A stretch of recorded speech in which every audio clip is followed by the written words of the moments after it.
it is a separate vertical altogether, and it requires a great length of. So I'll come down to the response. So 2 more minutes, I think I'll. So what is the response that MIV is considering? I think the convergence that we have seen in the technological space, the answer on regulation part lies in the what MIB is trying to do through re-engineering our processes in the ease of doing business model. So what does that mean?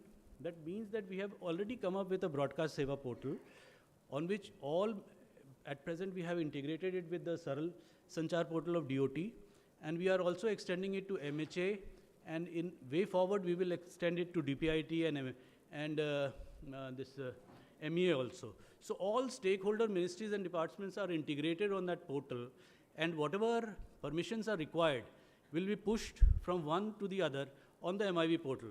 So the whole system of coming to one ministry or the other ministry, it's an outdated concept. We have to interact virtually. So this provides a virtual interface between the stakeholders and the ministries and the government ministries. So that is the way forward that we should be looking at. Instead of transferring one to the other or two to one or one to two, that may be short-lived because we don't know which way technology is going to move 5 years hence. So anything other than that would be, in my humble view, would be short-sighted and may not be desirable at all. So that is about process re-engineering. The second issue I have briefly mentioned is the review of the existing Television Network Act. So we don't have a regulatory framework in the form of an act, overarching act, which governs all aspects of broadcasting and also the emerging new technologies. So the CTN Act was written in 95 and rules were written in 94. Though the new players do not find mention also in that. So what we are trying to do, an attempt was made in 2006 also for a broadcasting services bill.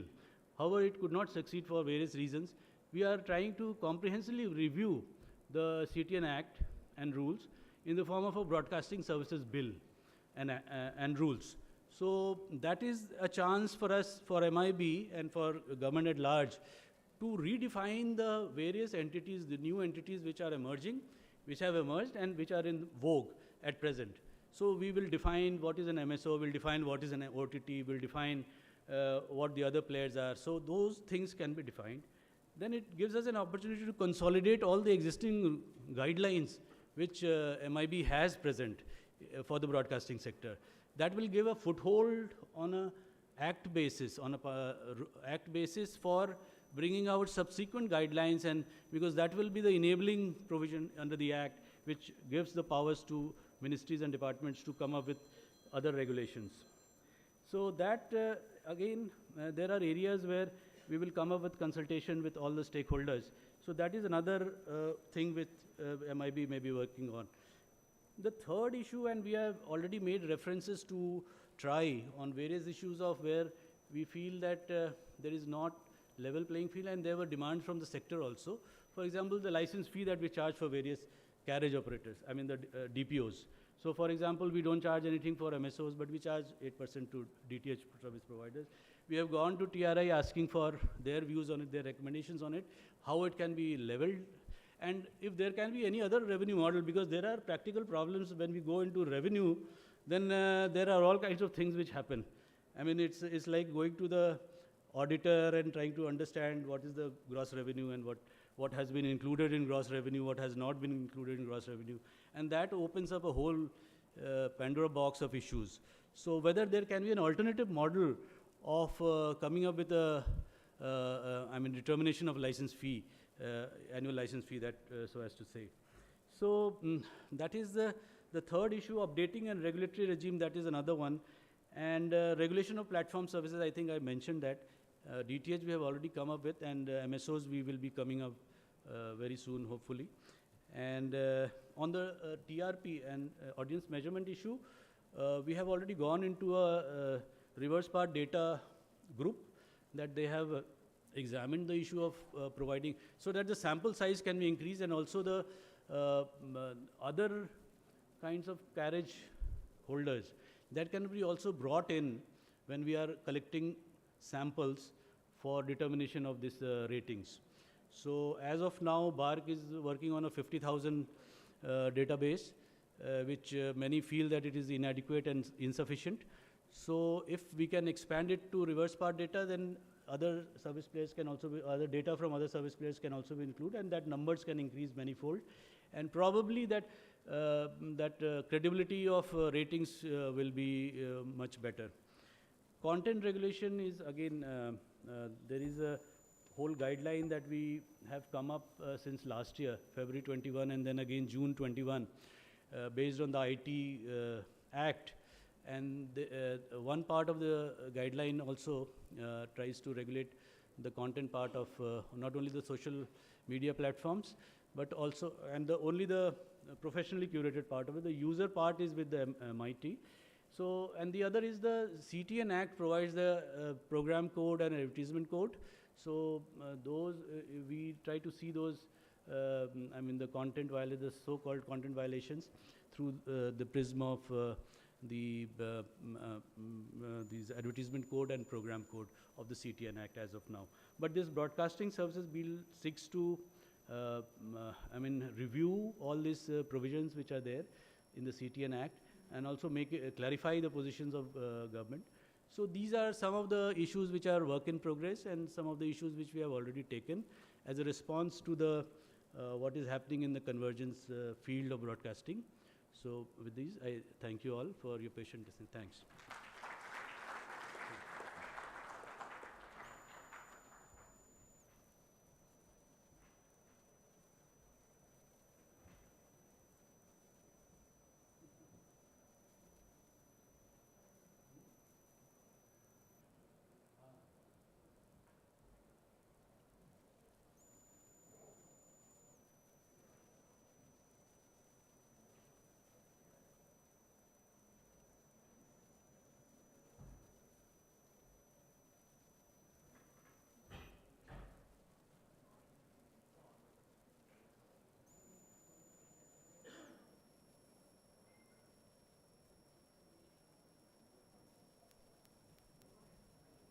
Hello?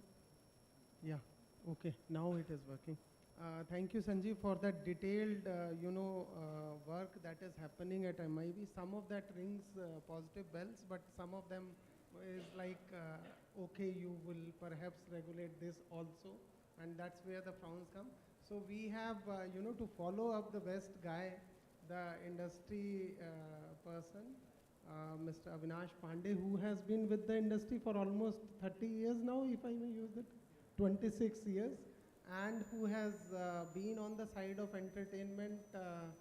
I remember interacting with him almost 16 years back when he was with Star, making the ad sales and heading the ad sales of, one of the largest broadcasters, and now as a news broadcasters, heading one of the biggest news broadcasters group of the country, and representing the industry as a president of News Broadcasters Association. So I request Avinash to take us further, where from we need to go from regulation, and tell us what is it that the industry and regulator need to do to make sure that the sector keeps on thriving, and we go back even for linear TV, double-digit CAGR and those kind of numbers.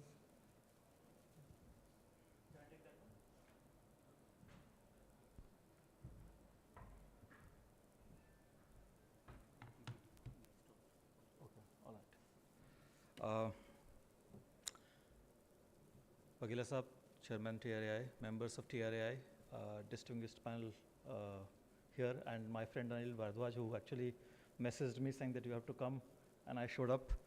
That shows the loyalty of advertising sales and the client. I was given a topic to speak on technology. I can tell you I'm the least qualified person to talk about technology here. I run a broadcast business. Technology also plays a role there. And as Joint Secretary outlined, there are a lot of things that we deal on a daily basis on regulatory front with both Sir and the TRAI office. We are in a very unique position, as my professor from HBS, Ravi Abdel, said a few months ago, that whatever we knew about technology has gone. It does not work anymore. And we have to relearn everything afresh. So I'll quickly take you through a few 5-10 minutes I have, Anil, if I'm right. So quickly take you through what is happening in on our broadcaster space. If this works, yes. The changing TV landscape in India, if you look at, we have about, the amount of demand of advertising that is on TV has never been like this before. India is going to become the third largest TV market globally by 2026. There has been a proliferation of content across streaming services and linear offerings, and number of ways to access TV content has exploded already, as Sanjeev sir outlined. Viewership habit has also changed substantially over the last decade, notably over the last few years. So if you look at the growth that is happening in what we are predicting as per the Group M estimates, in 2026, we'll have close to about 9,000 US dollar millions, that will be linear TV space, but the total TV space. But if you look at the connected TV, which is growing rapidly since 2020 financial year, post the pandemic, it shows a growth that it will be close to about $1,100 million, US million dollar growth. So overall, India is likely to grow in 318% as per the global, what is the global growth range is about 97%. So our base is very, very low. Our contribution to the GDP from advertising is still the lowest probably in the developing world. If you look at the smart TV shipment, number of smart TV bought in India, there has been a 55% growth, while traditional TV is growing at about 24%. If you look at another aspect of overall 89% of all TV sold today, 80% of them are connected TV. And they are also having, 80% of those which are connected TV are also having a pay TV connections. So people are subscribing both to the broadcast services as well as the OTT services, and 48% of them are having more than 3 VOD services subscribed as of now. If you look at what we are looking at is that nearly 4 hours per day is spent on TV content, out of which 3 hours is on the linear still, and 1 hour on the OTT, and this shift has happened in the last two and a half years. Now, what we are seeing a shift in the business of advertising. If you look at overall, the traditional TV, there is a way in which we are streaming the ad. So we are putting one ad at our center, and it is going to everyone. What is happening increasingly now that the addressable TV is coming, some of us are already doing it in different form, and each consumer, based on its TG, is likely to see a very different ad. And once we shift to that, the revenue model of this industry is going to change very drastically. In America, in a linear way, a lot of broadcasters were already doing through Comcast and Dish TV, where they were streaming different ads in different geographies. But here, India has skipped that. And now, because of the connected TV, the addressable TV advertising has come, which is going to shift the model in which we do business. And if you look at my next chart, there are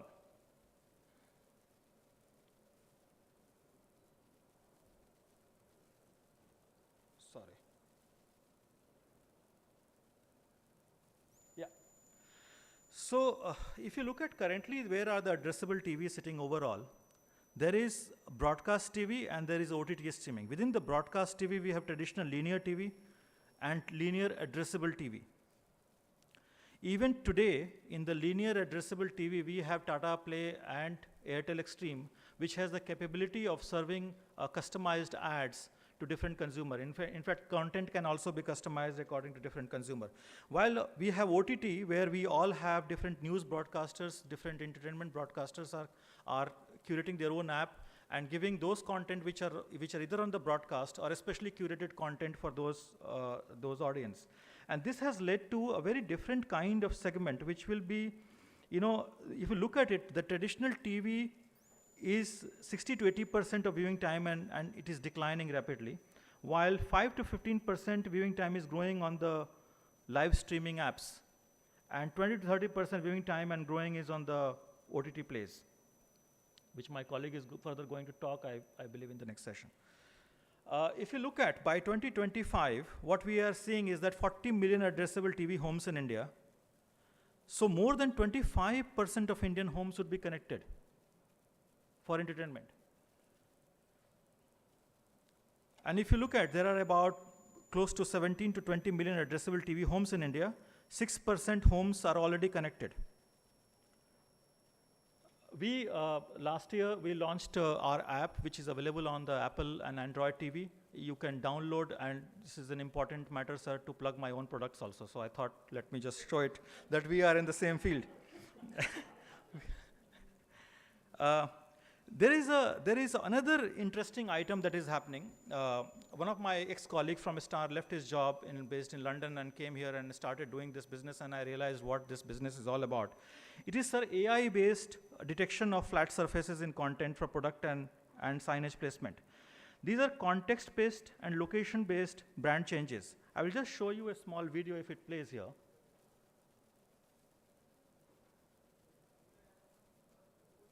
There's no sound here, so you can see, I can explain this to you. You can now, see when I say embed, I mean it doesn't currently exist. We will put that in there. That's the second part, which is product replacement. How can we take something that already exists and change it into something planes, so tables. So again, where we can put cans, wine bottles. So what is happening now is that in the content space, and no viewer which originally actually comes to switch on an OTT or a TV channel to watch a content. And if you insert too many ads, that's a distraction for the audience.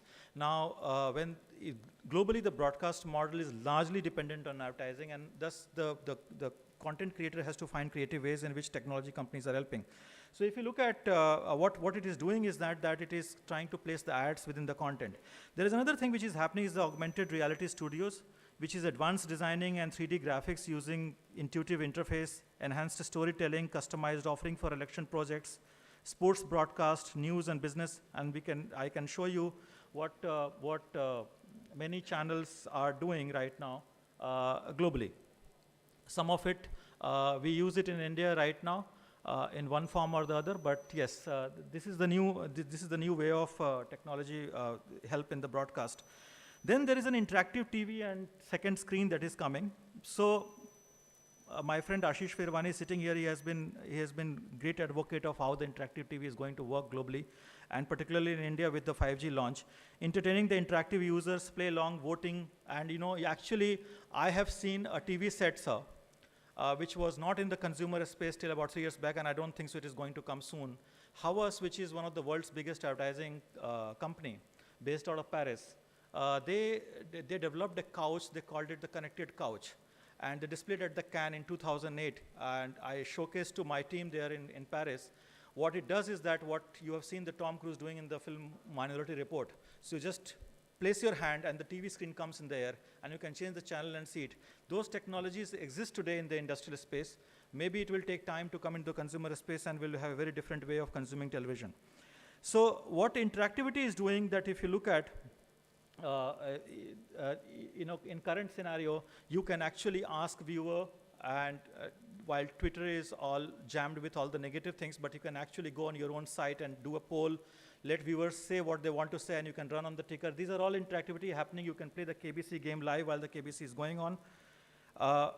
If you look at what is happening next is that during the COVID times, sir, many of the broadcasters globally moved to the virtual cloud production and play out. Nearly all broadcasters have made the switch to cloud computing. In fact, the most sophisticated and complex technologies have moved to the cloud now. It is a very little expensive right now for Indian broadcasters to manage that, but some of us experimented with this during the COVID time, and now the entire play out of the broadcast business can run from cloud. During the COVID time in our company, to run a PCR, we required 12 people, and 12 of them were sitting in their own homes and managing the show on the television because of the lockdown. This is the next one that in America, the next gen TV 3.0 technology is already coming. It's an advanced system. Though India, sir, I feel that it has already skipped. We have come to the broadband with the 5G, so we'll not be needing that. And that ends my presentation. Thank you very much for patiently listening to me. We are in a very different time, sir, where every individual has become publisher and many have become broadcaster.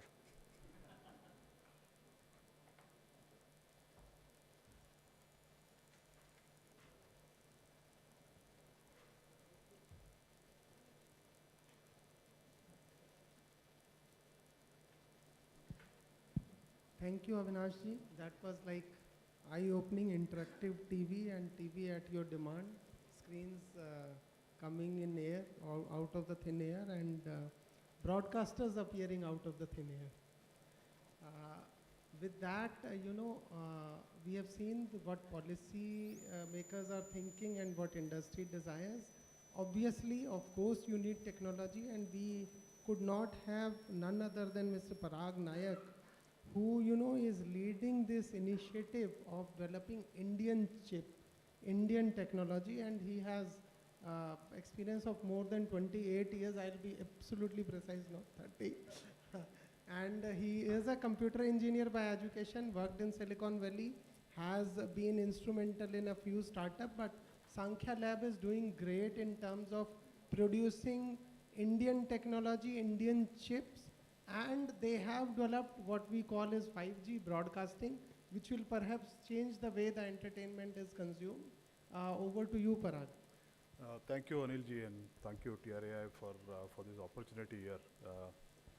Actually, I start by saying Avinash spent 30 years in technology and we still don't understand it, so you're not alone in that. So, yeah. So it's not, ever-changing landscape.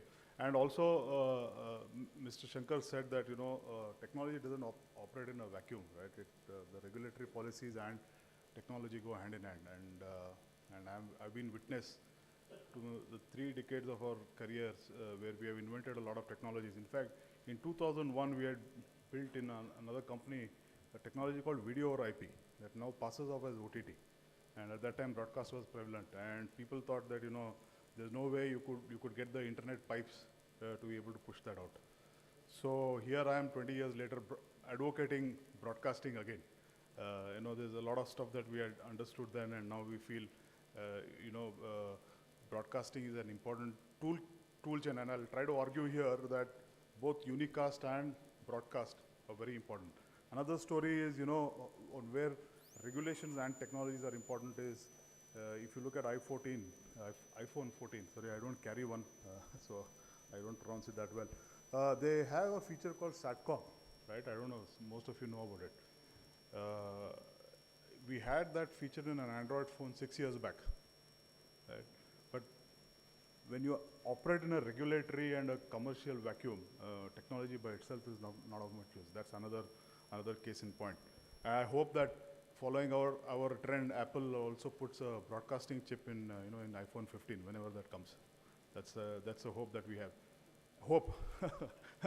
And technology most often in India is technology entrepreneurs, especially of the hardware variety, we live on hope more than anything else. Coming back to the focus of this discussion, in fact, like I said, we have been operating on, and we build 5G networks as well, right? We build networking gears for 5G. We build chipsets for 5G and 5G broadcast. And nothing is furthermore from reality. And I say this with full responsibility, being a 5G networking vendor. 5G is not going to solve all the world hunger problems. Neither is it going to solve all the problems, Avinash, that you face. Don't fall for the marketing hype. When 4G came in, we had the same problem. There are toolboxes. Unicast is good for a certain piece of stuff. Broadcast is good for some stuff. And today they operate in isolation and in silos. And there are areas where broadcast is efficient and there are where unicast is efficient, and the two have to marry. I will try to argue some of that. And before that also, I'd like to define what the problem is, right, before getting into it. And from a user perspective. And as a user and talking to a lot of other users, they don't care whether it's OTT or linear TV or a certain distribution channel. They want true convergence, which is basically they have content and they want to access it on any device at any time that they want, right? So the challenge for us is to come up with, of course, there's a lot of content out there for us as a technologist is to figure out what's the most efficient distribution channel such that the user gets it at the lowest price and probably the best quality. Since 2016 in India, we have abused our telecom networks. They're the most loaded, and one of the most interesting features of this is that nobody had anticipated that so much video consumption is going to happen on the phone, on a unicast network. The unicast network was never designed to carry carry video content efficiently. And I'll argue that in the next one. And this is going to continue, right? And that's one of the reasons why we have 5G today. And hopefully, as we go along in the next 4 or 5 years, 5G advanced and so on. And in fact, there's a lot of work going on also in the standardization bodies in 3GPP on the 5G broadcasting part. And we have submitted some work items where it's been accepted. One of the first ones from India to be accepted for study and for standardization. Once that happens, broadcast and unicast hopefully shall coexist. In fact, the theme of 5G and beyond is what's called non-terrestrial networks also, right? There's satellite and non-cellular networks. Satellite, convergence of satellites, terrestrial digital broadcasting networks, and the cellular network. The other very important aspect that we've realized, and this is a report from a very reputed third-party reporter called Open Signal. It says that there's a non-linear relationship between the download speed and video quality. Beyond, and they've done studies over, 75 countries, including India. Beyond 20 Mbps, there's no perceptible difference in video quality, especially for OTT. 20 Mbps is instantaneous speed. One of the problems of unicast networks is that it is not a constant quality pipe, unlike a terrestrial broadcast or even a satellite broadcast network. It's a constant quality pipe, which means you're guaranteed a certain quality irrespective of where you are in the coverage area. That's because you're moving here, there is, you don't have a constant quality pipe. You've got a variable quality pipe. Usually, video quality, also depends on instantaneous speed, not on average speed. Typically, speeds in the networks are average speeds. So at an instant, if you lose a certain amount of speed, then your quality drops. Of course, there are techniques in coding and all of that to take care of it, but generally that's the problem. And what this also says is that 5G is not going to solve all these problems. Right? 5G will, to an extent, solve it, but not completely solve it. And there are more efficient ways of doing it. The other aspect in India that recently I figured out is that there are about 30 crores or 300 million users with feature phones. And they have no access to OTT, they have no access to, how do you give content to them? Most probably, these folks don't even have a television. So broadcasting is one good way of delivering content to these feature phone guys. In fact, apparently these feature phone users are still on 2G, is what I hear, but maybe TRA has better numbers on that sort to substantiate it. I speak qualitatively and from anecdotal experiences, not really data that I have. So this is another catchment area that probably broadcasters would probably want to figure out. Of course, there's not a lot of money to be made from them, but at least through advertising support models, you could actually build a reasonable use case for this. So today, if you look at, I'm talking about broadcast infrastructure that is there, that is being deployed by Doordarshan and Prasar Bharati. It's hardly used. There's no demand for DTT to fixed televisions. And unfortunately, we lost that culture. And in some parts of Europe and in the US, there's still this thing of sticking up a old Yagi antenna, turning it around to watch TV. That's still there. But in India, we missed that bus. We actually went directly to satellite and cable televisions. There is a lot of advantages in using that architecture, but the way that's a culture that we have in India. In fact, we missed that step and we have directly gone to the mobile. So the idea is to try and see if we can intercept that and directly get content to the mobile. And also the current transmit architecture, which is the high power architecture that you see in all cities, 200-meter towers, doesn't support link budgets for mobile reception. Inherently, mobile, these high power architectures were designed for Yagi antenna reception, which has a 17 dB gain antenna, whereas a phone has about -6 or -7, sometimes -8 dB gain antenna. So which means what's the kind of a transmit architecture that you need for delivering content into this phone? That's going to be very different.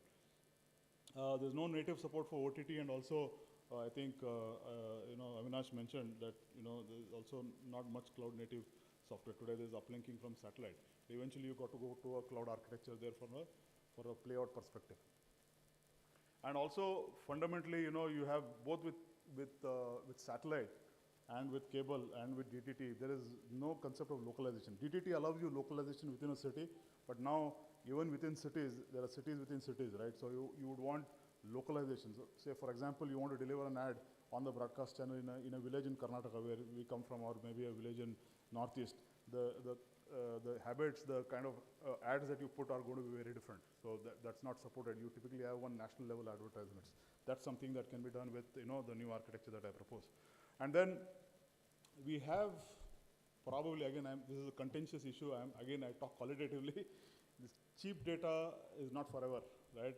It is going to go up now, given the fact that we have the lowest ARPUs in the world from a telecom perspective. That means that OTT players, non-linear players, will have to have smarter delivery alternatives for both video and audio. And there are alternatives that I talk about. So if you look at the current OTT delivery, the mechanism to get content today, you've got content from the OTT players that gets pushed out through the CDN networks, and then via the access networks gets into, which has capacity constraints for certain peak demands. It reaches the end user. Our friend, sorry Akash, our friends at Hotstar keep saying that they got 20 million concurrent views of IPL, which sometimes I think, well, that was 1950s, right? We had 100 million. So there are better, sorry about that, but there are other ways of actually delivering this, this content more efficiently to the users, especially when there are live events, high viewership events, and also the fact that the mobile today can actually be a micro CDN because you've got so much content. You got so much memory on a mobile phone. You could actually put AI, the most abused word again, use it and push content to the mobile phone and have it paced out. And that delivery mechanism can be through broadcast. So the topology that we talk about adds broadcast. One way to look at broadcast is as a CDN, right? You are taking a CDN, especially for high viewership events. You could use a group of cells that actually deliver content into the phone without using spectral resources of the telecom network. That frees up your telecom network for better QoSs, lesser strain on the telecom networks as well, and better user experiences for people who are watching high value content on the mobile phones. And like Anilji said, all of this technology is made in India and designed in India, right? And we have a booth here right now. You can go and see demonstrations of that. And Avinash, yeah, 3.0 as it is for TVs probably doesn't make sense. And 5G is not going to displace it. We are talking about convergence of ATSC 3.0. In fact, one of the reasons we call this 5G broadcast is because ATSC 3.0 is actually far more advanced than even some of the 5G standards when it comes to broadcast technologies, right? Broadcast technologies have special features that are not even there in 5G. Some of these things will eventually get into 3GPP. And why do we want to do that is basically because you get the device ecosystem sorted out. Today you need a separate device to be able to view this content, but eventually once it gets into 3GPP that will happen. But today you already have a way of delivering some of this content either through dongles or through devices in the phones. And we have also made a prototype phone that you can come and see at our booth and see how this can be actually received directly on a phone. Again, a little bit more detail about that, and I think I'll skip this part because a bit of a more marketing slide here. I also want to talk about concept of slice that's around in 5G. 5G defines these services, right, which have their unique characteristics, like mobile broadband has got a fat pipe characteristic, machine to machine, and has very low latency requirements. So these are classified as services. Similarly, we are propounding a case where you want broadcast as a slice. Broadcast has its own set of requirements. There are no latency issues in broadcast. I can deliver a view I can deliver something 15 milliseconds later, but still not have a service broken, whereas that's not possible, say, in broadband or in gaming and others, where you have latency as a very tight requirement. Therefore, and also I'll get a little bit technical here.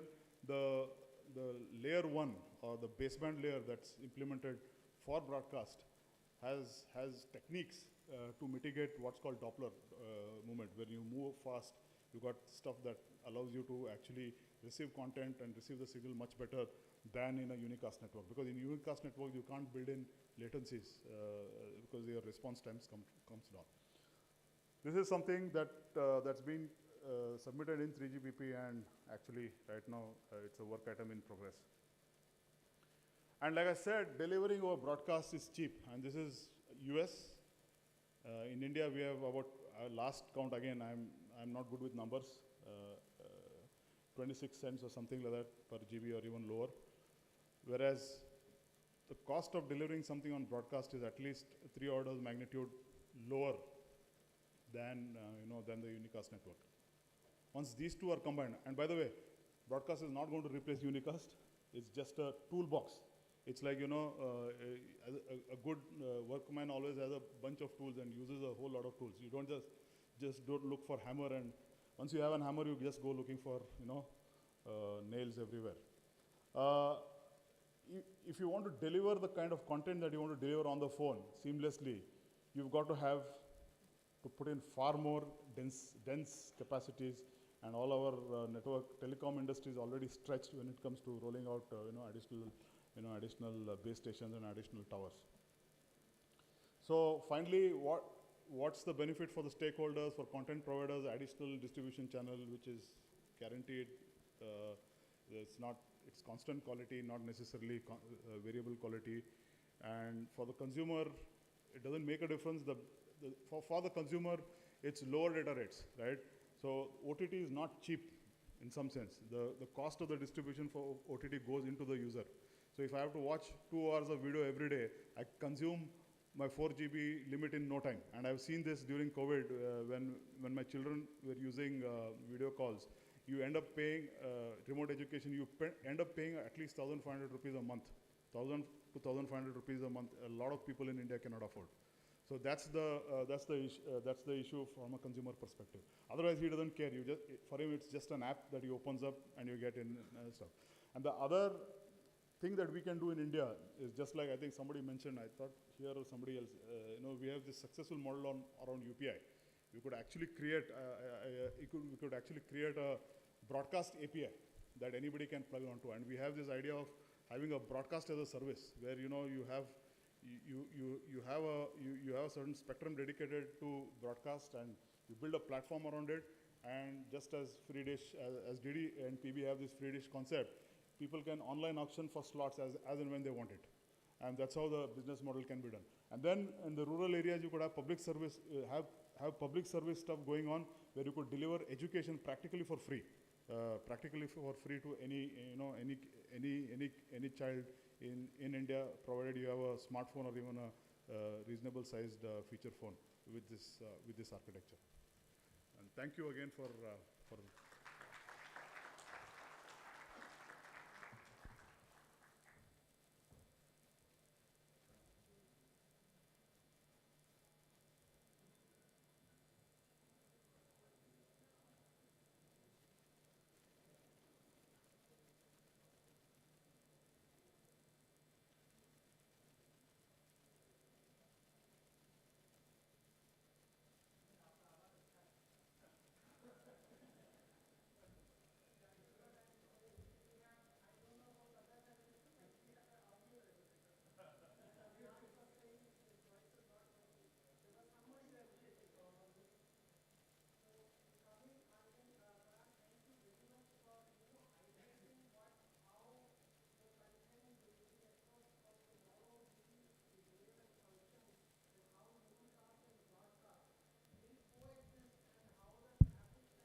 when you go beyond 25 million concurrent views, how do the networks of tomorrow will offload the telecom side of it and will take care giving users a kind of a seamless experience and yet not loading our networks. So out and out a great technology presentation, that's what I will say. Next, my dear friend, we have, if I may use the term, we have the fresh air here.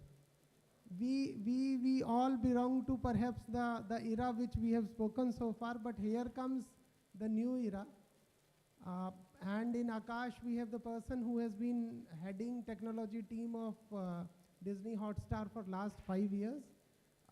In terms of the numbers, they are boggling, but they have been able to address the audience through the current 4G networks with 25 million concurrent views. That's a huge number, 2.5 crore viewers at different screens, live watching the matches not only within India, across the globe. And that is what Akash and his team, and if I may use his term, which is what he is someone who lives and breathes startup. So he has brought up that startup enthusiasm into a large conglomerate like Disney Hotstar, which is today perhaps the largest content viewership program, platform of our country. And Akash, please tell us, what do we need to understand from these emerging trends of the sector and where the broadcasting is going and how you guys are going to change it? Over to Akash. Right. Thank you, Anil, for that wonderful introduction, and good afternoon, everybody. It's tough to follow a panel like this, and it come out in the end, and clearly I'm standing between you and lunch at this point. I'm all about engagement. So, is the audience willing to engage with me a little bit? Yes? Good. All right. So if you use Hotstar, please stand up. That's it. If you use Hotstar, you have to stand up. Okay, that's pretty good. All right, thank you so much. So, it's fantastic to see Parag here. Parag and I met a couple of years back, and it's amazing that he's on this platform and is sharing his tech. I think a lot of the stuff he said was so spot on in terms of 4G not being, 5G not being the answer particularly. I liken it a little bit to, the congestion in your heart. Right at this point, the demand for content is so much, it's like a clogged artery, and 5G may give us a little bit of a bypass and a bit of a respite, but the problem's only going to get worse. Yeah, correct. Right, and I think very spot on in terms of, as you say, horses for courses. A toolbox, if you will, for broadcast and unicast. Interestingly, and and I'll speak about it. They've given me the, they're like, all this technology is fantastic, but how do you make money at the end of it? Right, the rights are going for incredible numbers, right, and all this technology doesn't come cheap. It's of course a fabulous time to be a technologist in India and have the ability to play with this toolbox that our technologists are creating, our industry leaders are putting out there. So very interesting. I know. I think Avinash talked a lot about all the cool stuff you can do, right? And Mr. Shankar also talked about letting customers make the choice. And I think my personal view again is regulatory has to enable competition and create that give the impetus to the customers and not be protectionist. That's my personal view. But onwards with I'll keep my presentation short. No rocket science here. I think I think Ms. Meenakshi probably brought it out. One of the things she said that caught my attention was that we are underserving. I think a lot of the stuff that we saw today is all this cool stuff, AR, VR, but we are really underserving our population today. And I'm really hoping and betting that 5G actually unlocks that untapped market, right? 40%, I believe it was, from the Fitchi, survey and whatnot. But, so here we go. It's pretty straightforward. Today, we have to remember our history as we go forward. So what did we do? We said, hey, we understand how things work today, right? If you look at all the providers out there, how are they making money? They're either making money direct to consumers, so we're selling you subscriptions, monthly, annual, and whatnot, You pay us money and you can consume our content. We also make money by having partnerships with other players in the market who may not have certain content and so on, and want their customer base to have that ability to do that. So these are two dominant models in how we are making money, right? This is just charging the customer either directly or someone else is paying on their behalf, right? So far so good.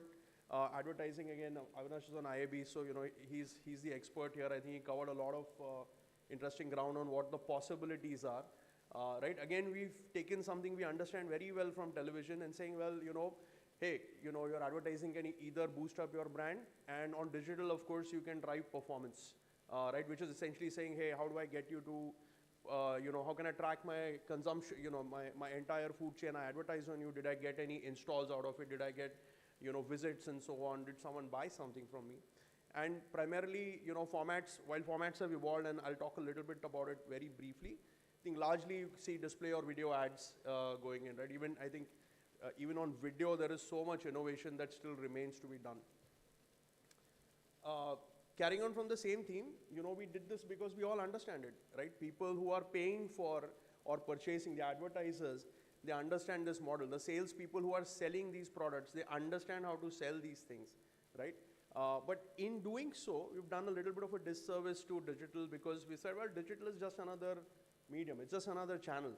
Well, it was television earlier. I could, send it through your SAT or cable or DTH or what have you and land that signal to you.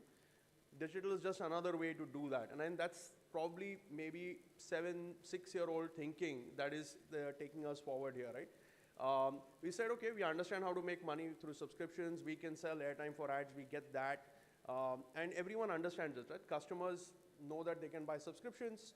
Advertisers know they can buy air. But how do we move beyond that? And that's really what is exciting in terms of, I think one thing that Parag said really piqued my interest in terms of saying we underutilize the way we broadcast. And he's absolutely right. I mean, we've got 25 million, and I must say, I think in the last 5 years, the demand for digital has honestly really surprised me. And, every time we feel we've hit a ceiling, we find a new ceiling. And that is the demand that exists out there.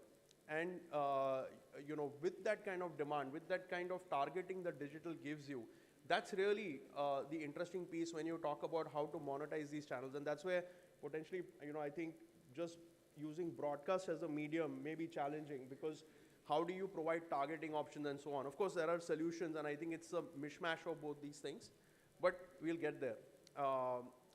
Primarily, again, the models of today are very restrictive because that is what we understand. Please pay for 30 days. Please pay for 6 months. Please pay for a year.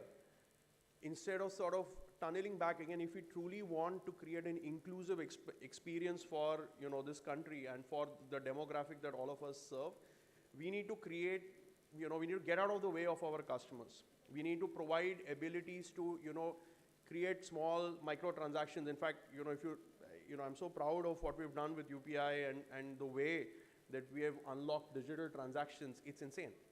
But the moment publishers or OTTs will get into this space and we are trying to monetize it, our backbone has to keep up and make sure that we enable those sort of things. So I think moving more to pay as you go. I think the mobile phones have providers have done this well in terms of the sachet pricing, if you want to call it that, the FMCGs of the world and so on. And there isn't a one size fits all that we must chase. If we want to get out of the way, sometimes advertisers will pay for you, sometimes you want to pay to get rid of the advertising. So you should figure out what works for you as a customer and let the customer and the market decide how they want to consume your content versus giving them straitjacket models which exist today. Okay, there you go. This brings us to very interesting things that you can do on the digital media, right? And a lot of I think a lot has been said about Web3. I promised myself I'll limit myself to one cliche today. But there is some interesting things in there. I think more importantly, establishing identity, creating, and people can, when they go online today, everybody wants to express themselves and create an identity. What is the first thing that Meta has done is to let you create your own avatars that don't look anything like you. you know, or remotely like you, or find that many people are, you know, whatever, right? And the curious thing here again is if you really listen to your customers, what they're telling you is that, you know, look, I'm happy consuming a low quality bandwidth. I don't need, you know, why are you pushing high bandwidth to me, for example, as an example? You know, some of us who may be better heeled and may have access to better, you know, experiences may opt to pay for it, right? But today again, because of the one size fits all, that's becoming challenging, right? You know, I think Avinash showed off some really cool examples of what is possible. And again, as a technologist, you know, that is challenging to do at scale and in real time to provide those placements and things like that, right? A lot of the stuff that he showed, again, is about how do you, you know, rather than, you know, I was sharing this with someone that imagine, you know, imagine if you were, if digital was real life, right? Showing ads is the equivalent of, you know, putting a banner in your face and like having you run into it, right? So that's what we are doing to our customers today.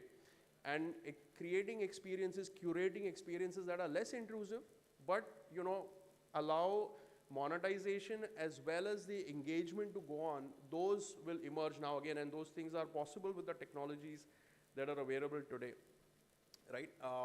And more importantly, I think this is something where, as a technologist, I'm most excited is that, again, technologies like 5G or in general, moving away from creating a passive pipe, right? This is again moving away from the mindset of having digital as yet another channel to moving, saying that, well, on digital, there can be two-way communication, right? And I'm sure this gives our regulators sleepless nights, but you know, that's where the industry is going to push to in any case, right? And you're already seeing a lot of that with existing products that are out there.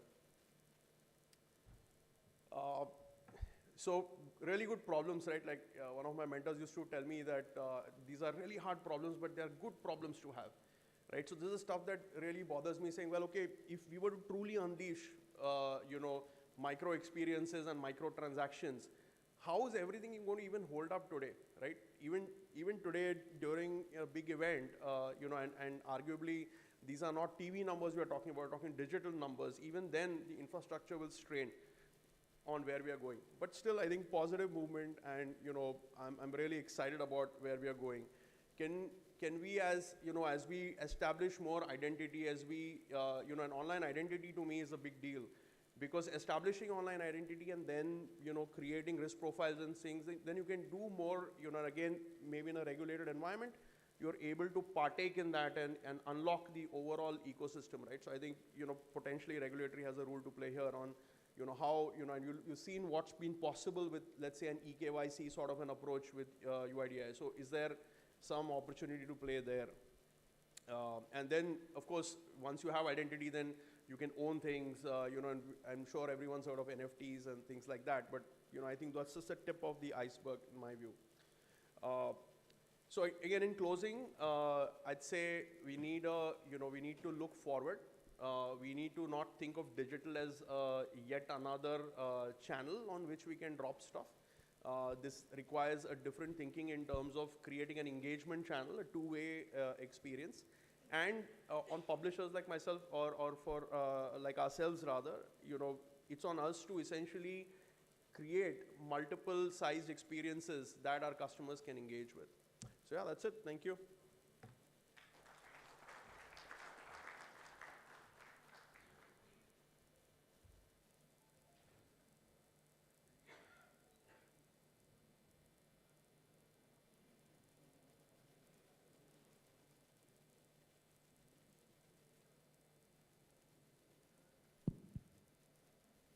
Thank you, Akash. Multiple screens, multiple taste, multiple kind of engagement, and that's what tomorrow will be all about.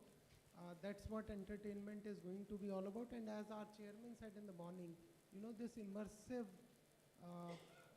entertainment where a user gets involved and everybody gets a unique personal experience, that's where perhaps the sector is going to. Before we want to end the session, are there any questions from the audience? Anybody wants to ask any questions to the panel? Okay, if there are no questions, yes, please. The gentleman on the front, can you hand over one of the mics?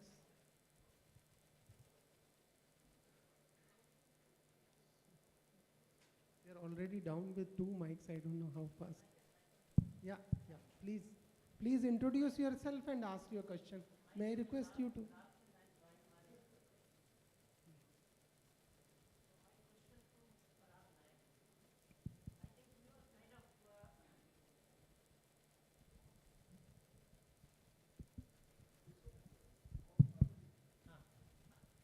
You're kind of advocating ATSC 3.0.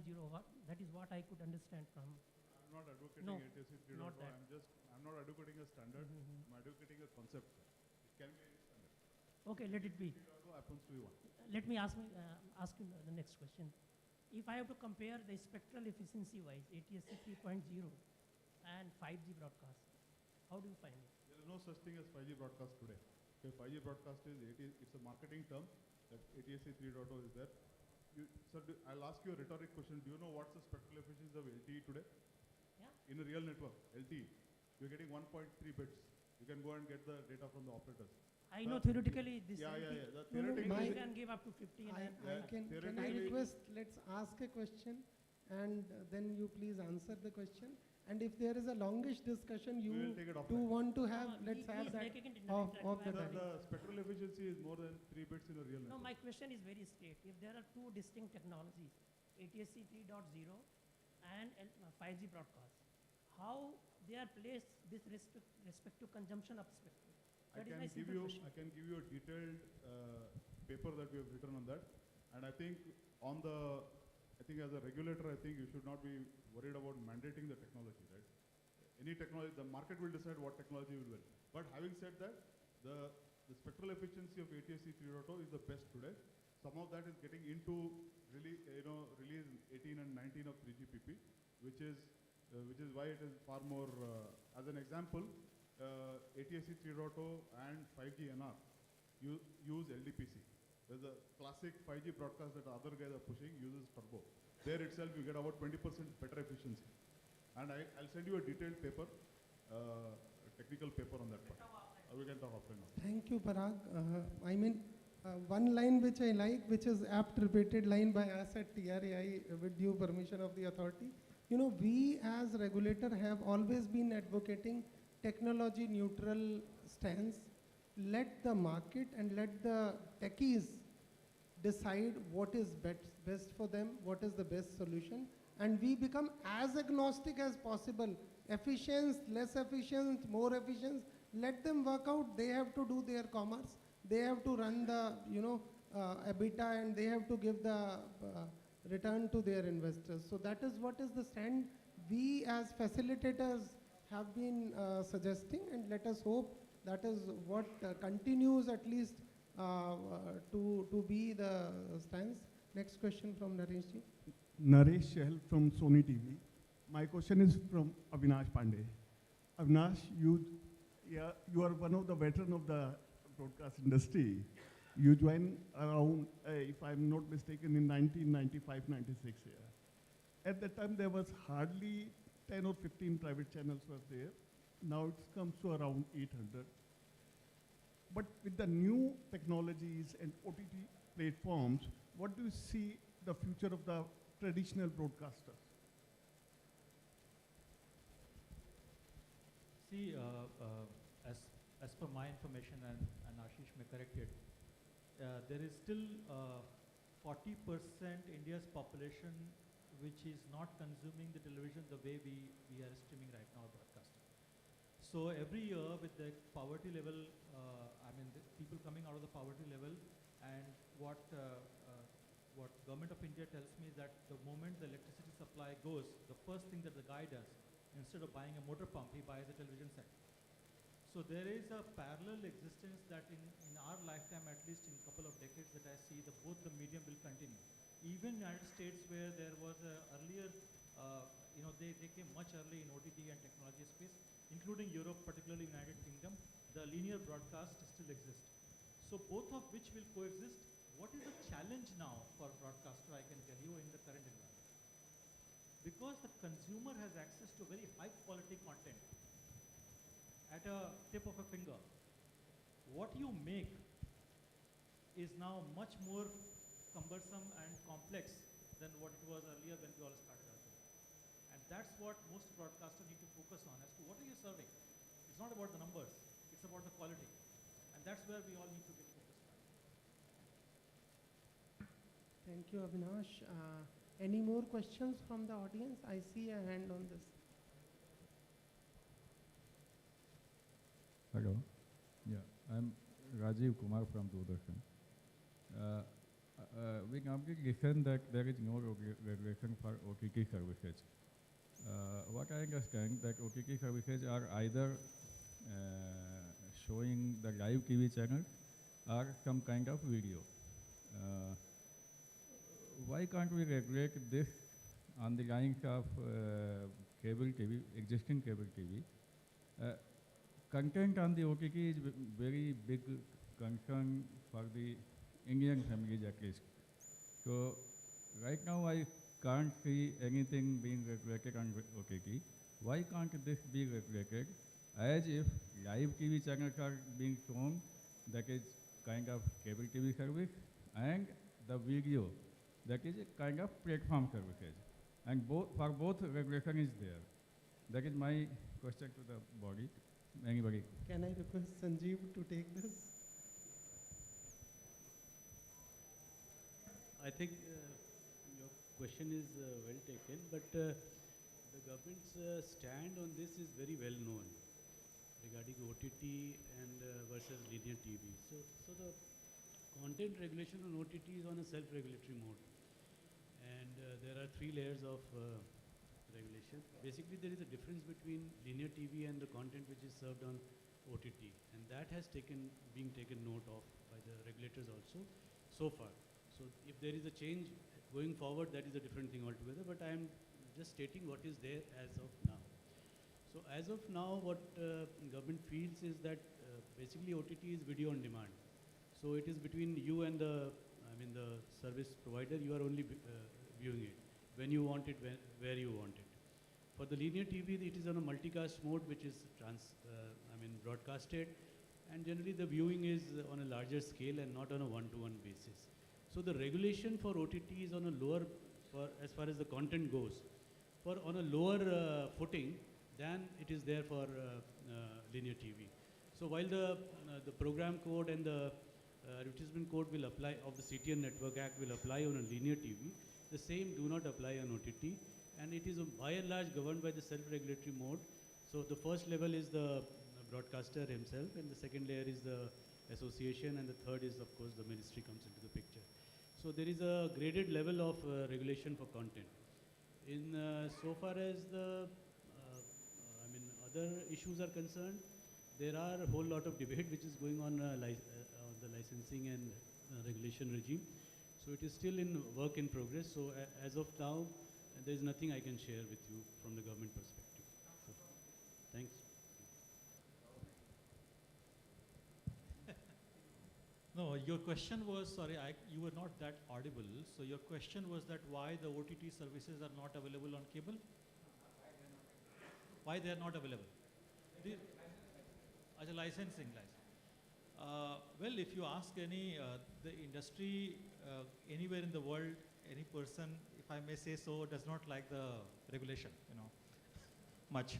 So, we all, what my fellow colleague said that regulation should allow the competition to be a fair play and have all kind of technology and space available. So, and often, I do not know if you know this, but in 1995, what Anilji mentioned about the Cable Television Regulation Act, and Mr. Shankar also mentioned, it came when since 1989 or 1988, the cable television already existed. So regulations and laws always follow after the technology changes that happens. It cannot precede that, not because nobody wants it. It is just because that once the system is in place, then only these things come. As an industry body, we are in favor of light touch regulation on OTT, and that's what I think TRAI and MIB is doing right now.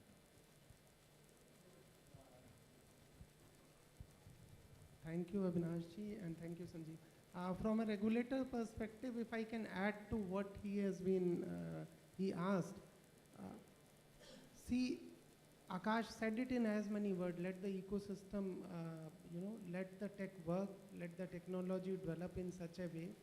And on the content side, OTT, as Sanjeev ji rightly said, is something that you consume at your own choice. So if you have chosen the content, should there be a regulator to tell you what is correct for you or what is not? Up to that extent, the content is being regulated in such a way that we hear and we read the news since February 2021.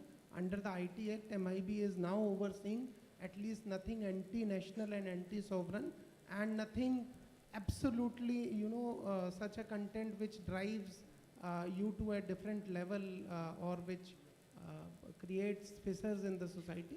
Those things are being monitored. Rest all OTT continues to remain in line touch. And at TRAI, our chairman said in the morning, and perhaps I am repeating for those who were not there in that session, that we believe on equal footing for all kind of service delivery platforms. So if we believe that OTT should continue to remain light touch, it is our endeavor that we will make the existing framework go lighter. And finally, he himself said, and I am just repeating what Chairman Sir said in the morning, forbearance is what we will strive to achieve in the sector, provided we keep the interest of all stakeholders safe and everybody survives the onslaught of technology and onslaught of business. With that, I think we are sitting between lunch and the audience, so there are quite a few hands raised. My request, please raise those questions offline.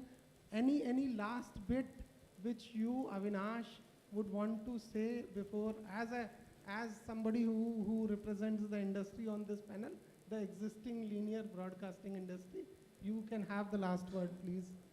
Well, we are in a very interesting time in this country, and we are lucky that we are in this country because we are seeing a rapid growth in both broadcast, linear broadcast, and the digital broadcast.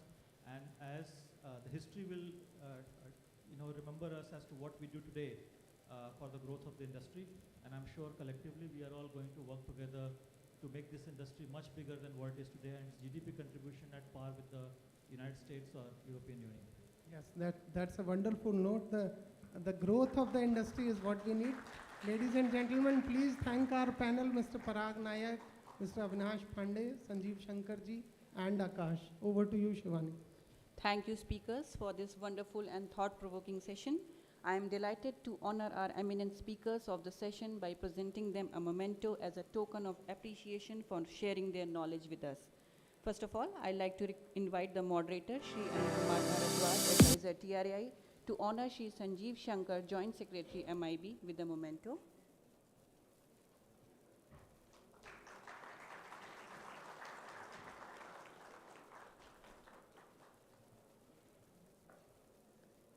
I request Shri Sanjeev Sharma, advisor TRAI, to present a memento to Shri Parag Nayak, CEO Sankhya Labs.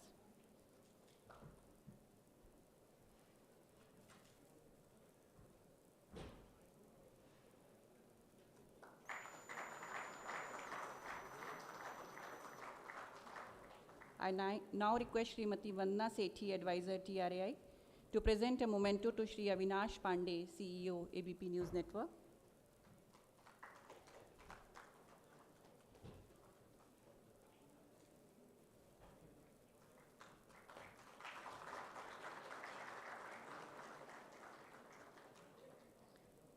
I now request Shri Anand Kumar Singh, advisor TRAI, to present a memento to Shri Akash Saxena, head technology platform Disney Hotstar.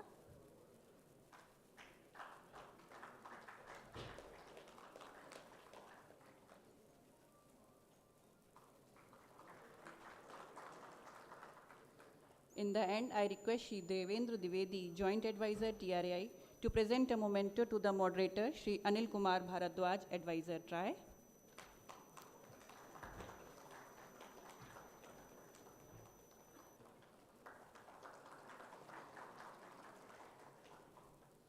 Thank you, everyone. With this, the forenoon session has come to an end. I hope all the delegates have got immensely benefited from the session deliberations. I request TRAI authority to please come on dais to have a group photograph with our session speakers. I request TRAI authority to please come on dais for a group photograph, please, sir.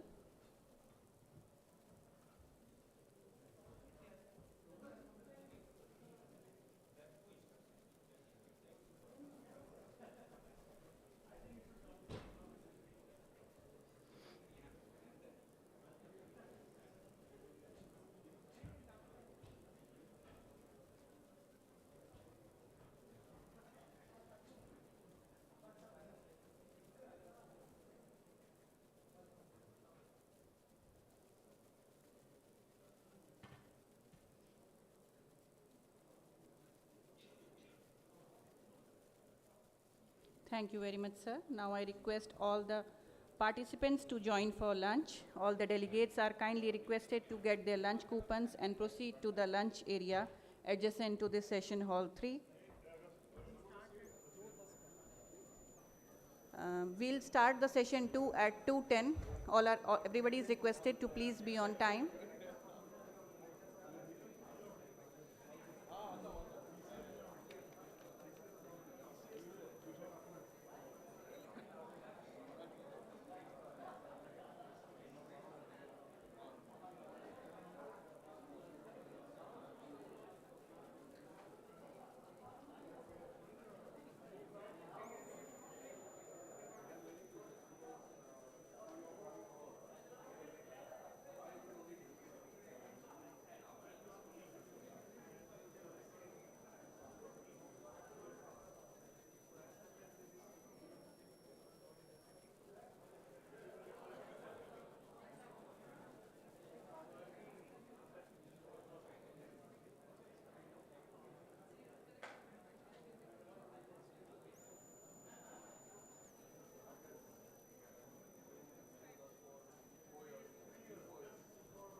A very good afternoon and welcome back everyone to the post-noon session. All of you please take your seats so that we can start the session. We are already running late.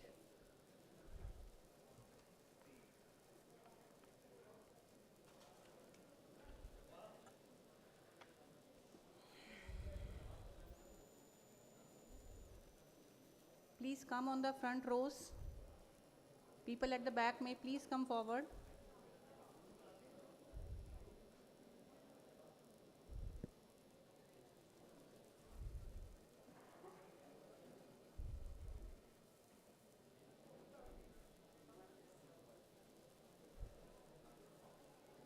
Our session speakers are here.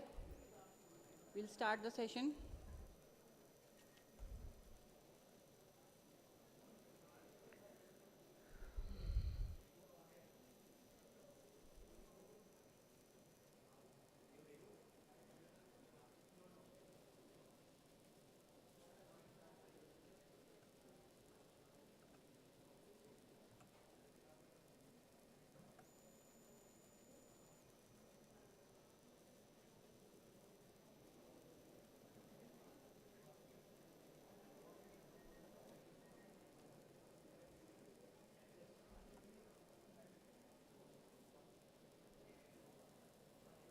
Everyone is requested to please be seated.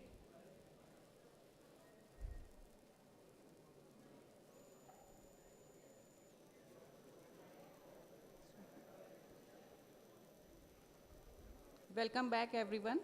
The post-noon session is on the subject, broadcasting, challenges and opportunities in the era of convergence. The honorable speakers of this session are Mr. Terry Durinian, Chief Education, UNICEF, Shri Prashant Pandey, CEO, Entertainment Network Times Group, Shri S.T. Abbas, Principal Advisor, TRAI, Shri Rahul Vats, Chief Regulatory Affairs Officer, Bharti Airtel. The session would be moderated by Shri Ashish Feramani, Partner, Media and Entertainment Services, Ernst & Young. I request all the speakers to please be on the dais.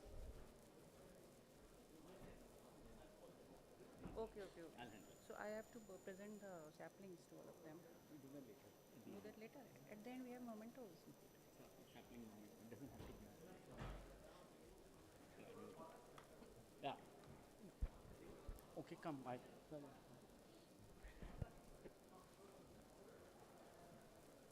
I have my presentation? Good afternoon, everyone, and we have quite an interesting session today with a very, very diverse panel up before you. I've probably never been on a panel where I have someone from UNICEF, so that's a first for me, and very glad to have you there. And also someone from the regulatory side of Airtel, a radio broadcaster, and the regulator, TRAI. So I think it's a great panel, and me from the consulting background, more a mirror reflecting the knowledge that all my clients give me. Hopefully we'll have some fun. So the topic is really about convergence and the future of TV and broadcasting. I'm trying to change the slides. Yeah, okay. I always like to start with something, actually, Prashant, you told me about 15 years ago that what this industry does is just two things. It's escapism and information. The entire media and entertainment industry in any shape, size or form, I think covers into that. So whether it's fiction that we're watching, movies or TV or gaming or sports or short format, that's hardcore escapism that is being provided to the audience. That's the core. And information, news, short format, about 20% of all short format videos today in India, 20% are now life skill videos or news. And therefore, that itself is a huge churn that's happening in terms of just the thirst for education that youth have. And of course, social acceptance. That's the part I'm adding on to what you told me, which is the third leg of the ecosystem. And we're seeing a lot of social acceptance being the third use case in gaming. One of the main reasons that people are gaming today, and we have more than 100 million Indians who play mobile phone games every day. It's that big now. More than 100 million people are playing. Why? Because they want to beat a target. They want to earn some money, and then they want to talk about it. So I think that's the third thing coming. They play sports, they play games, and they're creating content on the short video. I think just given the fact that, 35% of our population is now still under, 20 some years of age, it is an unstoppable demographic in this country. And therefore the demand for content, and hence the demand for escapism, the demand for information, and demand for social acceptance is never going to be higher. It's just a great place. So the demand for the industry is growing high. But what happened in 2022 this year, it's actually a very interesting year, where you're seeing that you have 807 million broadband subscriptions in this country, right? Some people have more than one SIM like me. Some people have one SIM in a family of 4 or 5. But the bottom line remains that about 800 million people are consuming content on broadband. And when you compare that to TV, it's actually very close. So you actually reach an inflection point where the reach of digital and the reach of television are almost the same. Television, of course, is largely pay. 125 million households pay for television. Only 40-some million households get free. But on the digital side, it's 40 million households that pay for content, and the remaining get it free. So the difference is between advertising and subscription between television, but the reach is almost the same between the two. And that's the first time it's happened in India. Yeah. And therefore, when you look at the largest platforms in the country, keeping aside nothing, this is every single platform available, you'll see that the blue guys are all the digital platforms are reaching scale commensurate with broadcasting, right? You have Z leading with 973 million people, right? 793 million people, right? One network reaching almost 800 million people, with Viacom 728 Star and so on and so forth. And this is pay and free reach combined. But if you look at the digital platforms, they have now reached that scale themselves, and they're playing with the big guys. And therefore, wherever this industry is going, I don't think it can work as a TV regulator or a digital regulator. The public has spoken, and they are really working. I mean, they're consuming content on both media, so I don't think it can stay different for too long. And because of the rise of digital, yes, we've seen a fall in TV viewership. So there was a bump up in viewership during COVID when everyone was at home, but in 2021, the rating again fell. Except for South, which continued to grow over pre-COVID numbers, Hindi viewership actually fell a lot more, and fell even more than its 2019 pre-COVID numbers. And therefore, the stress is clearly on viewership out there. And it wasn't just Hindi. Actually, if you look at BARC data by language, except for Bangla and Marathi, viewership has fallen in every single television language. So it's not an off case. It is a genuine systemic issue that TV is facing right now.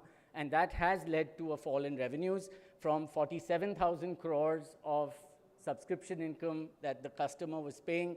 It's come down now to about 41,000 crores. So you've seen an erosion of 6,000 crores of end customer price point as well. And why is this happening? 2 or 3 main factors. I'm first going to talk about the digital piece, which is non-linear consumption. We had 40 million households in 2021 that paid for subscription.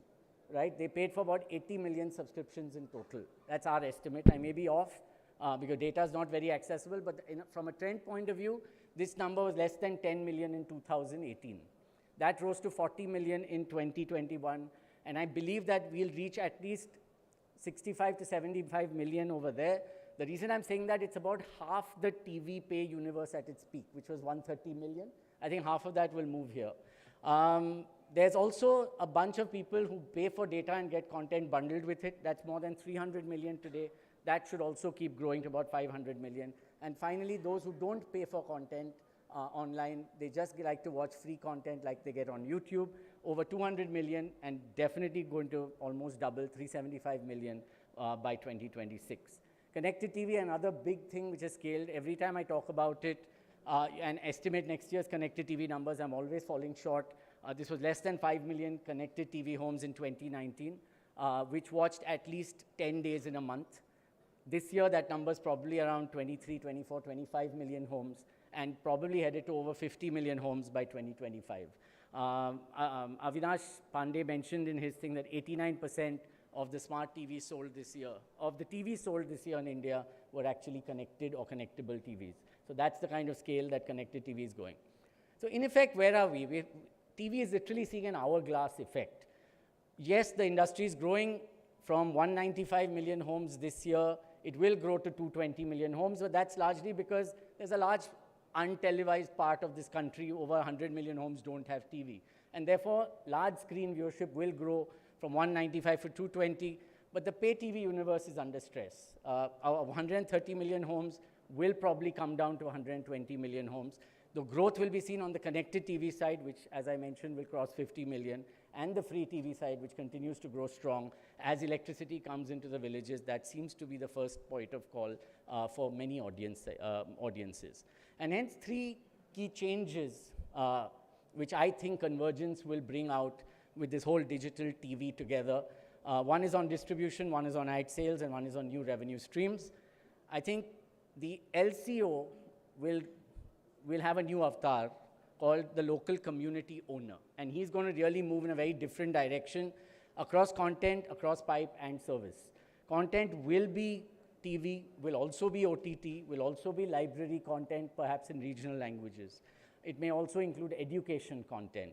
On the pipe side, there will definitely be TV and broadband, but also probably Wi-Fi hotspots. As that cost of that technology comes down, it becomes very, very efficient for small towns and villages to implement Wi-Fi hotspots. And finally, on the services side, home services like security, maintenance, smart homes, community services like gaming and contests. I think there's a whole larger role that the LCO can play. And I think a lot of revolution probably happened at the last mile rather than intermediaries and aggregators in the middle. The second thing is that with this huge uptick in digital, the ad revenues are going up. So you can see in 2021, TV was 31,000 crores of ad revenue. Digital was 16,000 crores. This doesn't include social media. This doesn't include search. It includes news OTT, music OTT, and other and entertainment OTT. Right? But you can see that our estimates show that while TV advertising will grow to 41,000 crores by 2025, the bigger growth will come from digital advertising, and that itself gives a completely new challenge to marketers. To say, if I'm going to spend almost 50% of my budget of video advertising on digital, maybe 40% on digital and 60% on TV or something like that, then how do I get an integrated media plan? How do I even plan? How do I know I'm not getting double counting the same audiences on two different platforms? What is even the metric? Should I be looking at GRPs and viewership? Should I be looking at CPMs or CPTs, right? So the whole need is really around a new metric for the industry, and that's something which I think is going to play a very important role.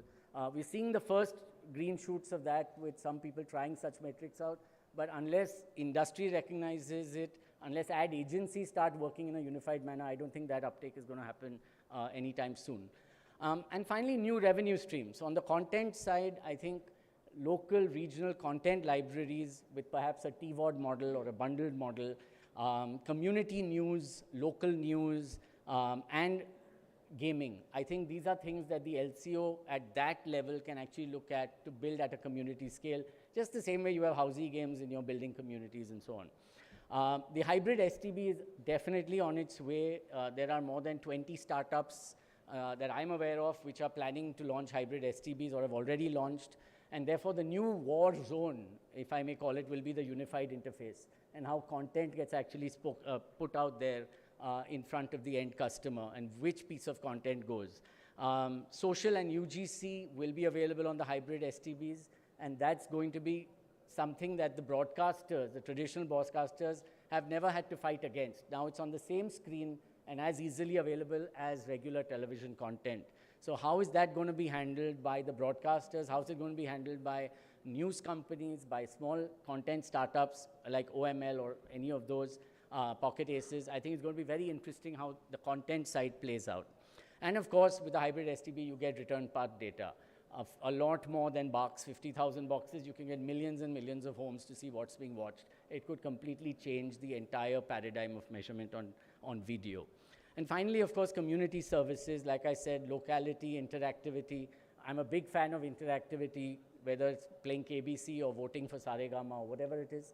I think that with the smart TV coming into the home, with the hybrid box coming, the avenues for interactivity become tremendous. I can actually be sitting at home and playing against you, Terry, when you're sitting at home, and we could be playing Tetris together on a large screen, right? So the opportunities for what we can do on a connected world is limitless. And of course, locality, e-commerce at some. So I think these three big changes on distribution, on ad sales, including and new revenue streams and measurement, I think all of that is going to change dramatically over the next 2 years, because right now, scale has actually happened on the digital side, and it's equaling TV as we see it. That's my presentation. I'm now going to call upon the next set of speakers to delve deeper into how they see the future. And I think we'll start with Terry. I'd love to invite you. Terry is the Chief of Education at UNICEF. And he has an incredible topic about what's the role of broadcasting in education. And Terry, it would be great to hear your thoughts on how you see convergence and education versus broadcasting and education, and what's the role both can play in that. So thank you so much.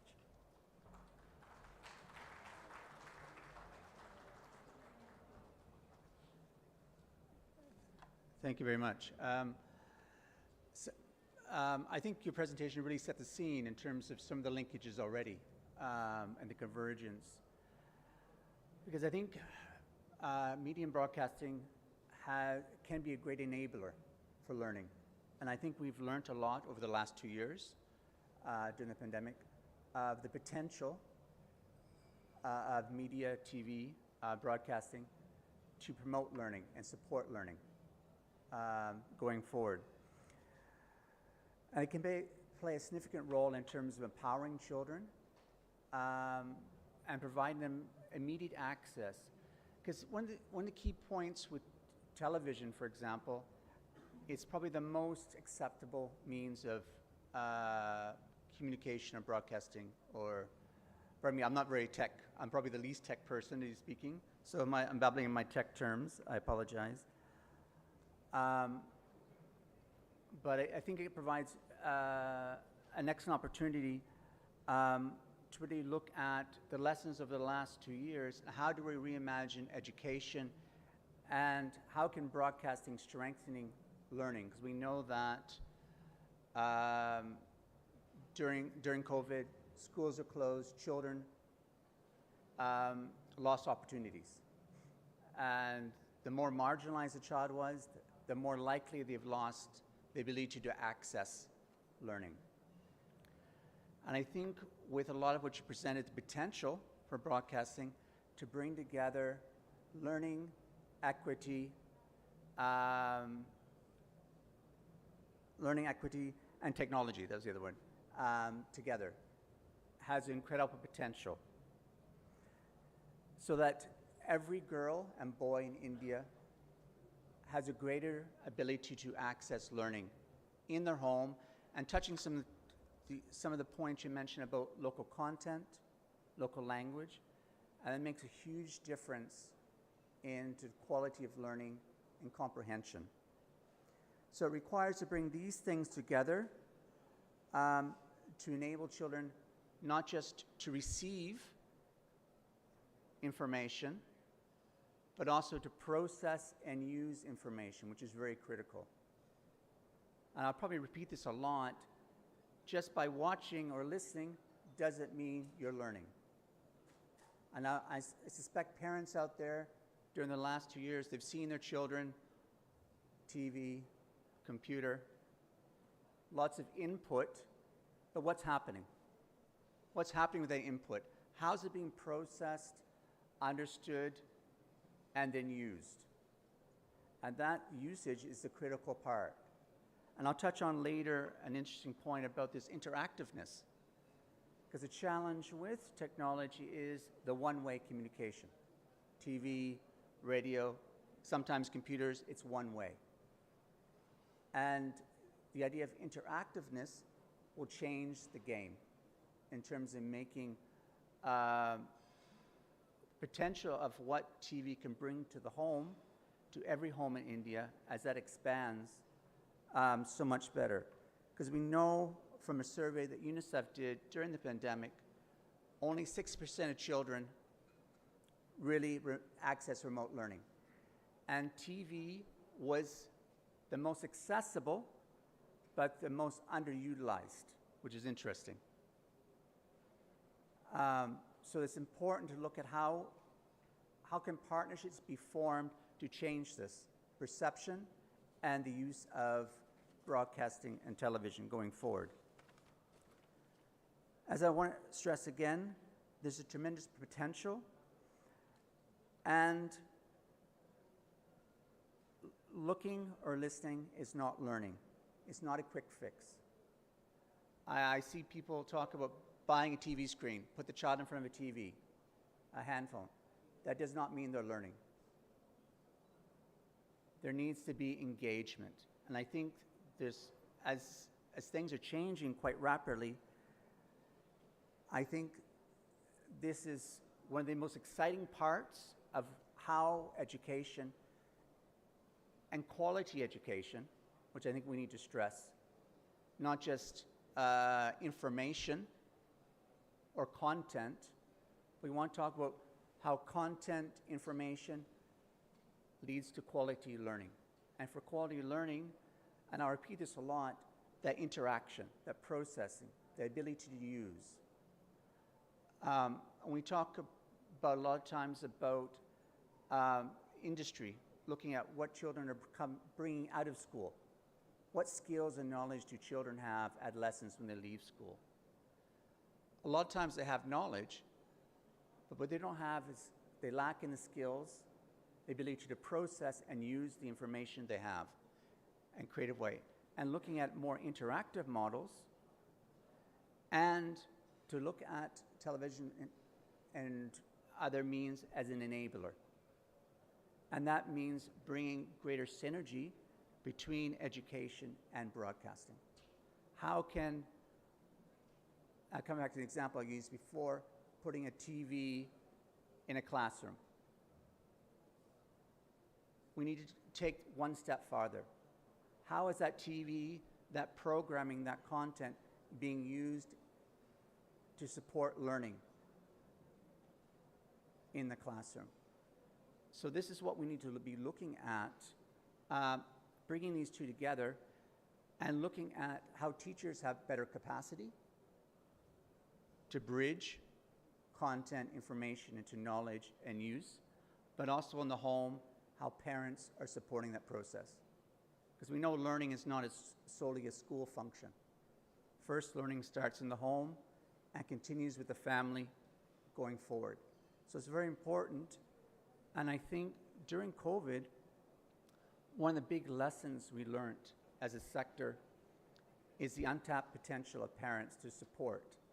Not parents as teachers, but parents as supporters of learning of their children. Asking questions, having discussions, interacting. Because that's really key signs of adolescents and children being able to use higher functioning skills in those processes. And I think there's been a lot of things happening in India over the last period, looking at edutainment content. UNICEF has done partnerships with Sesame Street, Gala Gala Sim Sim. There's Meena Raju Munch content. How does this good content that's happening link into mainstream broadcasting? We have 200 channels now the government's bringing out for education. How do we increase partnerships with content, linking that to interactive participation and learning going forward? It's very, very important. And as we increase the use of broadcasting and television, how do we measure learning? How do we integrate? We know that children are actually learning from these processes. Quizzes, external materials to support that process. So not looking at TV in isolation, but as an integrated component of a child's learning or an adolescent's learning. And as you bring in these new approaches, it's very important to look at the capacity of the systems to support that. And it's not enough just to give hardware. but you need to have the capacity and the knowledge to use that qualitatively to support quality learning. So what is the teacher doing? What skills are adolescents learning to process that information effectively? To be active learners, not passive recipients of content. And that's, I think, as things change within the sector, we have more interactive models. I think there's a strong convergence possible going forward. And when you look at this point in time, and I won't repeat what Ashish mentioned in terms of the growth, but maybe a once-in-a-lifetime opportunity coming out of COVID, or the moment of change and innovation. How do we use this moment to drive transformation and change in education in partnership with technology and broadcasting, with a focus on equity and access? There's really a lot of good practice in India. It's really leveraging that local practice and scaling it up more broadly so that every child, every boy and girl in India have an equal accessibility to these tools, this content, and the ability to use the content and support it in that process, in the classroom, but as well as in the home with the parents. So thank you very much. I get danced, I think, as I was requested.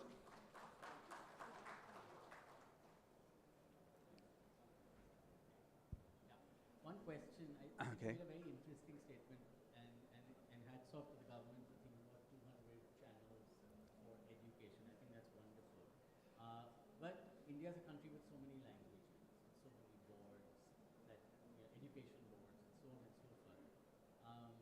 You mentioned the point about how do you ensure that when they're sitting in front of the screen, that it actually means they're learning. So is there some best practice around the learning aspect of how, while we may put out all the content on 200 channels, how will the learning be managed? It would be great if you could throw light on that.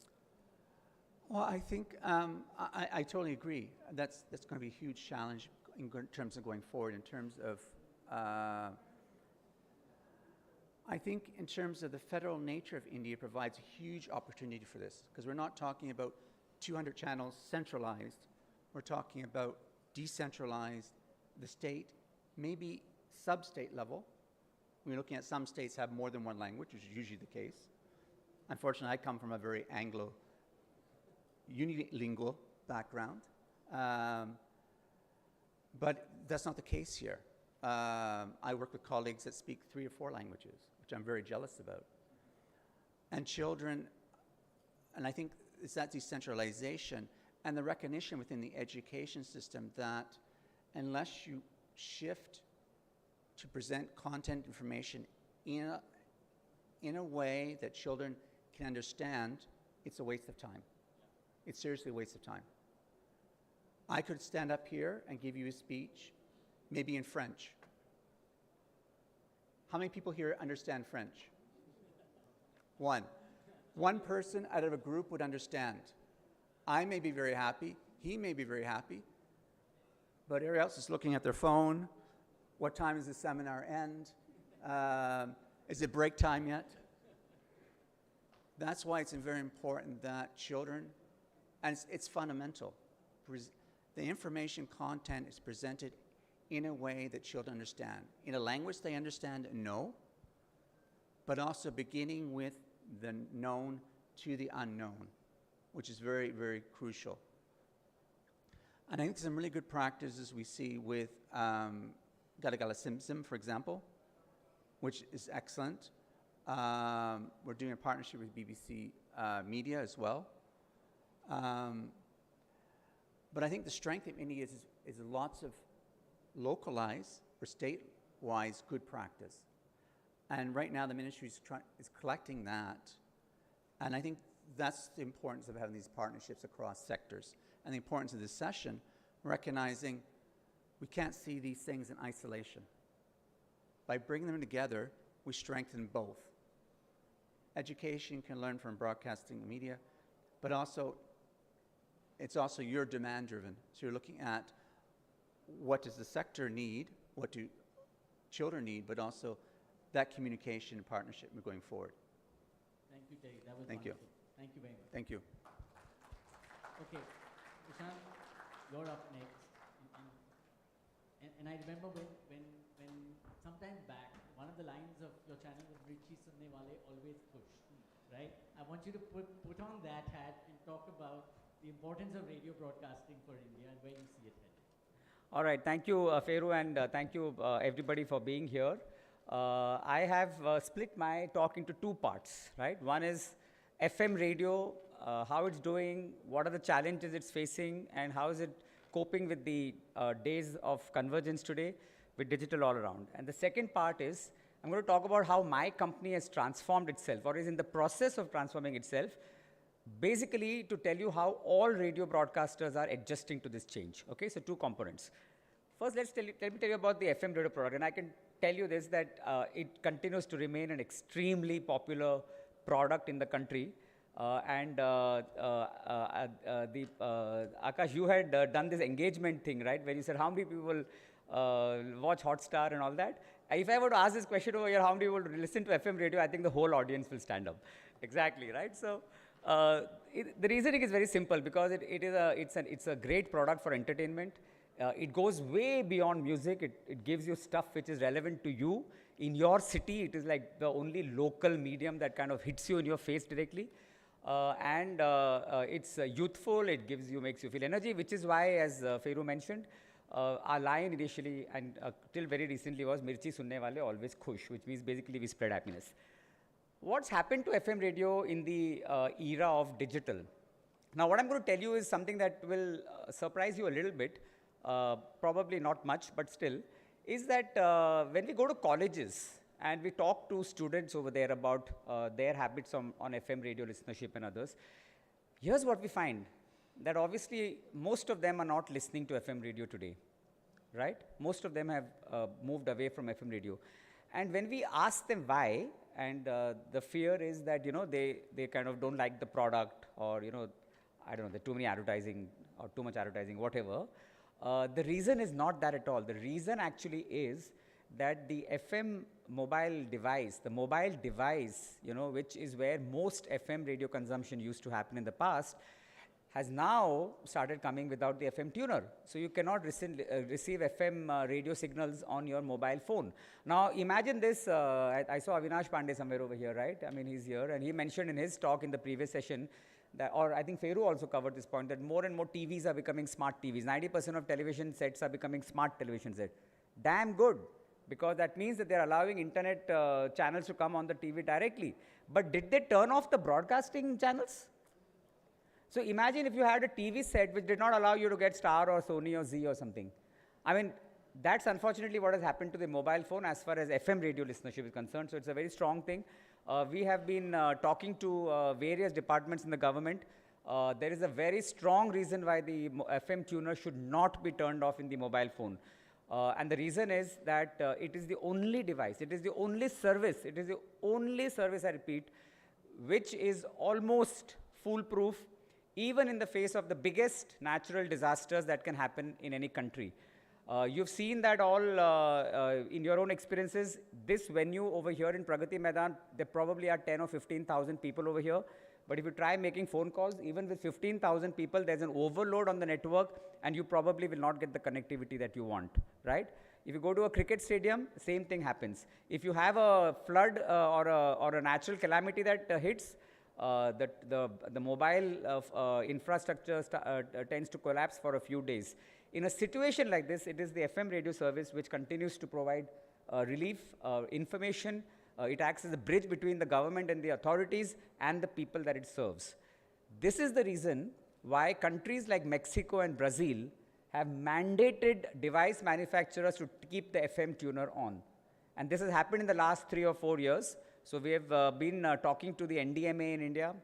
This was actually a suggestion given by the TRAI chairman, Dr. Waghela himself, a month or so ago, and we've followed up on this, and we've taken it to the NDMA. The NDMA is very interested in this, and we are hopefully following up on it. So this is as far as the how the FM business is faring. It's very popular. Kids want it. 90% of people inside cars are consuming FM radio, 90%. And it is not about India. In the US, 95% of the whole population consumes FM radio because they are driving cars. Most people in America drive cars, as you know, and therefore radio consumption has become very, very strong. Advertisers are coming in a big way to radio, so FM radio is coping quite reasonably well in this environment. Prashant, I'm going to interrupt you and say, we're all friends here.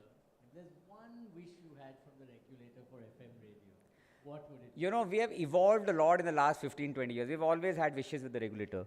But today my wish to the regulator is a very different wish. It is exactly what I just spoke about. That don't do anything, it doesn't matter.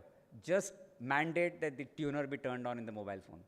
That's it. Between the DOT, between NDMA, between MIB, they can do this. It's there are precedents. In the US, which is a capitalist country, Dr. Ajit Pai, who was the FCC chairman, went on hammering, saying that, you know, you need to turn the FM tuner on, right? And because it's a capitalist country, it can't mandate, it can't give an order.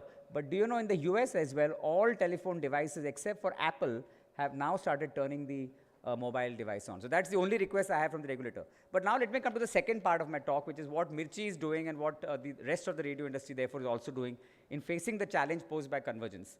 First and foremost, we are no longer called Radio Mirchi. I don't know how many of you noticed it. We have dropped the word radio. We are not Radio Mirchi. We are just Mirchi. So I call myself as CEO Mirchi. That's it. There is no Radio Mirchi. So why is it that we have done that? Because obviously we realize that the brand Mirchi is way beyond just radio, right? The brand Mirchi is today, and here is a startling number I'll give you, approximately 50 million people consume FM Radio Mirchi. 50 million, 5 crore people consume FM Radio Mirchi. But there are approximately 75 to 80 million people who consume Mirchi on YouTube and Facebook. And that's not in the radio format. That's in the video format.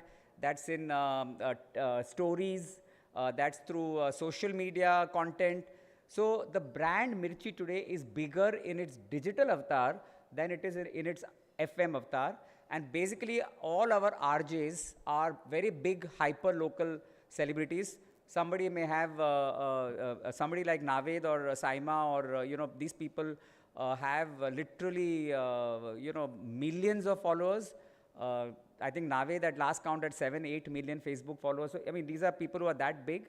But equally, there are people in my Rajkot station, my Coimbatore station, who may have 5,000 and 10,000 followers, but they are actually engaging with the community over there. So RJs have gone into the digital medium in a big way. Mirchi is producing 30,000 videos in a year. 30,000 videos we are producing. We have a YouTube channel, which is one of the biggest filmy channels in the country, in the whole ecosystem.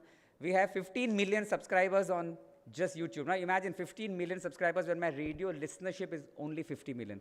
So basically the brand has transformed completely from radio, gone into video products and text products and entertainment in a larger format. We just launched our app on 1st of July. It's called Mirchi Plus. If you go to Mirchi Plus, and it's probably the only app in the country which gives video, audio, text, all types of entertainment all in one place. This is what radio companies are having to do. What is the one big crib we have got? That on my own app, and on my YouTube channel, and on any digital presence that I have, I cannot stream music. I cannot offer my radio product. Nothing to do with the government, Mr. Abbas sir, it has nothing to do with the government. It is to do with the music industry. We don't have an agreement with them on royalty. Hopefully, one day we will get there.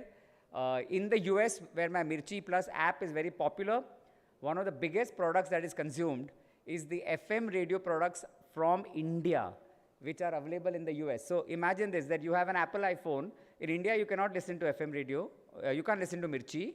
But if you're in America, you can not only listen to the Mirchi from, let's say, Mumbai, but you can listen to Mirchi from 15 cities in India, depending on where you come from. You're a guy who's come from Coimbatore into San Francisco. You can listen to your Coimbatore Mirchi radio station in the US on your mobile phone, including on your Apple phone. So this is the only worry and complaint we have, that in transforming to a digital first kind of a brand and an industry, we are unable at this point in time to stream music. So just two things I would like you to remember as I end. One is that NDMA put FM tuners back. If all of you say put FM tuners back, I'm sure they'll put it back. And two is that we just need to get the music piece right, but the digital transformation will then be complete. Okay. One question from my side, and we spoke briefly earlier today on digital broadcasting, right? It gives you the option for every one channel to have 4 channels. It's spectrum efficient. You can have so much more ad inventory. What will it take to make this successful? Well, I'm happy that you brought this up, and I kind of intentionally did not cover it in my talk. Digital transmission is actually an idea which is 25 years too old. And I'm sorry to say that in today's world, in my opinion and in my humble opinion, it has no place. And the reason it has no place is because what is digital transmission? Digital transmission does nothing to the user. If you are a user of a radio product, whether you listen to the content on FM radio or you listen to it on DRM or DAB or DAB+, there is no difference in quality of the sound that you listen to, because even FM radio is CD quality, right? It's not that. Actually, DRM and DAB and all benefit the government because it helps to use spectrum better. Instead of one FM radio station, you can have 3 or 4 stations. So yes, the number of stations will increase. However, remember that you have to have receivers, right? Even today, in the US, for instance, HD radio has already been declared a failure. It is over and done with. 20 years they tried. By the way, Mirchi operated 10 FM HD radio stations in America, 10, right? But we've given it all up because every radio broadcaster there is giving up on HD radio. In Norway, which is the first example and the best example of where DAB was launched actually, the government had gone and said, we will switch FM radio signals off because the signal is utilized better on DAB. Well, they did switch FM radio off, but it is one of the most unpopular decisions the government there has taken. In the UK, where they also wanted to do it, they have said that at least till 2030, we are not going to touch the FM radio signal. So answer to your question, Feru, is that DRM, DAB, HD radio, these are all 25-year-old technologies. This is not what the industry needs at this point in time. If the government were to auction these licenses, sure, we will put our content on it, but we don't expect it to do anything much to the broadcasting ecosystem. Thank you, Prashant. That was very insightful. I think there's some good points for the government to mull over. Thank you. Okay, now, Mr. Abbas, as the principal advisor to the TRAI, what does regulation in a converged world mean for us? How's it going to happen? Thank you. Good afternoon to all of you. May I have my presentation here? Okay. So this technological development has led to the convergence.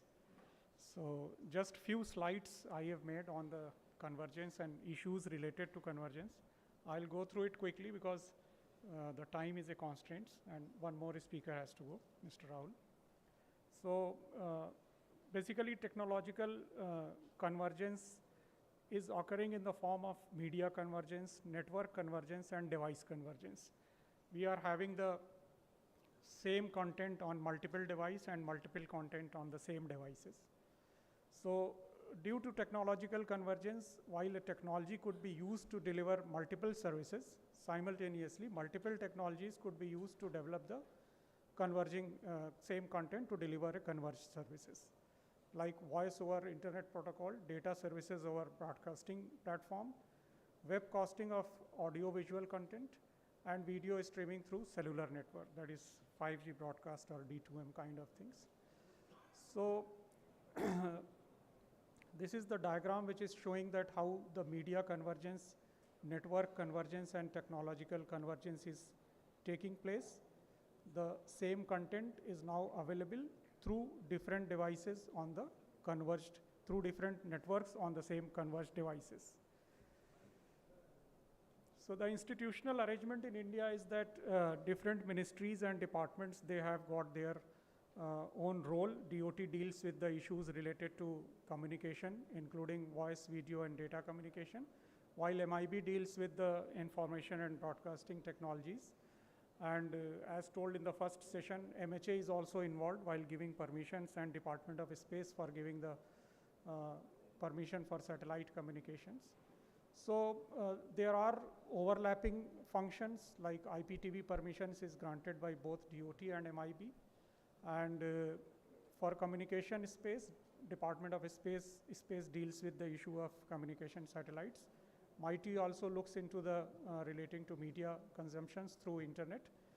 So there are different service providers who are licensed by DOT, like TSP, Internet Service Provider, IPTV, whereas, and the satellite communication operators, whereas DTH, Teleport, these are dealt by MIB.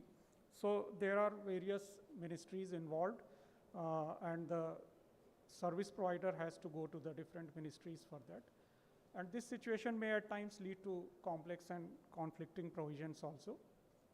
So in the view of emerging technologies like 5G broadcast, D2M, machine-to-machine IoT, artificial intelligence, and edge computing. So now the boundaries are blurring, that how, which network will provide what kind of services. So in the digital media segment, the technological convergence is being witnessed in the form of blurring of line between various media segments. And currently almost every player of each media, be it print, radio, or television, so is present on digital media as well as an extension. And we have e-papers, online magazines, publications, apart from availability of linear channels also on the digital platform.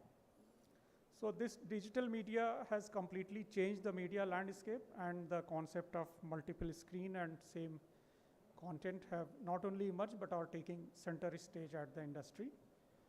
And as an impact of this convergence of technologies, there are threefold impact, that is conglomeration, consolidation of telecom, IT, and broadcasting sector companies, birth to a completely new form of economy, commonly referred to as data economy, and need for restructuring of the existing laws, regulations, and institutions to meet the emerging requirements. So many new age services like social media, OTT, messaging, voice, calls, over, these are operating at the intersection of these comparted functions of the department. So what are the challenges? So regulating a converging technology, which is result of blending or integrating multiple technologies, can be challenging. This is because one-to-one relationship between a converging technology and a regulatory entity is no longer clear. A converging technology may create a new sector where a regulatory entity has not been identified, and new technologies are blurring the geographic boundaries of the nation, where the contents are created or provided in one country and it is consumed in some other country. So therefore, determining oversight jurisdiction and regulatory authorities for converged technologies become unclear, and the boundaries that once separated single function technologies blend and blur together. So absence of any specific regulatory oversight or distribution of converged functions across multiple regulatory agencies could provide opportunities to stakeholders for forum shopping or slipping through the regulatory gaps. So such opportunities could be a great risk for the national security also. As an international experience also, the converged regulators are coming up. For example, in many countries, in Europe also, and in Japan, USA, UK, Australia, the converged regulators have come up, which are regulating the entire landscape of telecom and broadcasting. The data economy, since the digital platform has come up, so therefore this has also become important, that a piece or aggregation of information could identify an individual or reveal patterns in one's activities, and data can potentially identify, locate, track, and monitor an individual without the person's knowledge. So this is already in the domain that data privacy needs and everything is to be in place before regulating all these things. And finally, what is the way forward? So in such a scenario, the institutional integration of telecommunication and media regulation, both at the organizational level and at the normative policy level, making the law and enforcement is need of the hour. In India, multiple government departments like DOT, MIT, MIB, DOS, and DPITT are responsible for policy oversight relating to these converging technologies and data economy. So there is an urgent need for reviewing and restructuring of the existing legal licensing and regulatory framework. And this technological disruption has led to three items, that is multiplicity of the platform, shift in the consumer behavior, and change in the industry dynamics. So existing regulations are only covering the legacy technologies based services. So therefore the regulatory gaps are there which needs to be fulfilled to ensure growth of the industry as well as protection of the consumer. So being in line with the principles of technological convergence, the proposed telecom framework should cover all the communication services, therefore applying to telecommunication networks, internet, satellite, cable TV, terrestrial broadcast. So everything should be covered by the proposed legislation. And the new regulatory and policy making framework will promote the positive contribution that information and communication technologies can make to the economy, society, and personal quality of life. So that is all from my side. Thank you, Mr. Bas. That was very heartening to see that you're looking at it with this lens. Perhaps because I think you were the youngest person on the stage, and therefore probably the best qualified to attack convergence. Thank you. I mean, what's hitting me from this is that I think where you're heading is simplicity, right? Not 4 departments, but 1 department, not different laws for different media types, but a common way to look at everything. When do you see this happening? It would be really good to get a date, because I think this will be one of the biggest things to spur the growth of the industry. Yes. And you will be doing a great service to the industry Yes. by putting something like this. So once the beginning has started, then it will be achieved. And recently the draft telecommunication bill has also declared that broadcasting will be part of the telecommunication services only. And we are also dealing a reference from DOT on convergence. So that also we are going to issue a consultation paper shortly. So government is moving in this direction, and we are also coming out with our recommendations on ease of doing business, in which we are proposing to integrate all the ministries. All the processes should be integrated. So we are inching towards this goal. So maybe in a period of 3 to 4 years or 5 years, we will be able to achieve all these things. Thank you so much. That's Thank you. extremely hard. Thank you. I think 15 years ago, I was watching TV and this ad came, and I think it changed my life. It went something like this. निगाहों से निगाहें मिलाकर तो देखो. Has anyone heard of this ad? नए लोगों से रिश्ता बनाकर तो देखो. जो दिल में है उसे कर दो बयां, अपने आप को जरा जगाकर तो देखो. आसमां सिमट जाएगा तुम्हारे आगोश में, चाहत बाहें फैलाकर तो देखो, अपनी दिल की बात बताकर तो देखो. And that's when Airtel hit me here, all right, and caused me to change the connection, right? Airtel 1, Vodafone 0, unfortunately that.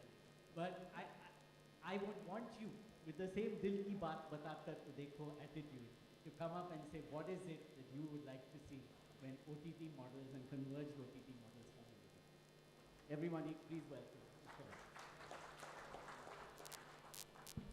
Thank you, Ashish. That's for a very emotional welcome to this.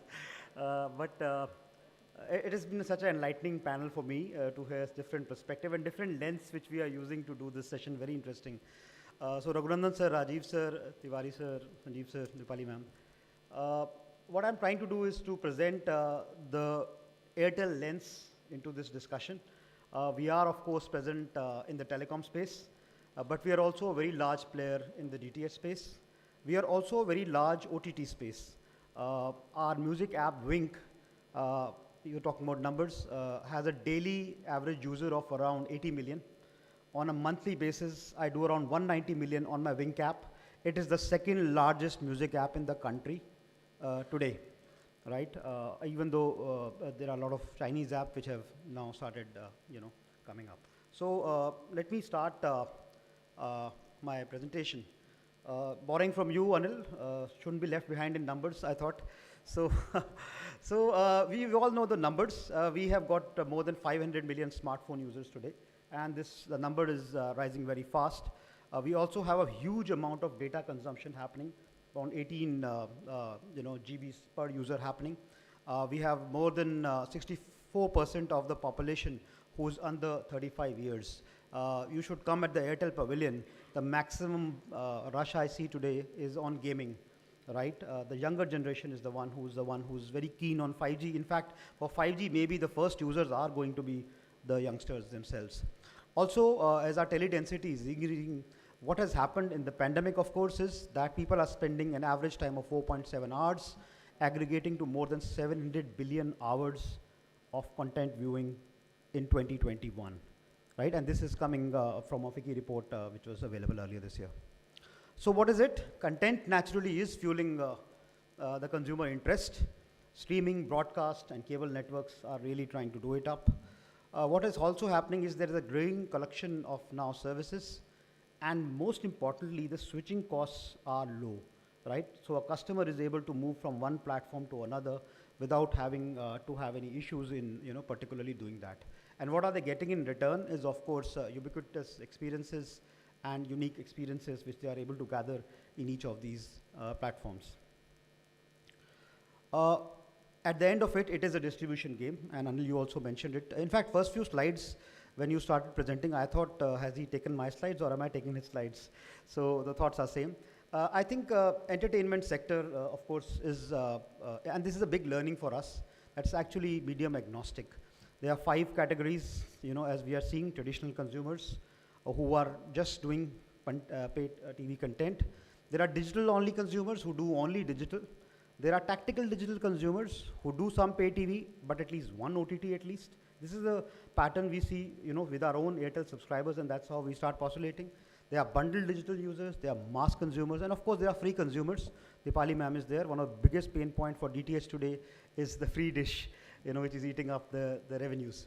So I think what is happening is the monetization has to be driven for premium and mass users as far as we are concerned, and distribution strategy is the key to really drive up your markets, and how do you then distribute your content across different platforms to be able to serve yourself better. So these are the various options available for players. Go through a broadcaster, become OTT, through a telco, try to route it, be a ISP or a LCO. And LCOs are playing such a tremendous part in growth of this journey now. Increasingly, LCOs actually aiding in the growth of broadband in the country. There are traditional DPOs which are still there, like a DTH operator, and of course, the connected TVs which are already there in the system. So how do each of these people drive convergence is the question we are seeing. And so for a telco, it's to provide voice and data and also digital services through bundling. And we have seen reduced churn and higher ARPUs happening if we are able to do that as a telco, right? That's the driving force and opportunity area as far as we are concerned.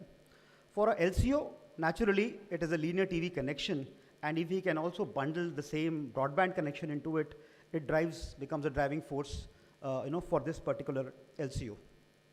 Go to third category, the connected TVs now. So more than 10 billion households today are on this connected TV, and there's a huge opportunity which is there. Increasingly, a lot of content is being driven through these connected TVs as we go ahead. There is aggregator OTT apps where you are actually bundling a lot of content together, and you are able to sell as a masterpiece of a lot of OTT apps going out together. And lastly, of course, there's an opportunity on advertising.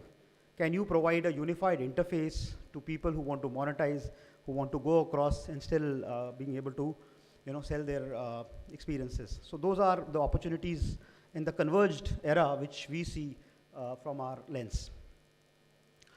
I think the draft law is there in front of us. It already talks about broadcasting, already talks about telecom. So I think our future is clearly hybrid. We see both of them actually surviving, and network efficiency being the key driver here of how we are going to consume it. If we are able to work out a good hybrid model, I think there is still a lot of juice in this business which is up there for everybody to be able to use it. How is Airtel doing it? Well, our answer is simple.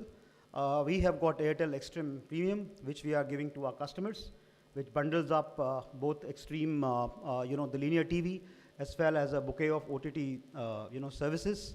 And just to conclude my talk, given the time, I think I will just leave it out with this video, which really captures what we are doing.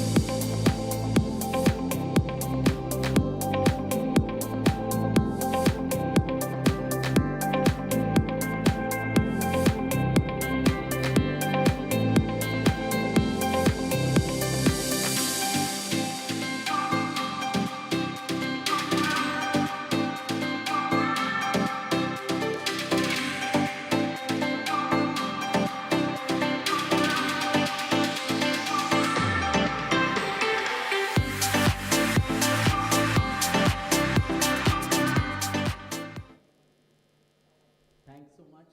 Thank you, Anil. One question before you leave. I'm, from the looks of it, Airtel wants to stay the pipe and has gotten into the aggregation of content business on behalf of its consumers. You're in effect playing the role of the MSO that they've been playing for the longest time. So provide the pipe and the content with it. When you look at it 5 years from now, and especially in the way that you're doing it in a completely converged environment, I can get my TV channels on you, I can get VOD, movies, everything on you.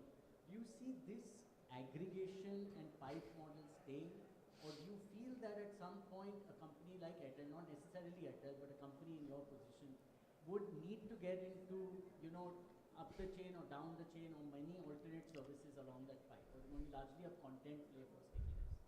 So I think at Airtel, very nimble and flexible in our approach. Right, we have experimented with a lot of things. We have done away with a lot of things. We keep on adding up new things into our portfolio. A lot of content today on Wink is actually fresh content which is being put up by people, right? And we are quite open. We have something called at Airtel called a startup accelerator ecosystem, where we are working with more than 40 startups, right, for their ideas, for their content. With podcasts now picking up in a big way, that's another open area for us. So we'll remain hungry and ambitious to look at content. And definitely we don't want to be just a pipe. We want to be a much larger digital ecosystem player. So Yeah. will there be a day when I can get your content bundles without subscribing to an Airtel broadband pack? That we can talk separately about. Thank you so much, Mr. Vat. Thank you. Great having you. While we have this great panel here, any questions for any of them? Yes, sir.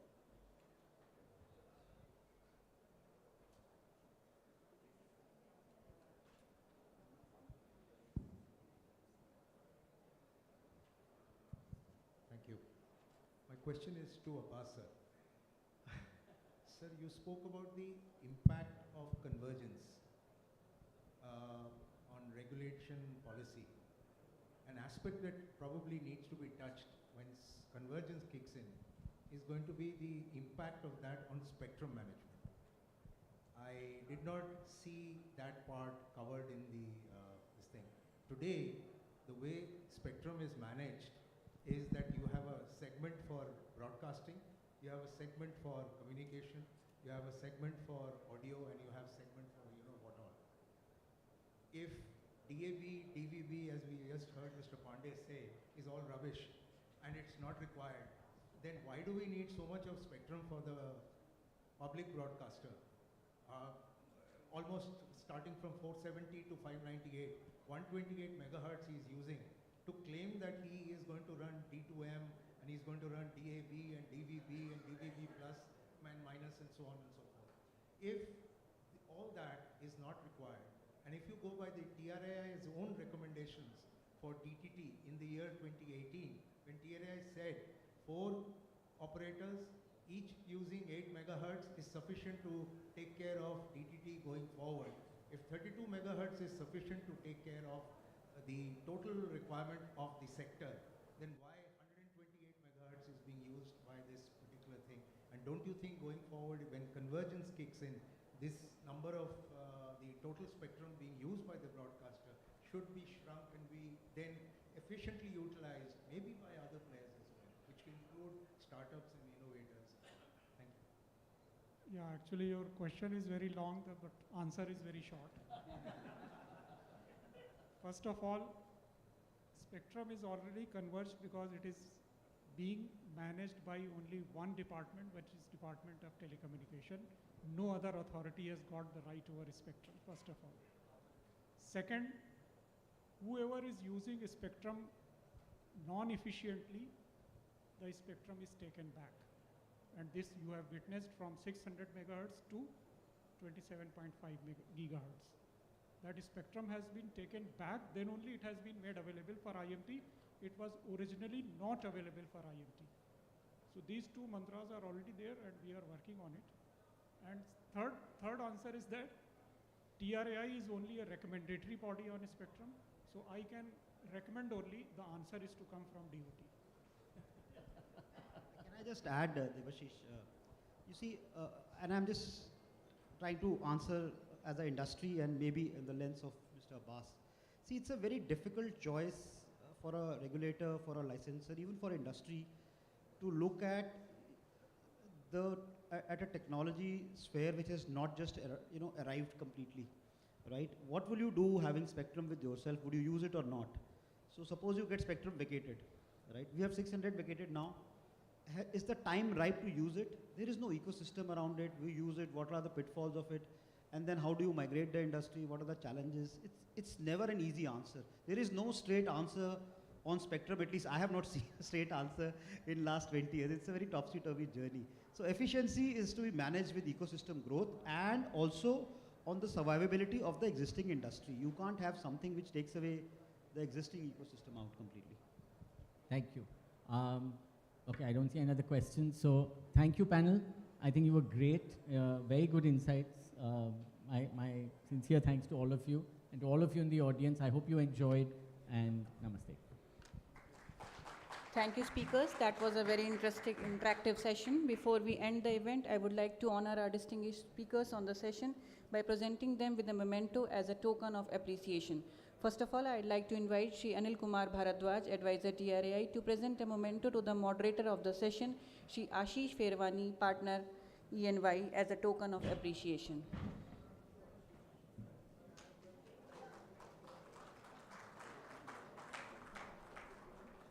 Next, I request Shri C.P. Sharma, Joint Advisor TRAI, to present a memento to Mr. Terry Durnian, Chief Education, UNICEF.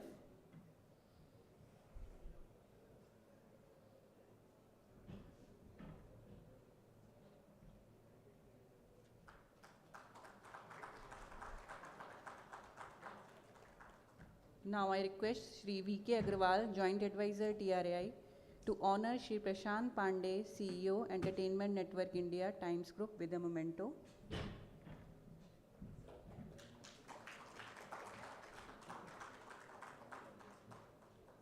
Next, I request Shri S.B. Singh, Joint Advisor TRAI, to honor Shri S.T. Abbas, Principal Advisor TRAI, with a memento.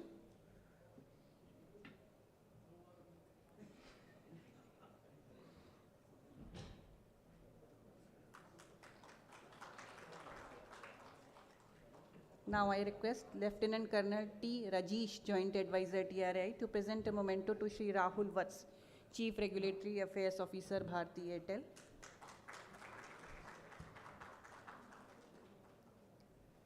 I request Secretary Sir and Senior Officers of TRAI to have a group photograph with the session speakers.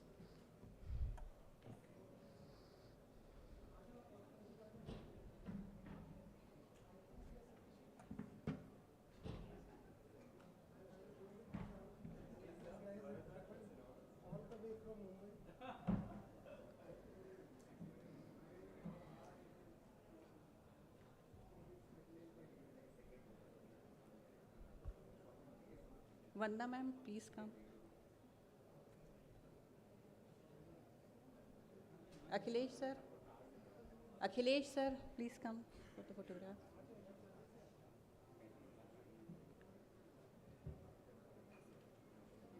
That's it, direct.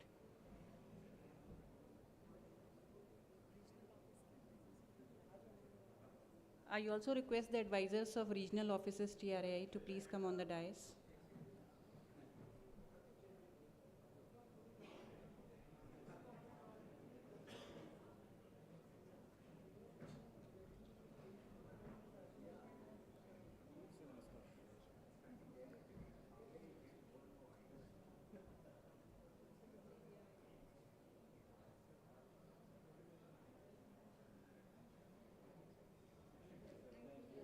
With this, ladies and gentlemen, we mark the end of today's seminar.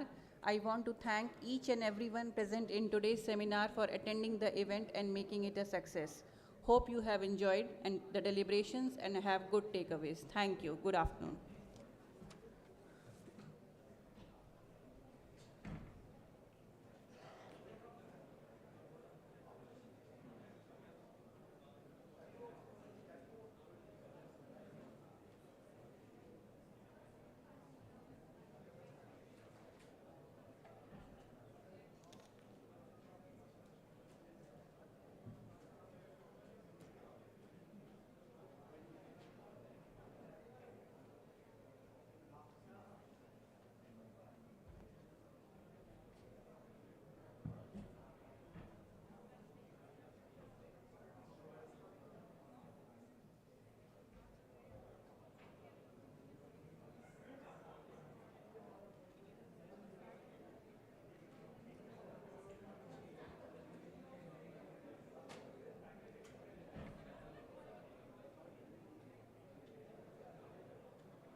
Hello. Hi, good afternoon, everyone.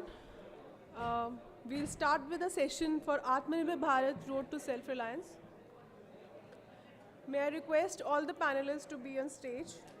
I'll invite Mr. Atul Lal, Vice Chairman, Managing Director at Dixon Technologies. Mr. Arvind Bali, Telecom SSC CEO. Mr. Jatinder Singh, CFO at VVDN Technologies. Mr. Hari Om, Chairman and Managing Director at Lava International. And Mr. Jaideep Redkar, President at Pros Technologies India Private Limited.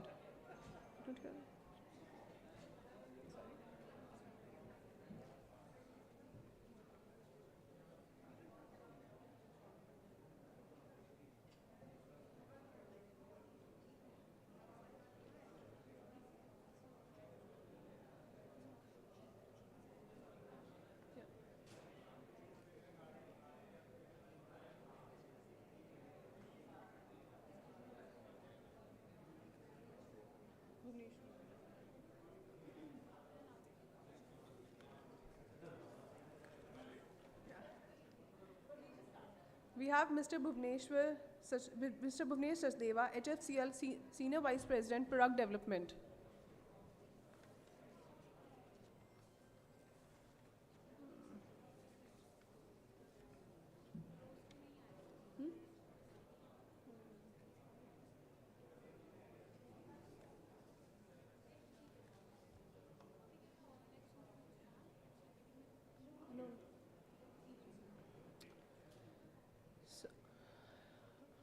Mr. Hari Om Rai, Chairman and Managing Director at Lava International, is the co-founder, Chairman and Managing, is the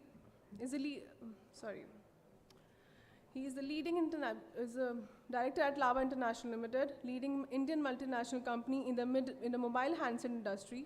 In 2009, Mr. Hari Om Rai established Lava International with a vision to empower people to do more, to be more.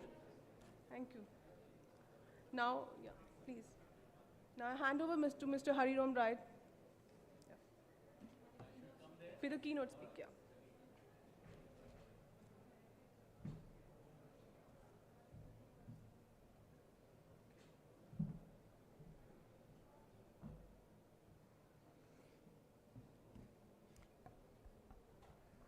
So thank you very much.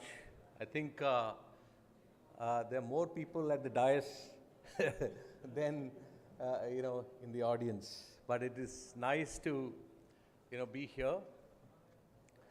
So I've been told to speak about Atmanirbhar Bharat and Atmanirbhar, not only Bharat, as to what is that we are doing in our industry.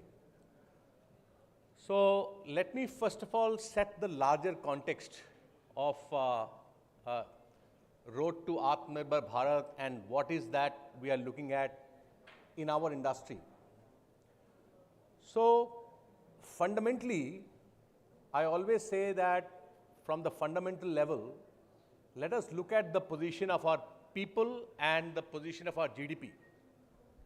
We are 18% people of the world and surviving on a mere 3.1% of the global GDP, which means that Gabbar बोलता है ना बहुत बेइंसाफी है ये बहुत बेइंसाफी है 18% people surviving on a mere 3.1% GDP. So the way our industry is approaching to make in India is to make sure that we are able to take our fair share from the global GDP. And the fair share is average, mediocre share is 18%, which will make India's GDP to about 17 to 18 trillion dollars. So that's the context and that's the prism with which, as industry, we are looking at, our sector. And when we see the opportunities are also immense, as if the entire cosmos is conspiring to make it happen. The way China costs are increasing the labor availability is getting down, and also the geopolitical contexts are there. So most of the world is looking out of China to get their goods manufactured. So it's a tremendous opportunity for us. And let me, in this context, talk to you about the electronics sector, that what is the electronics and tech sector. So we are not looking at electronics separately than a tech sector. Electronics and software both are completely combined. And together, they contribute $4 trillion of revenue. And this $4 trillion of revenue is roughly $2 trillion each, roughly, the software and hardware. And put together, this software and hardware, they contribute to about $17 trillion to the global GDP, because it multiplies, the multiplier effect of about 4 trillion goes to about $17 trillion. And the valuation of the electronic and tech sector is about $23 trillion, which is about 24% or 25% of the global valuation of all the companies put together. So therefore, this is the most important sector. And how we are looking at it, when we are talking about Atmanirbhar Bharat, when we sat down as an industry forum together, we thought that while Atmanirbhar Bharat is a good thought, but it's still passive. It does not have the passion or action or activeness. So today the opportunity for us is beyond Atmanirbhar Bharat. It is of Paraspar Nirbharta, how we can serve the world in such a manner that the world also must depend upon us, and not just, we should depend upon the rest of the world. That is the real Atmanirbhar Bharat in our view as industry, when we are joining together our brains and we are thinking about it as to how we are looking at it. So while the mobile sector is leading the electronics market, and in mobile sector, we are looking at doing 50% of the global mobile production in India by 2033. And we are looking at making this 50% in such a manner that the bottom 50% of the supply chain is actually manufactured in India completely, and in such a manner that the remaining 50% manufacturing which is happening outside of India cannot be competitive without using the bottom supply chain of the Indian manufacturing. With this thought process, we are building the roadmap of the industry. So if you see the roadmap, we've started with the phased manufacturing plan, and with that, from 18,000 crore of mobile production in India, we have gone to 3,00,000 crore of mobile production. After that, when we were very clear that almost every single mobile which is being used in India is produced in India, then how to move forward, we came up with the PLI scheme. But PLI scheme is, I call that an injection, which is, what it is called, the injection which is, I'm just sort of forgetting this word. Not adrenal, something like adrenal, but, which is given for, let me remember that and I'll let you know. So that injection is not good for the body. It will wake you up, but not very great for the body. And steroid, yeah, steroid is the right word. I was looking for that word. I always forget this word. So steroid, PLI is a steroid with which we have started manufacturing and started exporting also to the world. And with that, we have exported about 45,000 crore of mobile last year. This year, we are going to export even more. But that's still the beginning. And from here, the real success is going to come when we are now working on making sure that we are globally competitive on every single parameter of the input which goes into manufacturing. and also looking at this entire business holistically. So last couple of minutes and I'll close, that from the capital which is being used in the manufacturing, to infrastructure, to power, to labor, to water, to logistics, ease of doing business, every single cost we are looking at, and we have benchmarked the costs of China. And with that, now this next level of strategy, we are very sure that we'll be in a position in which, you know, people have must have seen this movie Godfather. He says we'll make an offer he can't refuse. And this is the offer we want to make from India, that nobody in the world should be able to refuse. That we'll be the most competitive in the world globally in the bottom 50% supply chain, which is labor-oriented supply chain. With this thought process, we are building this entire industry. And the most critical thing, the last one, is very important, that it's not about only the foreign companies who will be able to come and build the nation. They are very, very critical, very important. They are going to come and they are going to come up with skills and to build the nations. But we are looking at the global companies to come up with their supply chains, the Chinese companies also to come up with their supply chains, but along with that, a fair share of the Indian companies and the supply chains to develop skills, to grow skills in India, and to supply to the global world, so that we are able to take our fair share from the global world. Thank you.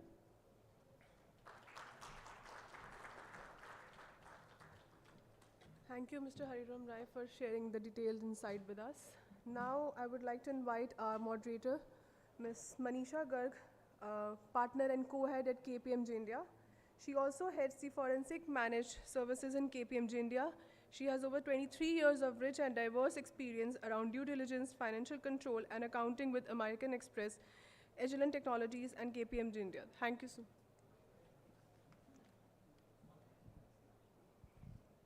Thanks a lot, everyone, and thank you so much, Mr. Rai. I think sets us well for the discussion today. I will just take a brief moment to introduce the esteemed panel, and the profiles need no introduction, but I will do my best. So with no further ado, and in no particular order, let me first introduce Mr. Arvind Bali. He's the current CEO of the Telecom Sector Skills Council, needs no introduction, an accomplished business leader with 35 years of expertise in managing various business streams with globally respected outcomes. Second of all, we have Mr. Atul Lal. He is the Vice Chairman and MD at Dixon Technologies and has been associated with company since its inception, a co-founder at that. He's also responsible for the company's overall business operations and, of course, has more than 25 years of experience. I again have Mr. Jitendra Singh. We'll call him Jeet for today. He is a CFO at the VVDN Technologies. Prior to joining VVDN, he has had an experience of more than 30 plus years, belies from how he is right now, so fantastic experience there. And he's headed various departments such as divisions of finance, internal audit, corporate strategy, and planning. I also have Mr. Jaideep, let me just first introduce Mr. Bhuvnesh Sachdev. He's a Senior Vice President, Product Development with HFCL, and he heads the Product Development Division of HFCL with 22 years of experience. He has led multiple product lines and has held various leadership positions in India and multinational organizations. And in his current role, Bhuvnesh is responsible for driving new product development efforts in HFCL. I also have Jaideep Redkar.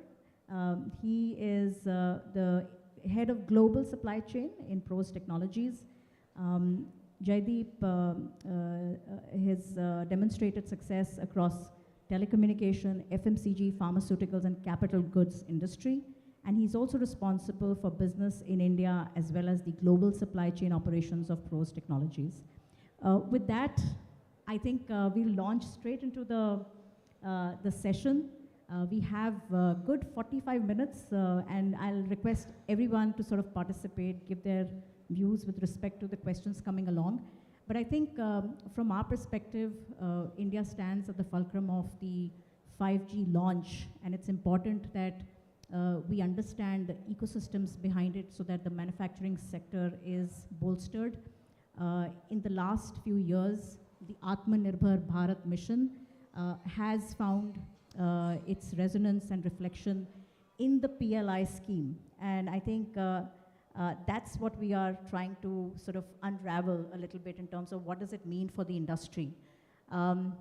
I think if you will, and you will all agree, I think the global players today are looking at India from cost, both from a cost optimization perspective. There's also a need to sort of find another alternative source as they restructure their supply chains. Now, I would basically open it up to this panel to say, first question, I think because Mr. Honorable Prime Minister's vision with respect to Atmanirbhar Bharat and PLI scheme, how has this scheme sort of given some impetus to the manufacturing per se? And perhaps, you're sitting right next to me, Atul, may I open this up for you, and especially in the context of the fact that, congratulations, you have, you've just won the agreement with Google, where you will be doing sub-licensing and contract manufacturing on the TV, the LED TV manufacture on the Android platforms and Google platforms. So in your view, how does this entire scheme bodes well for manufacturing? So thanks very much, Manisha. I think in the opening remarks, Hariomji has very well articulated the positive enthusiasm in the industry. We feel that the industry is at an inflection point. We feel it's some kind of a Y2K movement for electronics manufacturing in India. We are of a firm conviction that electronic goods being sold in India would be manufactured. Second, this manufacturing over a period of time would keep on deepening. Third, very shortly it's going to be design-led, deepened manufacturing from India. Fourth, it is not only going to be servicing the domestic market, it's going to be servicing the global markets. Undoubtedly, it's our inflection point. Now, any industry, globally or in India, in its stages of infancy, requires some kind of government support, some kind of hand-holding. Till the time it's able to stand on its own feet. And that's what PLI scheme is all about. Undoubtedly, there is a skill set, but we can't be emotional about things. There was definitely a set of disabilities. And those disabilities, at least for a particular tenure of time period, needs to be bridged. And the government very prudently has rolled out the PLI scheme. I'm seeing this, we at Dixon are a PLI beneficiary of 5 schemes: mobile, IT products, telecom devices, lighting components, air conditioning components. And I can see, you see my global revenues for mobile, which were barely $100 million, this year are going to touch $500 million. Next year are going to touch $1 billion. And this is thanks to PLI. But then this is not it. You see, along with the PLI schemes comes a huge sense of commitment on deliverables as entrepreneurs, because you see, please appreciate that the supply chains of the principals, global brands, is very deeply embedded in China. There's a lot of inertia in shaking it up. So it's extremely important that we entrepreneurs deliver on what we have committed. And I'm taking this liberty to even state that same applies to the government. That what has been committed has to be executed seamlessly. And once we are through with it, I'm very sure there's going to be a multiplier effect. It's going to just go up, up, up. It's going to deepen, deepen, deepen, and there's going to be design. So So I think we're in for good times, good for the industry. Thank you. Thank you so much. May I bring in Arvind now? I think, Arvind, in various forums, your conversations, and I've heard some of them, you've always reiterated the fact that there is a huge gaping skill gap when it comes to the ICT industry. And with the technology dynamics playing out, where there is that skill gap is sort of going to increase, what are your views? How can this particular scheme help in bridging that gap? Actually, skill is something, as far as industry is concerned, so far, because I've also run factories, most of our time, like we just need people on yesterday basis, manpower is required on urgent basis immediately, and we try to skill them, train them on the job.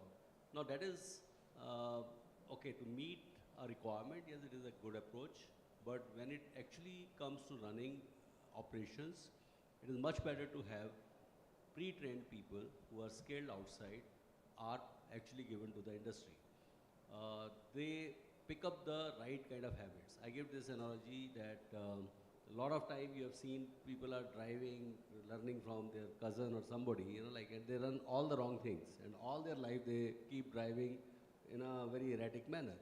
Same way, like if you are not trained properly, then you always do the same mistake again and again, and industry has to pay a very heavy price for that. As such, what we have seen is most of the workforce, even after training, I think they don't really come to the international level. So what we need to do is we have to first skill them, and thankfully, government has realized that in new educational policy 2020, from 9th standards, there is a focus on skill, and also, like at all levels, skilling is being given focus. And we are very closely working with industry that, like you give us your projections, you need not give us your demand, no commitment, but just tell us that these are the requirements you will be seeing in next 6 months or 1 year. We'll proactively train manpower and provide that. So there is a lot of work happening. Government is also contributing a lot. Industry is contributing through CSR funds, and we are training manpower. But I think the only thing what required is that we, being the central body, will take the demand and understand the gap which is existing. And the beauty is that on one end, as far as colleges and training institutes are concerned, they are all the time complaining कि jobs नहीं है. Industry में जाओ तो industry बोलती है हमको आदमी नहीं मिलते हैं. I think that is something which is unbelievable. So only thing probably that is there is nobody to matchmaking. So we at Telecom Sector Skill Council, we are trying to act as a bridge. We are trying to bridge that gap, and will ensure that, and in last 2 years we have done a lot of work around that. We have come out with a portal now, which is very convenient for workers, which is very convenient for industry to do it. So based on that, I think we'll be able to work a lot with the industry and make sure that they always get trained manpower in advance. Thank you. Thanks a lot. Thank you. I'm turning to you, Jaideep. I think from everything that the government, the intent of the government is to support the investment community or the players who are investing in the PLI scheme. How can the government support this particular community in terms of, the various resources in terms of capital, material, manpower? Some thoughts there. So good afternoon and good evening to everyone here. I think Mr. Hariom Rai has rightly set the context for this debate and discussion, this Atmanirbhar Bharat panel. From a timing perspective and a strategic perspective, I think the clarion call given by the Honorable Prime Minister has been a very, meaning it is expected to get India into the manufacturing competitiveness of the companies and countries in the East, which are the global companies. Now for India to get into the global value chain, PLI, as Mr. Rai mentioned, is one of the catalysts. We need to bear in mind that this catalyst incentivizes output and it's not an input. So unless and until we have all the pillars of or resources that you referred to in terms of talent pool, in terms of power, in terms of system, unless those elements are in place, we will feel the challenges that probably may not allow us to transcend and meet the full objective of creating the Atmanirbhar Bharat that we are planning to create. Now, having said that, the question is, why ICT? ICT, when you look at India, India is adding close to 10 million users to the internet community on a every single day basis. We have been importing close to about in excess of $400 billion of components and finished products. So if we end up even spending half of that amount internally inside the country, that would allow the country to not only generate the employment that is the need of the hour, it will contribute to the GDP, I think again the point that you made, Mr. Rai.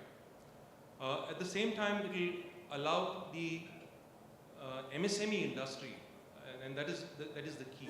Unless and until we have the pillars, and that's the lower end of the manufacturing, in place, our ability to incentivize and attract the bigger players will be challenged. Because mind you, while the pandemic has created changes and made it favorable for India to be considered as a 1+1 destination beyond China or the East Asian economies. It is not something that is easy for just take a factory and move it to another location when the component system is not very strong. I mean, I'll give you the example of pros itself. We could not participate in the PLI scheme primarily because we could not meet the threshold limits of 10,000 crores, which was a minimum required for an MNC to be there. But that did not discourage us, or that did not stop us from our commitment to the market, to the country, because we believe in the potential of India. We believe in the market. We've been here for the last 15 years, and we continue to stay invested. And not only stay invested, we are planning to invest almost 2 times in the next 2 to 3 years than what we are currently at this forum. And I would like to make that statement. So, on one side is the opportunity that has been created by the disruptions in the global supply chain, where India is being favorably considered as an alternative destination to the other manufacturing countries. But at the same time, I think the challenge remains for India to make sure that the resources that are needed are made available in the right quantity at the right time. Ease of business of doing business has been made clear is an important area that we need to continue to improve as a country. Thank you so much. I think, Bhuvnesh, I'll turn to you. I think from everything that I've read on HFCL, you have invested in certain center of excellence sort of centers where you are sort of investing in developing new age technologies. If you were to look at the various schemes that are coming under the PLI program, what are some of those things that are both a boon as well as a challenge for you as you look into it from a manufacturing point of view? Thank you. Thank you everyone for having me here. And let me try and give you another twist to the entire discussion that we are having. We are talking about, we started with a goal of making us an Atmanirbhar Bharat. And while the overall intent is good, we started funding companies, or we starting subsidizing or giving them some incentives to do production in India. Production does not mean we become Atmanirbhar. Atmanirbhar means we are self-reliant. Today, any production that we are doing, we are totally dependent on foreign technology. We are totally dependent on foreign semiconductors. We do not have these two in India. Government has realized this, and moving forward, they are not only talking about PLI schemes as they started with. They are moving into DLI or DPLI schemes as well, where they are further incentivizing the companies who are designing in India. And for the first time in this India Mobile Congress 2022, we can see that India is no longer a consumer country. We are now leading the technology, we are leading the innovations in the world. And companies like us or any other Indian companies who are investing in research and development, who are investing in developing the technology, they need to be further, they need to further come forward and make sure that we provide whatever it takes to do the manufacturing here in India. Which means we need to not only get into just the production process, everything that is required to make the production successful. We also need to make sure that all the inputs which are coming into it, we are leading that also in the world. Technology, semiconductor is the next one. We are completely dependent, zero semiconductor production in India today. Unless we have control of that, I don't think we'll ever become a real Atmanirbhar. So that is something government has realized already. They are working on that. There have been schemes which are being rolled out. That is a long way to go. It will take another maybe 5 years or even 10. I can't predict right now, but that's something that is bound to happen. Even before that. That is semiconductor part of it. But from a technology standpoint, even though we are, let's say, dependent on foreign companies to provide us semiconductors, even the designs are very limited in India. We need to start doing the technology. We have to start making equipment ourselves before we transfer it to production. And then only we will be able to call ourselves real Atmanirbhar. That's about it. Thank you. And you know, while you are at the point of R&D and all of the new design structures that you're creating, I also read that both VVDN and HFCL collaborated in building, designing, implementing some of these wireless technologies, right? Would you be able to, Jeet, perhaps beginning with you and then over to Bhuvnesh, if you can tell us how perhaps the DLI scheme, Bhuvnesh touched upon it, how can these schemes really sort of set the stage for some high-tech international players and industry players to come to India? Sure. Yeah. Afternoon, everybody. So I think, first things first, it takes a lot of courage and conviction for a company to trust in an Indian partner to develop a technology that is so crucial and that is so much part of their strategy. It takes a lot of collaboration, a lot of hand-holding. It wasn't easy. I have to say that most important part was really for HFCL to have that trust that they could really get these products, designed collaboratively with the Indian partner. And this was a scratch start. I think I will leave the details to Bhuvnesh. I wish we could talk about everything that we went through and the amount of pain they have we have given to them to really make this happen. It wasn't easy at all. So I think Bhuvnesh may talk a little bit more about that, but it's been very, very super collaborative from the designing point of view, from manufacturing point of view, and even breaking down the manufacturing components, localizing a lot of those components in India. Bhuvnesh? And Bhuvnesh, basically on this experience, do you think we are setting stage for some industry players, international players to come down to India in terms of just the infrastructure and the experience that you've had? VVDN has been an excellent partner, and we have been working for almost, I've been working with them even before Jeet came on board. I've been working with them for almost 6 years now. And I think HFCL and VVDN together has done something which is something unique for the first time. When we started, we did not have any ecosystem. Even to do small prototypes, we had to struggle a lot, and we had to rely on some of the Chinese manufacturers, some of Taiwanese manufacturers. Nothing wrong with that, but it was a struggle to have that ecosystem in India. And I'm really proud to say that today, we are, other than semiconductor components, we are not dependent on any other country. We are doing all here in India, within Delhi NCR itself. So we have been able to bring that ecosystem up. Many entrepreneurs came in, many new companies got set up, and all of them are flourishing today. And we are really happy to see all that happening today. Now, talking about how we can take it further. Day before yesterday, we launched a product which is for the first time in the world an Indian company has done. And we are really proud of it. The entire technology industry is looking at us as the front runners or the leaders of the technology. that is something that is inspiring not just Indian players but global players to start looking at India as the technology leader. And I think we are really proud of what we are doing. Thank you so much.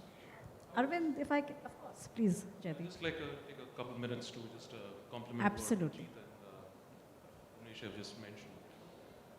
Design-led innovation, I think, is really going to be the game changer for the PLI scheme which is already there.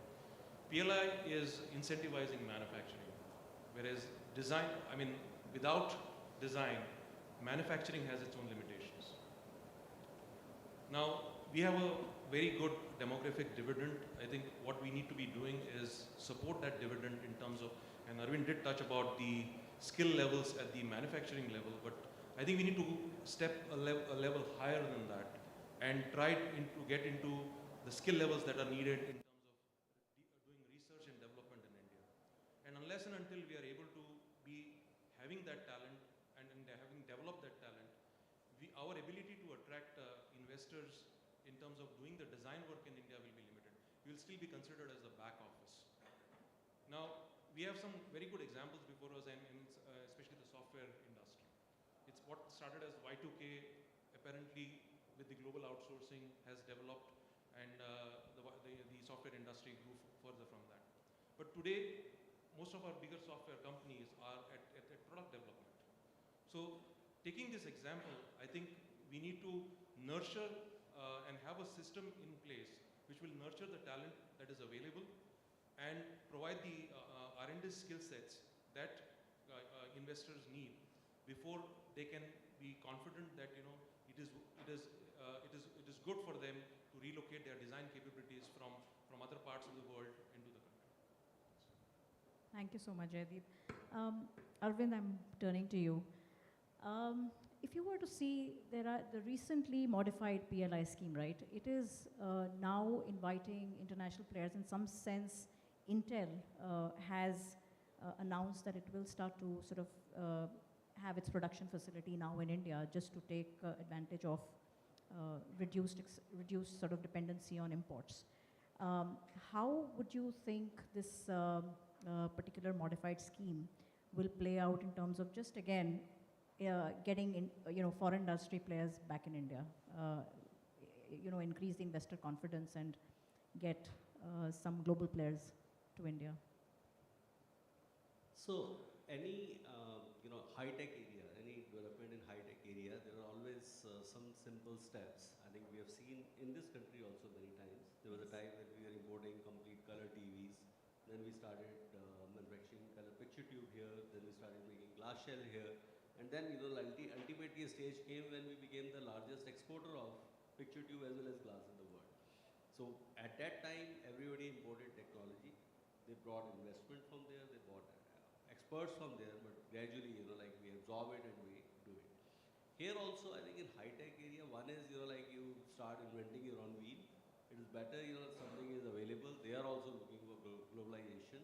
So bring in such partners, give them incentives, make Indian companies their partners, right?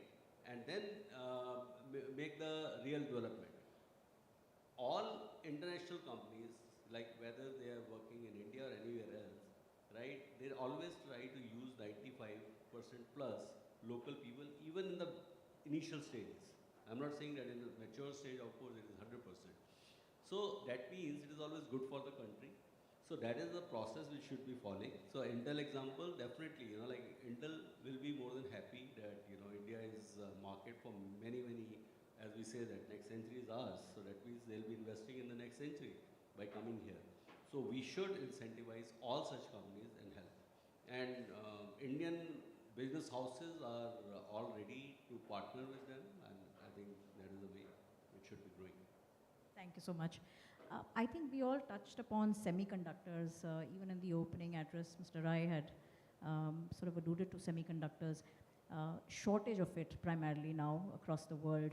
Do you think from all of the schemes that are running, including PLI, etc., is there some sense of buoyancy in sentiment whether we can actually produce and capture some of that production capacity globally within India in terms of manufacturing semiconductors? And perhaps, Jeet, first you, and then I will turn to Mr. Atul, if you can take that question as well. So, in terms of semiconductor shortage, I think, less we say, I think last couple of years have been challenging, to say the least. Yeah. Now, what these schemes do is really create an environment. There have been few false starts in the past, I think, but I think we have reached an inflection point where companies at least are very serious about it. And then, government has put money where the mouth is, and then the industry has also committed themselves, and few players have come up, and large ones for that matter. So, I think there is. If there was a better, I think if there was a time we could really be serious about it, it is now. We are seeing a lot of talk about it, but it is still far out. I think this is how we see it. We are deep into it. It's going to take some time. Atul. So the question of supply chain challenges of semiconductors, yeah, it was extremely challenging in the past 2 years. But lately the industry has recalibrated its requirements, so it's no more that much of a challenge. And also the supply chain situation is significantly improved. So I don't think semiconductor is a challenge in meeting the consumer demand. Now, on the government initiative and how semiconductor will become a part of Indian manufacturing ecosystem, I think it's a journey, and it follows in steps, which my esteemed fellow panelists have very beautifully elaborated. It starts with manufacturing, it goes into deepening of manufacturing, creation of local component ecosystem, then comes design-led manufacturing. And I think semiconductor is an important element at the end of that program. So the government has rolled out an extremely attractive semiconductor policy. They've committed funding of approximately $10 billion. That's a lot of funding. We have seen some announcements, some large announcements. But I don't want to sound pessimistic, but I just keep my fingers crossed that these actually get fructified on the ground. And as my fellow panelists just said, that it's going to take time. It's not going to happen very soon. It's going to take time. And also, are we going to be at cutting edge there? No, I think it's going to be 28 nanometers plus something like that. So I think it's going to take a lot of time. Thank you so much. And Jaideep, turning to you, I think we still believe, if you can give him the mic, please. I think if you were to see globally semiconductor production jurisdictions, Vietnam and certain countries still happen to be the lowest in terms of cost of production. Now, there is an opportunity there. How do you see this turning out in India? What can the government do in various schemes through PLI, DLI? How can we make ourselves more competitive so that we are able to compete with our Asian peers?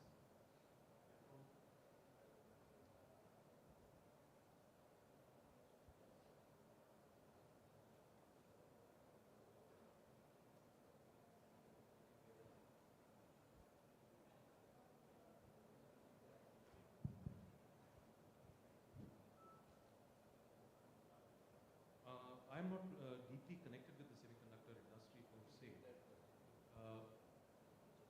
Yeah, maybe you can. So first of all, let us understand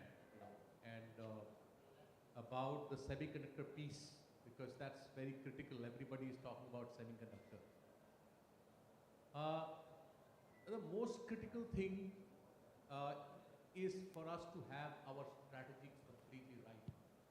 Otherwise, we will say, okay, we are going to do everything, and in the bargain, we will not be able to do anything. In semiconductors specifically, there are three large components. One is on the SoC side, the system on chip, and then it has to be assembled. Of course, it has to be manufactured in the fab and then it has to be assembled and packaging, etc. is required.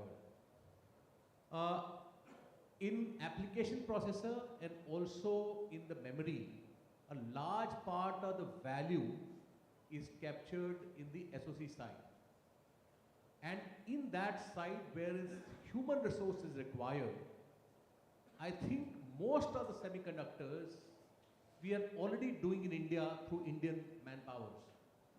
For example, Qualcomm, Intel, and many other companies have been doing, their back offices have been here, and in India, in Hyderabad, Qualcomm has been designing, our engineers have been designing below 7 series onwards every single chip in India. MediaTek also, when they decided to come into the mobile semiconductor, they bought the protocol side from the Hughes Systic and the MMI side from an Indian company, and they amalgamated them together. And finally, they started manufacturing the mobile chips. So India has huge power in the SoC side, and we have to harness this power. So first of all, we need to actually be globally competitive, or we need to actually excel on this side of the fabless companies. Once we create the fabless companies, then we can go to the semiconductor side, which is a little longer journey, because in that journey we require a huge financial capital and huge technological capital. So for example, Korea has set aside $450 billion for that, out of which more than 150 billion is by Samsung themselves. Similarly, $250 billion is coming from the US, $150 billion coming from Europe.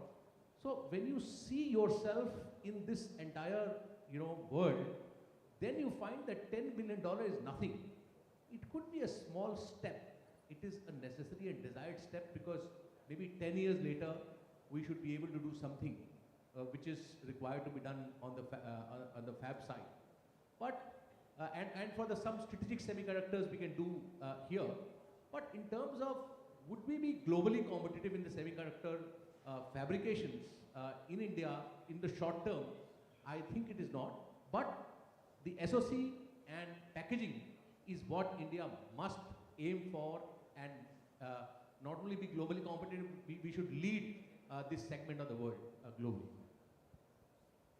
Jeet, if you can add.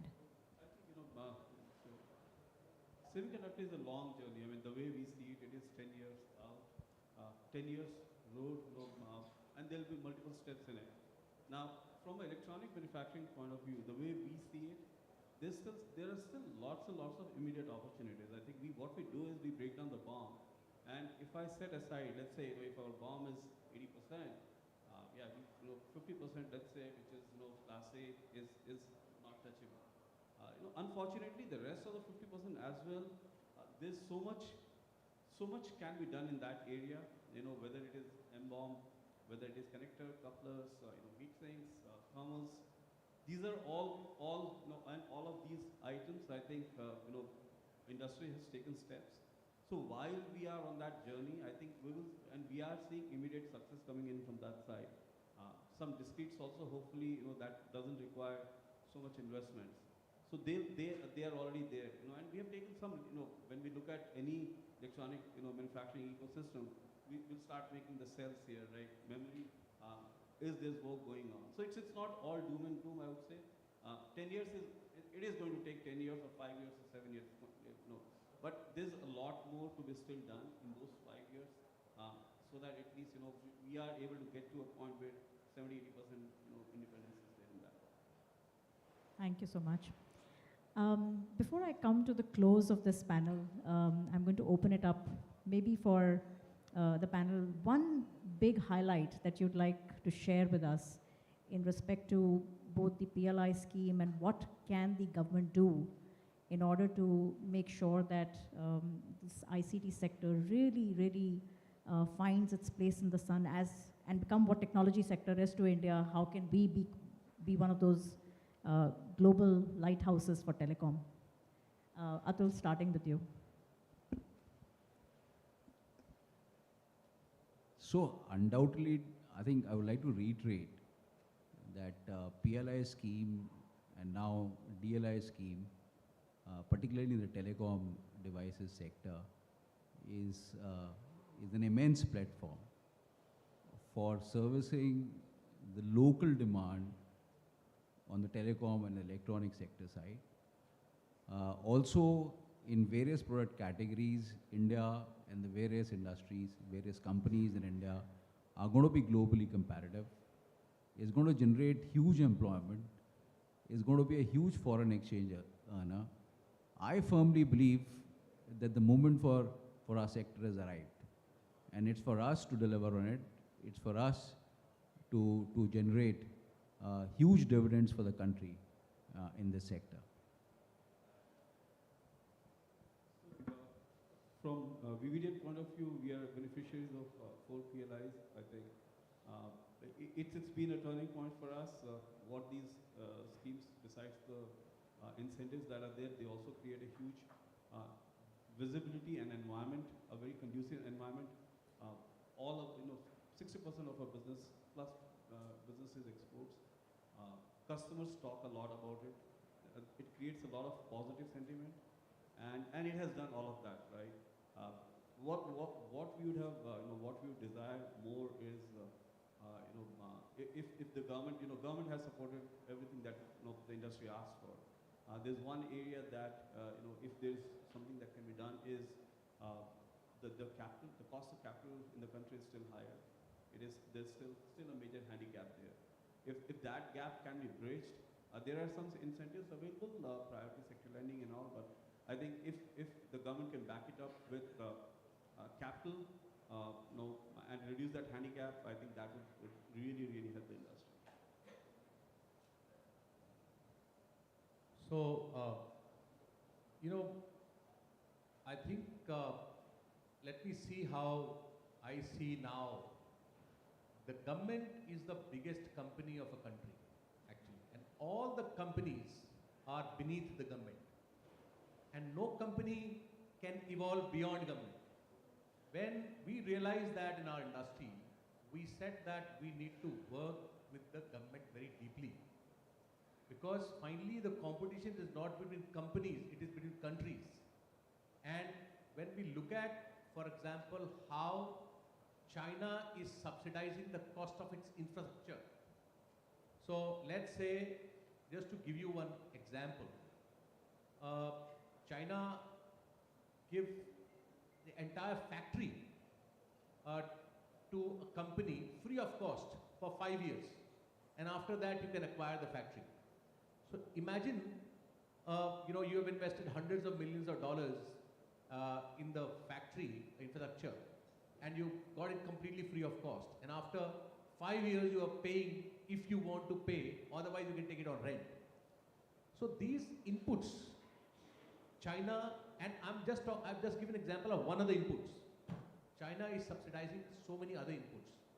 So first of all, we understood as to how can they subsidize. This is a very important question.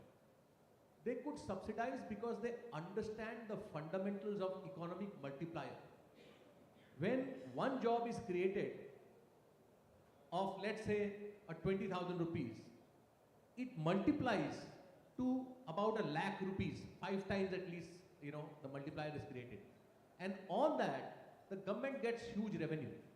And because of that, the entire world is able to give subsidies and incentives.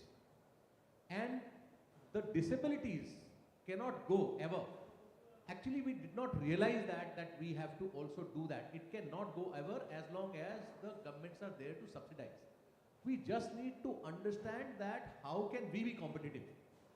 At this juncture, our per capita is only 17% of the global, of the Chinese per capita. If we are at 17% of Chinese per capita, which means that the moment we are going to subsidize our inputs, we will be the most competitive globally.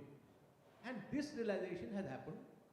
Now, after working with the government through a series of processes, what I found is that it is not the government which is the bottleneck, it is the industry which is the bottleneck. Because government has little exposure industry has huge exposure. But industry cannot sit in their rooms and imagine something the government will be able to do. It is not possible. When industry is coming in front, making the government understand that this is the right thing to do and how it is going to impact the country's economy, jobs, etc., the government is actually looking at the leaders like that with binoculars. And if they are able to find, and the guys are not talking about this with crony capitalism mindset, the government is ready to follow everything, including what my friend talked about, the cost of capital. We are now looking at, as I've told you, that we are looking at the entire gamut of the competitiveness in which the cost of capital is a very important thing. And we are looking at it holistically, that how can we bring that cost of capital at 3.8% kind of a cost of capital which is there available in China, which is even now lower than US. So all these things are completely possible. We are now determined to make India globally competitive. Thank you. So Atmanirbhar Bharat, right, that is something we are at a stage where I think it is not a distant dream. Actually, we will be on especially electronics and other areas. Reason being, one is, like we as a country has the largest demand side. Second, we have got the largest young population. And we have seen it happening in some of the industries, like IT is one example where I think so many youth are working and they are contributing to the world economy today. Same thing should happen and will be happening in telecom. Ultimately, the same thing should happen in manufacturing. So what we have realized in manufacturing, maybe one skill, manufacturing skill is still not very aspirational. Like we have to make scaling aspirational for youth, and for that work is happening. Second is that when we actually have well-trained youth, they will start giving much better productivity. Companies will be able to pay them much more, so it will have like a cyclic effect, and more youth will be ultimately joining the manufacturing. So I personally believe that if companies and academia, like if they work hand in hand, I think Atmanirbhar Bharat is something which will happen pretty soon in a big way. And also all this CSR fund, 30,000 crore industry spending, government has allowed that this funds can be used for scaling purpose. If that fund starts coming to the scaling institutions, then definitely we can skill manpower very well. They will ultimately come to the factories, contribute better for the productivity, and will become a nation which will be ultimately Atmanirbhar. Thank you. Most of it has already been said by our colleagues here. And only point I want to add here is government is doing its part. Government is coming out with the schemes. Government is coming out with further incentivizing on top of those schemes already. I'm sure they will continue to do that. Now we as industry, we have to start to deliver. We have to come up to speed to make sure that what government is doing, we are really taking it to a reality and not just leave it to a concept. So I think the industry is geared up. We are all in it, and we must start delivering. And that's how we will reach our goal very soon.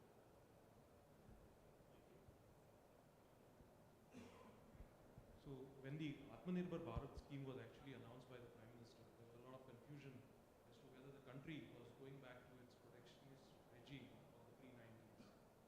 But when the PLI scheme was launched, the first PLI scheme was launched, I think, in April 2020, and there was, I think, a outlay of about 50,000 crores that was placed. And then there was mobile handset manufacturing, white goods, and medical devices were the first participants. And then that was followed in November by an outlay of another 150,000 crore rupees.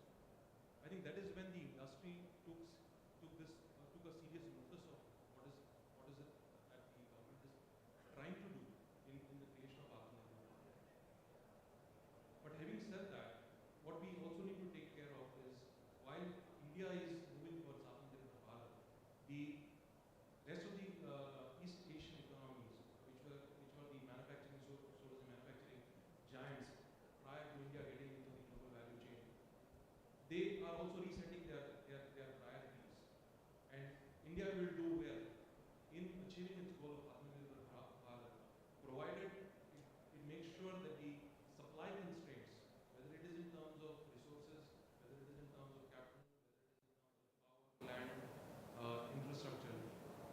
those things are not moving from the unprotected sectors to the, to the PLI protected sectors. The expansion can only happen when there is a supply, there is no supply constraint and resources are available in plenty for everybody to take advantage of this. Thank you so much, Jaideep. And with that, I think we come to the close of this panel. Thank you all for your wonderful thoughts. I can only say that to me, Atmanirbhar Bharat is really speaks to the building pride for this nation. And I think without our ICT sector, which really is the rails on which this entire dream will be built upon, including building networks for the future, I think it's important that we pay attention to the sector. And thank you so much for being the stalwarts and driving this from the front. Thank you all for your attention and your time. With that, we come to the close.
Yes, I can hear you, but I can hear a lot of voice behind and a lot of noise.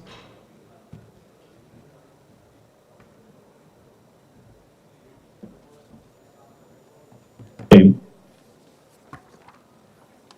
Great.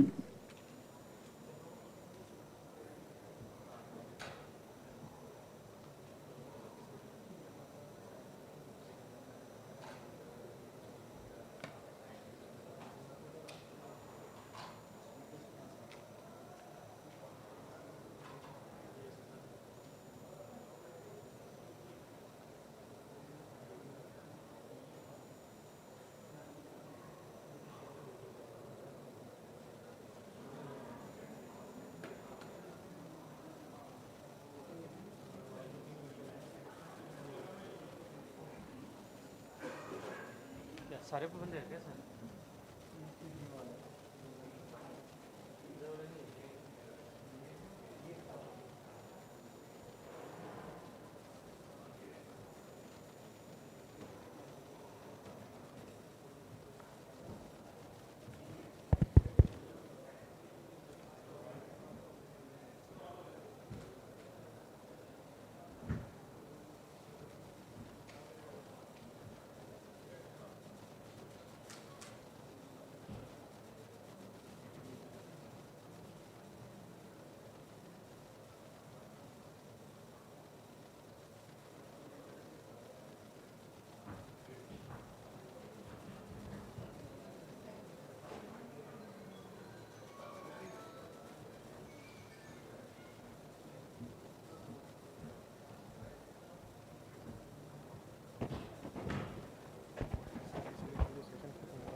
Yeah.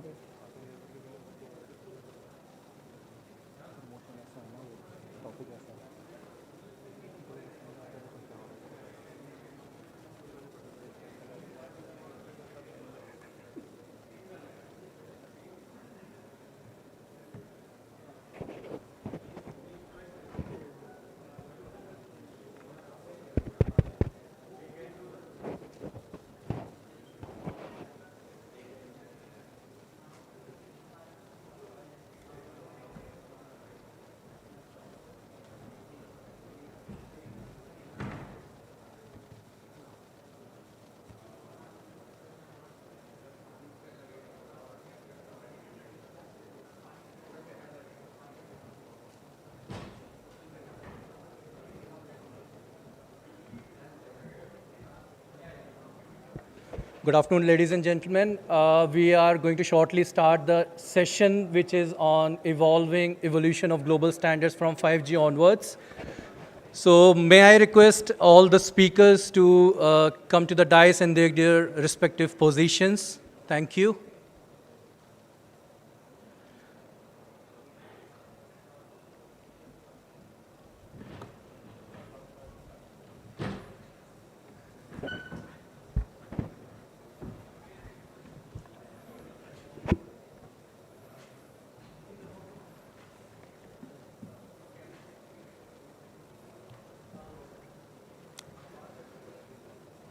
Good afternoon once again, all the gentlemen and ladies. A very warm welcome to you all. My name is Rahul Gupta. I am from the delegation of the European Union to India. I welcome you on behalf of the EU delegation, and I welcome all our speakers and participants who have joined us virtually. So we are here to discuss a panel which is going to deliberate on evolution of global standards from 5G onwards. I'll just take you through in 1 minute what we are going to do in this panel. We are now entering into the 5G era in India as announced by the Honorable Prime Minister of India.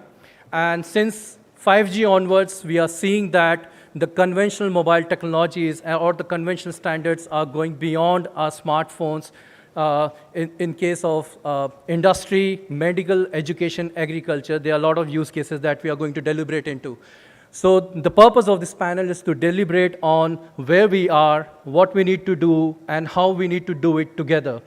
With this, I would like to invite Mr. Benoit Sovroche. He is the first counselor of the delegation of the European Union to India, who is in charge of communications, networks, content, and technology. I welcome you, sir. I welcome you to deliver your welcome address now. Thank you. Thank you very much, Rahul. Good afternoon, everybody, and welcome to all. Welcome to our panelists. in the room, but also I saw online. Thank you for you experts to come and join and participate to this discussion.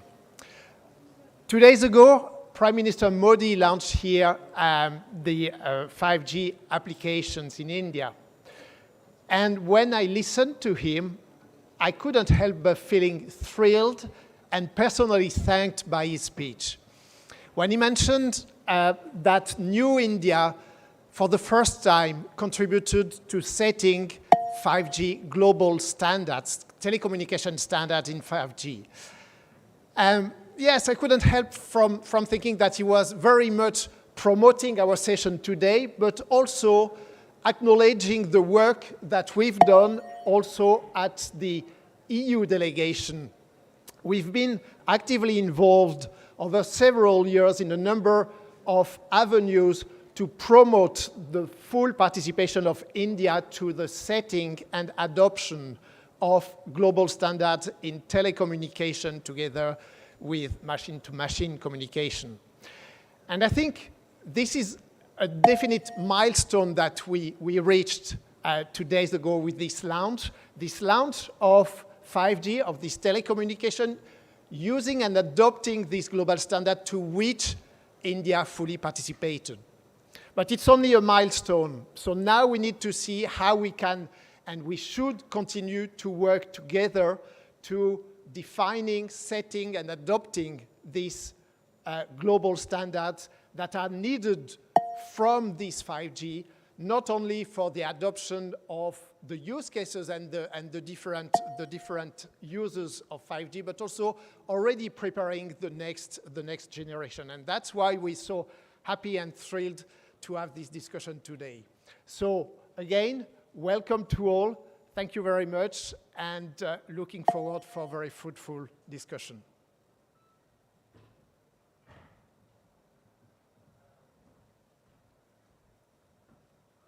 Thank you, Benoit, for those encouraging words. With this, I'll just run you shortly how we are going to plan this session. So welcome address is just delivered. Then we will have an opening address, which will be delivered by Mr. Tony DeCosta. He's joining us remotely. He's an advisor for international aspects of digital transformation in DG Connect European Commission. Then it will be followed by a presentation on HC's approach to standardization. It will be delivered by Mr. David Boskvartik, and followed by a panel discussion. So I'll just go forward with an opening address, and I'll hand over to Tony to deliver his opening address. Tony, over to you. Thank you for joining. Rahul, I hope you can hear me and see me. I'd like to send a very warm welcome to all the participants and the guests and speakers today.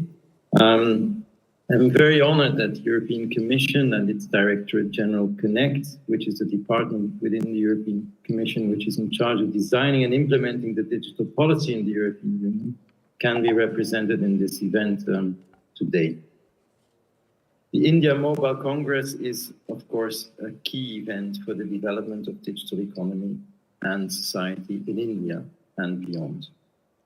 It's therefore a very important occasion to mark the long-standing, very intense and fruitful cooperation between the European Union and India in the digital sphere. Since many years, the European Union and India have held a dialogue on digital affairs called the Joint Working Group. We are also conducting numerous cooperation projects supported notably by this bilateral standardization project, which is organizing the event today, through a program called Indico for the promotion of single standards at a global level for digital affairs, and also, of course, by the CESE project, which is supported by the European Union. Within this framework, we have been exchanging best practice between the European Union and India, and vice versa, on all digital policy areas. But of course, a specific attention has been given, and an intense cooperation has taken place and continues to take place on mobile communications and standardization aspects which are related thereto, as well as the related aspects which are of key importance, such as the cybersecurity aspects, where we have been exchanging very intensely, notably about the European Union's so-called 5G toolbox, and also about issues like testing and certification. A very fruitful dialogue on all these matters. Within the European Union, the European Commission's president, Mrs. von der Leyen, when she took office in 2019, has put the efforts to make a success of the double transition to a green economy, a green society, and a digital transformation an absolute top priority of her mandate. The European Commission has launched its Digital Decade strategy as a result, through which it sets itself, and through a digital compass, a series of clear numerical targets of where it wants to be in 2030, and also to be a world leader on digital affairs. Digital carries values that is very much at the core of the European Union approach to digital policy. And therefore, it is our key desire to work together with partners around the world, such as India, that share these values. In April 2022, earlier this year, our leaders, Prime Minister Modi, European Commission President Mrs. von der Leyen, at their meeting in New Delhi, have decided to launch the EU-India Trade and Technology Council, a strategic coordination mechanism that will deepen our cooperation inter alia in the field of digital technologies. Now let me turn for a second to 6G. I think it is in our common shared insight in the EU and in India that it is important to launch the work on time, seizing the opportunities offered now to stimulate global convergence. In the European Union, drawing the lessons from the global successes of previous generations of mobile communications, we consider that although we are at the preliminary stage for 6G in the research phase, it'll be crucial to have a widely shared common vision around the globe and a shared common approach towards the deployment of ecosystems. Therefore, we will support international cooperation on research and innovation in the pre-standardization phase, targeting one single global standard to ensure interoperability is key to the global success of all mobile communications and, of course, also of 6G. And in these efforts, we must leverage a robust environment like 3GPP and involve, from the onset, the widest possible industry base. Avoiding fragmentation is key. Therefore, we'll be very happy to actively continue our close cooperation with India and our engagement with all stakeholders, notably through events like today. Thank you so much, and I'm wishing you a very good work today at this workshop, the India Mobile Congress. Thank you very much.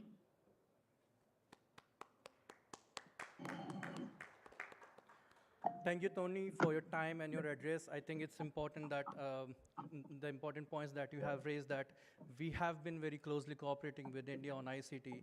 The very evident fact is that it's been more than 20 years that we have been engaged in the policy dialogue that happens along with Ministry of Electronics and Department of Telecom. So we are very proud of it, and today we are here to engage with India on this critical topic of standards. So going ahead, I need to also mention here that this session is being organized under the banner of India-EU ICT Standardization Collaboration. This is an EU-funded project which is running since 2015. And two of the main stakeholders of this project are TSDSI and ETSI, that is European Telecommunication Standards Institute. And we have a speaker here from ETSI, Mr. David Bozwatek, who is Director of New Technologies. He's going to give a presentation on ETSI's approach to standardization of innovative technologies, such as reconfigurable intelligence surfaces, RIS, and terahertz. May I invite David now to present himself and give his presentation. Over to you, David. Thank you. Hello, good afternoon, good morning. First of all, I hope you can hear me. That's the most important thing. Second of all, I hope you can see some slides on the screen. Could somebody confirm that the slides are visible, please? Yes? No? Okay, I'm sharing the screen.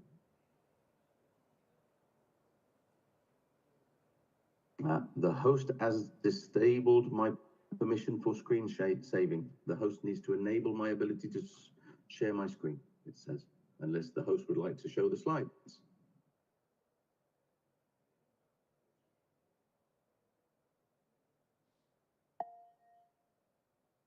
Okay, well, I only have 10 minutes, so I'm going to start talking without the slides, and you can just look at my face. So my name is David Buzwarnik. I work for ETSI. It's the European Telecom Standards Institute. We are one of the 3 ESOs.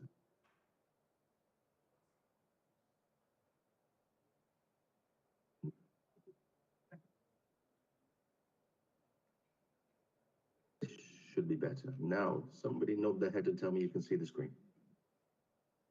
Yes, thank you. So here we go again. So today I'm going to present the European approach to research, innovation, and technology capture. I only have 10 minutes, so I'm going to keep it quite focused. So first of all, quickly, I'll present ETSI. ETSI is one of the 3 ESOs. We are over 30 years mature. We have 900 plus member organizations from the operator, regulator, observer, vendor category. What I want to pull out here is that we actually have over 14% of our members come from the research and academia profile, which means we have a large number of researchers, students, and lecturers actually present as members of ETSI. And that makes a very large innovative input to our work. We actively encourage the onboarding of research and innovation into standardization. It's part of our lifeblood. And we do this in 3 main areas. One is we reach out to the researchers. So we reach out to universities, to research projects, to researchers, be that in member states, be it that in countries, be it that in continent, in Europe, or in globally. We'll actually reach out to platforms such as Horizon Europe, SNSJU, 6GIA, and Network Europe. These are all research platforms and projects under the Horizon 2020 or Horizon Europe research funding.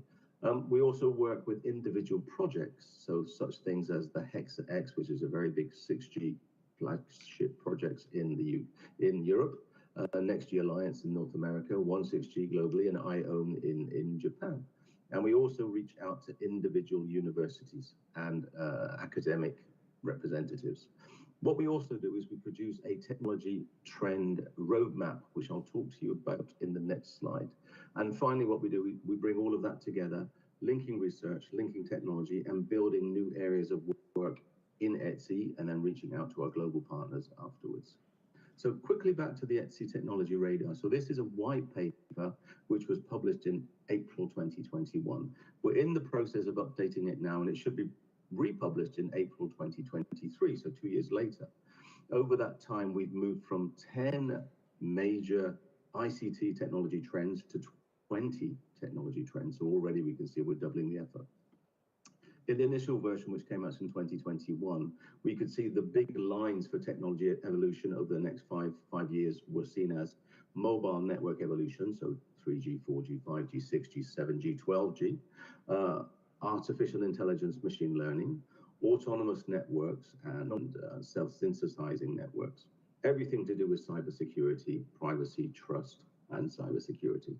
Distributed ledgers and blockchain, dynamic data, which also can be seen as semantic interoperability, big data, augmented reality, virtual reality, extended reality, the Internet of Things evolving towards the Internet of Senses, the Internet of Skills, the Internet of Services, everything relating to quantum compute and quantum networking, including quantum key distribution, and then autonomous things, which can be robots, cars, unmanned systems, drones, and HAPS. In the 2023 version, we're already working on some new areas. So we're seeing photonics as a very important area. Sub-terahertz and terahertz communication, as you move above millimeter wave, you get into a very interesting frequency range. Reflective intelligent services, which I'll talk about a little bit later on. The whole frequency range of optical wireless communications, LiDAR, OCC, Li-Fi, VLC. Non-terrestrial network, be that tropospheric, so UAVs and HAPS, or actually satellites from CubeSat, LEOs, MEOs, and geostationary orbits as well. Focus on moving to the cloud, to the edge, to the distributed edge.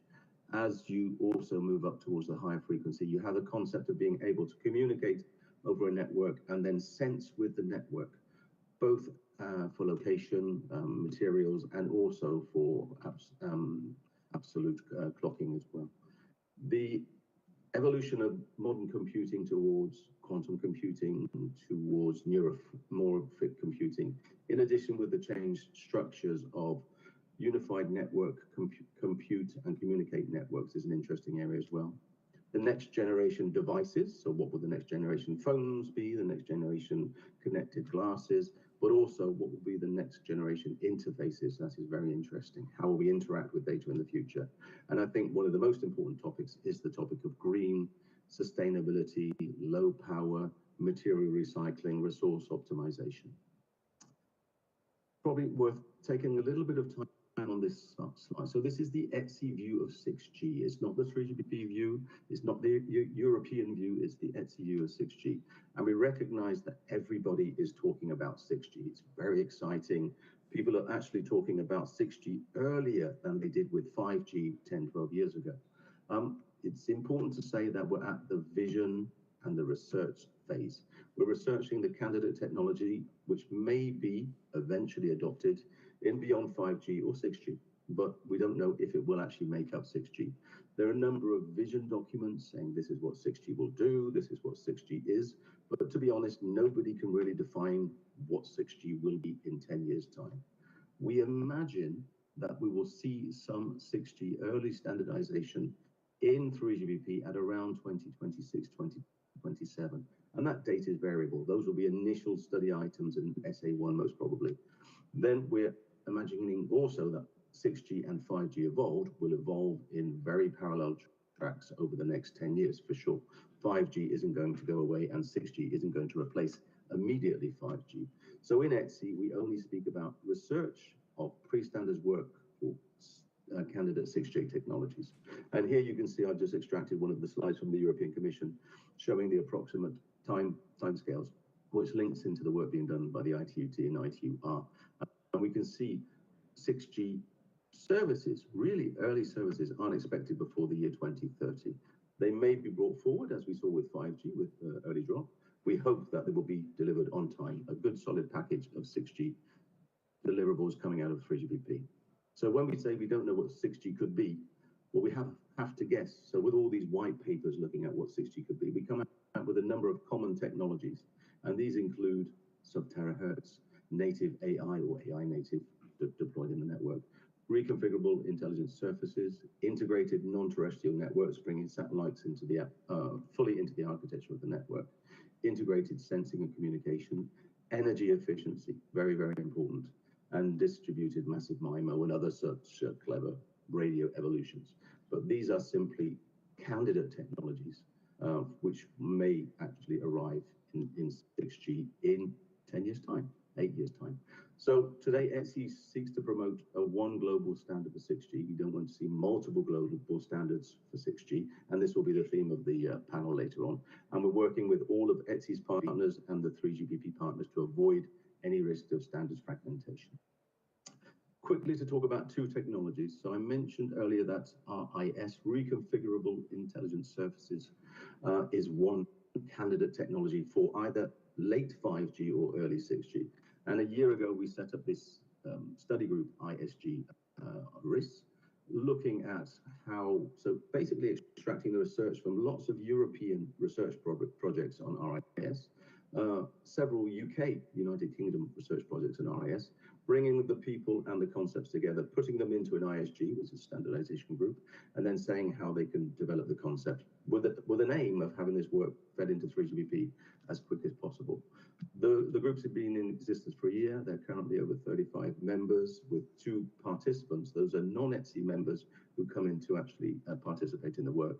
And they're working on 3 deliverables, which you can download from the site below. Latest news, we also mentioned in the candidate technologies for 6G that moving beyond millimeter wave and up to terahertz would be interesting. So to that end, in September, the Director General of ETSI approved a new ISG for sub-terahertz modeling activities. This has just been approved and the activity will begin in December 2022. So again, we're going to see these fundamental technology building blocks which may be used in 6G being developed in ETSI as early pre-standardization enablers. Which leads us to the next question: what could be the next big thing? So we've already ticked a box on terahertz. We've already ticked a box on reconfigurable intelligent surfaces. But what about sustainability, energy efficiency, material management, short life cycles and such things? What about fully integrated non-terrestrial networks? What about sensing and communication networks? So with our members, we're now working, as we've done terahertz in RIS, we're working with our members to see what's the next technology which is mature enough to have pre-standardization work done in ETSI. With that, I think I probably hit my 10 minutes on the head. So thank you very much. If we have time for any questions, I'm happy to take them. Thank you.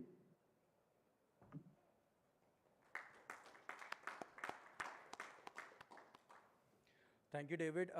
We will save the questions for the panel discussion where you are also participating, so that will be a more better opportunity to explain also more in detail beyond this presentation what ETSI is doing beyond and from 5G onwards in standardization game, in engaging with stakeholders from different verticals and on different use cases as well.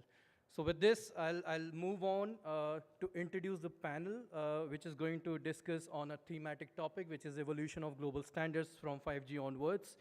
To start with, let me introduce the moderator of the session, who is joining us virtually, Mr. Alexander Bratic. He's the project leader of the EU-India ICT Standardization Collaboration Project. Then on the panel, we have Mr. Manoj Gurnani. Thank you so much, sir, for joining us. Head of Strategy and Technology in Nokia. We have Mr. Jan Piesa, I hope I spelled it correctly, Head of Connectivity Networks, GFTL Standards and Industry Initiatives, Ericsson. Then we have Mr. Manish Gange, Head of R&D, Bharti Airtel. Then we have David Bozwatik, once again from ETSI. And finally, Dr. Srinath Ramanath, Head R&D, Lekha Wireless. Welcome to you all, sir, to the panel discussion. And to take the proceedings forward, I'll invite Alexander to take the floor. Before that, I'll also mention that we are not reading the bios. We are putting it on the slides to make the discussions more and to have more content in discussions than consuming the time in bios. So please have a look at the bios online. Over to you, Alexander. Thank you.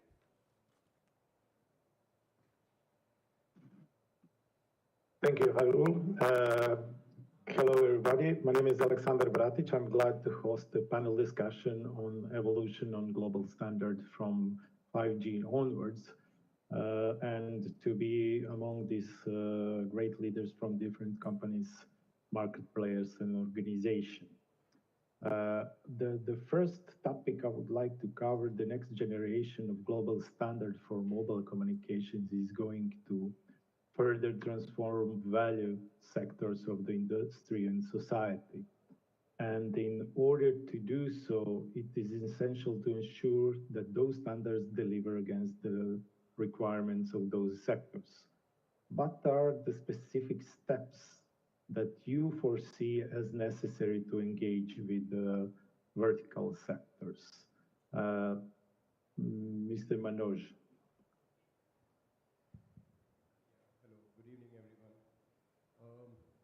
Let me start with a recent study which was conducted by Bell Labs, Nokia Bell Labs. And that study basically talks about the digitization journey, and it covers various industries. So the first category really is the digitally aware industries. We talk about media, telecom, finance, banking, insurance. These are the industries which have already seen the benefits of digitization. And they are a little bit ahead of the curve. And when I talk about the benefits, these benefits would be in terms of, say, safety, productivity, the efficiencies which would accrue. The second set of industries which the study talks about is the physical industry, right? So we talk about the factories, mining, agriculture, so on and so forth. Now the objective why I'm sharing this study is that for all this journey to happen successfully, the journey of digitization, it's very important that the underlying infrastructure, which is the networks, I think that's up to the mark. And that can be up to the mark only when you build the network on the global harmonized standards. And when we talk about 5G, it largely focuses on the enterprise applications. And So 5G is not only telecom. I mean, 5G is about healthcare, it is about automobiles, it is about agriculture, everything and anything which you can talk about. So it's important that ICT industry, which is the creator of technology, and the verticals, which are the consumers of the technology, they are all brought together. And there are forums, for example, 5G ASIA, which is the 5G Alliance of Connected Industries, 5G AA. These are the forums which kind of bring together both the consumers of the technology and the creators of the technology together. I mean, if the participation is richer and more pronounced, I think it is something which is going to benefit all of us. Thank you. Janne, can you give me your view on this question? Yes, I will very much echo the taking the learnings from the 5G approach. So at the beginning of 5G, we had a very difficult period when we were trying to make sure that all the different verticals have a way of bringing in their requirements into our connectivity networks. And then we created forums like 5G AA and 5G ICIA. So I would really think that we have to continue leveraging the existing forums. We have to really make sure that discussions that we take outside the standardization forum. So we have to make sure that we have the discussions in a setup where the vertical industries feel more comfortable participating, and then take those consensus inputs to bring them into standardization at slightly later point of time in order to make sure that we have global standards in the end. Thank you. Manish, you're from Bharti Article. What is your standing point? Yeah, the way I look at it is ourselves as the the intermediary for the technology to take it to the consumers, right? And if I look at it, India as one of the beneficiary, few sectors in India really have an opportunity to be brought up in terms of the technology adoption, right? And education, healthcare, agriculture, right? These are some of the sectors which are really have been falling behind in terms of the adoption of the technology. Even though, the 5G and the use cases that we're seeing around, right? They are focused on, how the technology will play out. But the important thing is that, have we done enough in terms of making things simple for those adoption, making things easier for these sectors to really understand the technology and in the very simple terms. I think there is work to be done on those. I don't think we are talking about strictly in terms of the standards, but really applying those standards in making sure that these get adopted rather expeditiously. Yes, indeed. David, can you please give me your opinion? Yeah, initially in 5G and even more as we move towards 6G, there's going to be more digitization of other industries. In 5G, we've already seen digitization of industry, of manufacturing, of automobile, of automotive, integration of satellites. And these have been reflected inside 3GPP by MRPs, market representation partners, where 3GPP, so standardization, talks to the fora where these people meet. It's important to do that because these customers, these vertical customers, have specific requirements on their connectivity. So you need to know exactly, what are their parameters, what latency is required, what reliability is required for the automotive industry, for the manufacturing industry. So I think very much reaching out to the fora of the communities that you want to address. In 5G, it was already done. In 6G, it's going to become essential because 6G will be used to connect supposedly everything. So when you're starting to connect supposedly everything, you need to know how to collect the requirements of every community, of every industry, of every vertical. So more and more integration with these fora where people come together and say, these are the requirements for online gaming, for health, for for maritime. Very important to build these relationships and then integrate their requirements into the standard from the beginning. So get that in the stage one of the standards. So very important. Thank you. Thank you. Thank you. Leka Wireless, Mr. Sinat, how do you see engagement with the vertical sectors?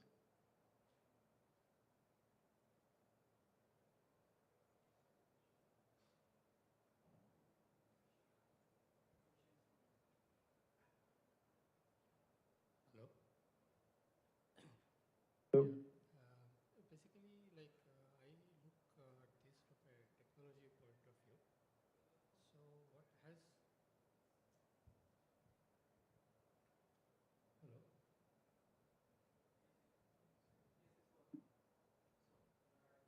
right. So, I look at this from a technology point of view. So, what happens is like at this point of time, like 5G and 6G, like they are somewhere beyond the midpoint.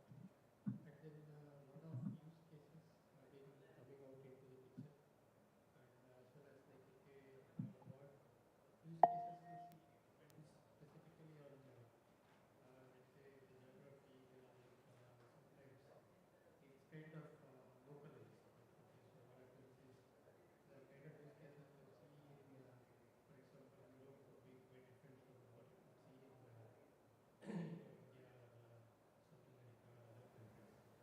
So one of the ways it stands out is one is like specifically depending on the use cases, and then like when a large population is involved in the creation of technology, and then the standardization aspects are take like how do you really make it possible? Like okay, so like say there are innovations, there are thoughts, and there are so many things. Like for example, some time back, one of the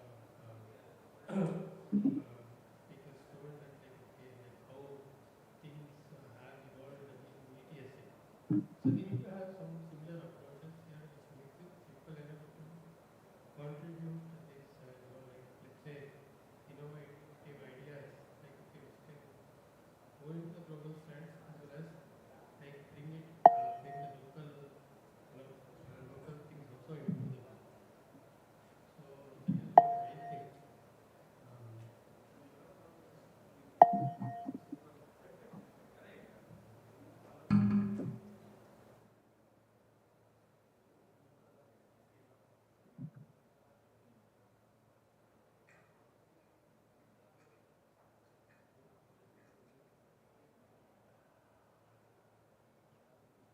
okay, I thank you very much. So since 3G, we have achieved to create single global standard for mobile communication with this global footprint increasing even more with 4G and 5G. Do you see current geopolitical context as an obstacle to deliver such global standards in the future? Let's hear what Nokia is thinking about that. Mr. Manoj. Thank you. The role of regions, active region standardization is extremely important for two reasons. I mean, it kind of ensures that the needs of all the regions are taken care of before you formulate the global standards. So it's very important that all the regions are active when we are doing this standardization exercise. It's extremely important in my view. And in the end, I think whatever will come out will ensure that, it's leading to the economies of scale. I mean, if you talk about a country like India, India is a fiercely cost competitive market. And how can I realize the economies of scale? Unless and until I have the global standards, I cannot realize the economies of scale. And if I don't realize the economies of scale, I'll never be able to reach those cost points. So therefore, very crucial. You mentioned about, I think the biggest success story of global standards has been 4G. that was accepted by one and all. Throughout the world, there was only LTE, right? So that's the biggest success story. I mean, if you step back and if you look at 3G, I mean, it had its own too many variants and too many regional flavors, and precisely because of that reason, it could not achieve the success which it was supposed to. So, to sum up, I think the role of active regional players will be extremely crucial. Okay, thank you. Janne, how do you in Ericsson see the situation with the global context and deliver of global standards? So for the 6G, I think we have seen an extremely high amount of regional initiatives. So unlike the earlier generations, like 3G, 4G, even 5G, we now have regional initiatives from almost all the regions of the world already active. We had the Europeans starting with HexaX, we had the Chinese starting IMC 2030 promotion group, and we even had the US creating Next Gen Alliance. And we have seen similar initiatives in Korea and Japan, and we are even discussing setting up a 6G program in India. So we are in a situation where all the regions are having a setup where they can do 6G research. And if you look at David's timeline for the 6G, this is really the peak of the research, and we already have these pre-standardization forums in place. So the risk of the global divergence is something that I think is it's not something we can ignore. So it's really important that we work together in trying to bring all these regional initiatives under one global umbrella, and hopefully we can do that. Since if we fail that, then we will enter the situation that we had for 3G, where we had multiple competing standards. We had the CDMA-based standards, and we had the wideband CDMA-based standards. And even for the 4G, we had WiMAX that tried to enter the wide area communication domain. And at that point of time, it becomes a question of scale. So which is the system that manages to get the maximum number of scale? And it will lead into a situation where we have multiple different technologies deployed. It will lead into a situation where we have competing investments that are not going to take us towards global connectivity, but are simply diverting the efforts on the market. So it's something that we need to manage. And maybe to say one more thing on how I think it's best managed. I think the best way of doing that is to avoid all the triggers that might give the impression that one of the regions is moving in their own direction. So we should really avoid the situation where we have a formal STO doing too early 6G work. And I know that in the North America, the Next Gen Alliance, it is associated with ATIS, even though it is a separate organization. But I think that is a very dangerous setup, because it does give the impression that now there is a regional standardization organization that is driving regional initiatives and not trying to create global standards. So the best would be to follow the model that we have set up, both in Europe and in China, where we have the research projects in Europe with HexaX, in China the IMC 2030 promotion group, that are decoupled from the formal STOs. And that then avoids the situation where we are unfortunately thinking that one region is aiming for regional standards is a global standard. Having said that, I think currently the industry is very much aiming towards one global standard. I think I do not see really any industry player that is driving towards divergency, but the geopolitical situation is difficult, and we have to do everything we can to avoid creating divergence in the market. Yes, thank you. Thank you very much. What Manish from Bharti Airtel think about global standards and geopolitical situation? Yeah, the geopolitical question that we have not answered, none of us have. We've been avoiding it, right, conveniently. But I must say that, this is a challenging times, right? This is something that a lot of us have not seen in our lifetimes. Very extraordinary situation that has been going on. I've seen some sort of, the conversations that is taking place in different organizations. For example, in ORAN Alliance, we have had scenarios where because of the situation that is developing, right? A certain amount of contributions are not happening from different, countries, right? I think, while it is important that, we address the situation that has been developing and condemn what is right and what is wrong, we cannot stop contributing into developing standards just because a certain set of people are there in the room, right? My personal view is that there has to be a situation, there has to be a arrangement that we have to figure out where the standard development activities do not get stalled for reasons which are political.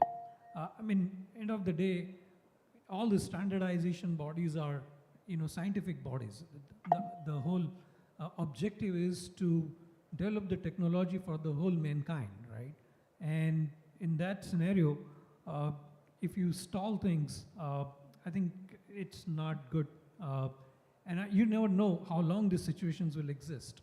So there have to be mechanisms that we need to really work on to see how do we make sure that standardization activities, technology development activities do not suffer because of the geopolitical situations. Okay, thank you very much. Mr. Srinath from Leica Wireless, how do you see this question? Continuing from what my colleague here told, so basically the approach of standardization needs to be broken down into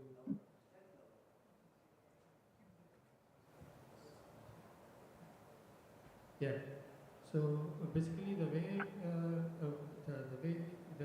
I see that like okay, things can work out is like for example here in the current kind of consortium that we are having, like it's a combination of an exhibition plus let's say an event where we are discussing standardization both. So somewhere where we are actually displaying what is happening at the same time also thinking of what should happen in future. So this kind of things like actually exposes even basically the government has to be a key player in making sure that like okay things come often. So a lot of people from these government agencies and bodies to participate in this kind of things, and then from there it proliferates. Like okay, so they are the okay they can go okay they can bring in a change. Okay, bring in a change where like the scientific bodies, academics, and also private companies can kind of participate. So, like to build something large, like okay, there should be a contribution from all participants. Like okay, where like some big companies and then academics and all these things. So, in this case, like okay, creating such kind of awareness, like okay, there such kind of things are there, and we should actually all join to contribute something, and actually demand from the bureaucracy or whatever that this thing should be enabled is a way where things can actually get into the picture.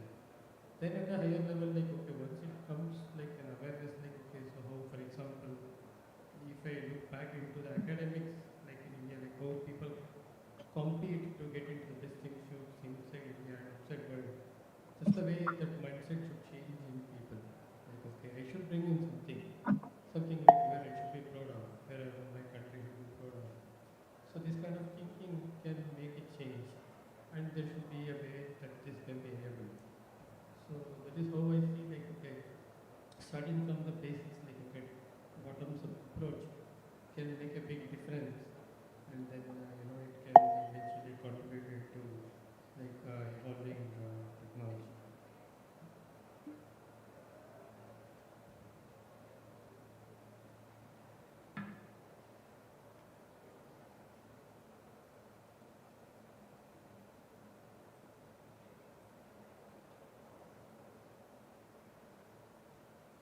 Okay, thank you very much. And the last one is David, who disappeared from the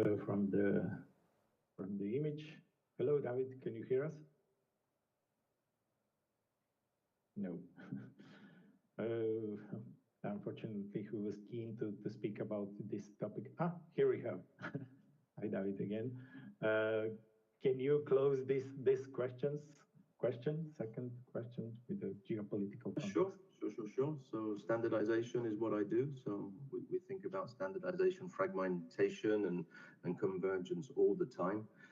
Clearly, the success of the mobile phone and the mobile network has been the fact we've had a single global standard, which enables my phone to connect in Berlin, and fly to Taiwan, and then come to Australia independently and interoperably.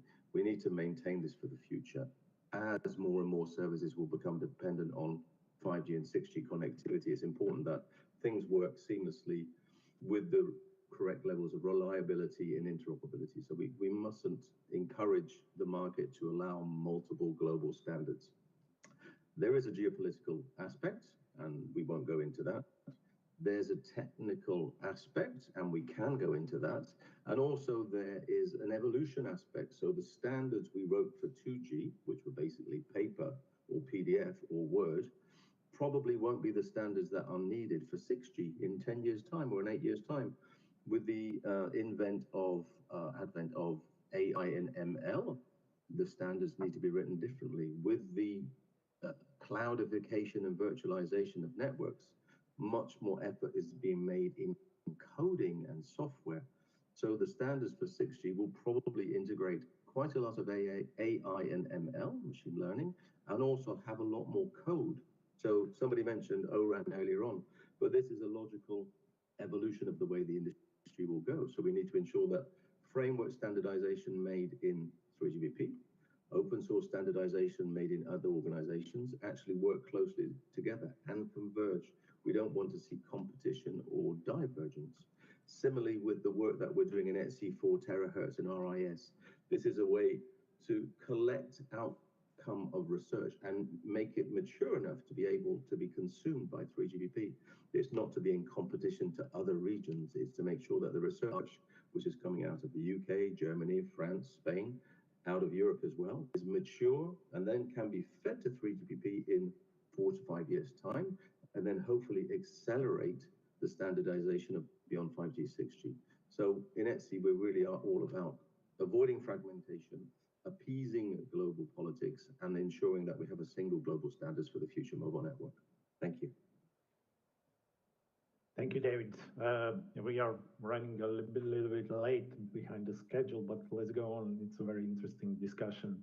5G and beyond will see development of the privately operated networks. Do you see the current standards offer as sufficient to ensure that public and no public networks will go exist without interfering with each other, or do you think that there are more topics for standards to address to avoid any problems in that area? And if yes, what are the topics? What people from Nokia, Mr. Manoj, think about that? So private networks actually are a big part of 5G standards. We all know that. Network slicing and so many other features which we keep talking about, they will be the key highlights of private networks. But having said that, private networks and public networks will coexist, and they'll coexist peacefully. If you talk about the standards per se, a lot of use cases and the features which were in release 16 and 17, they have been standardized, keeping in mind the enterprise use cases. And even going forward, you talk about release 18, there are a lot of use cases pertaining to, say, autonomous vehicles, drone use cases. They have been, formulated keeping in mind purely the private network use cases. So to sum up, I think both will coexist, and the standards will ensure that, both the requirements are duly taken care of.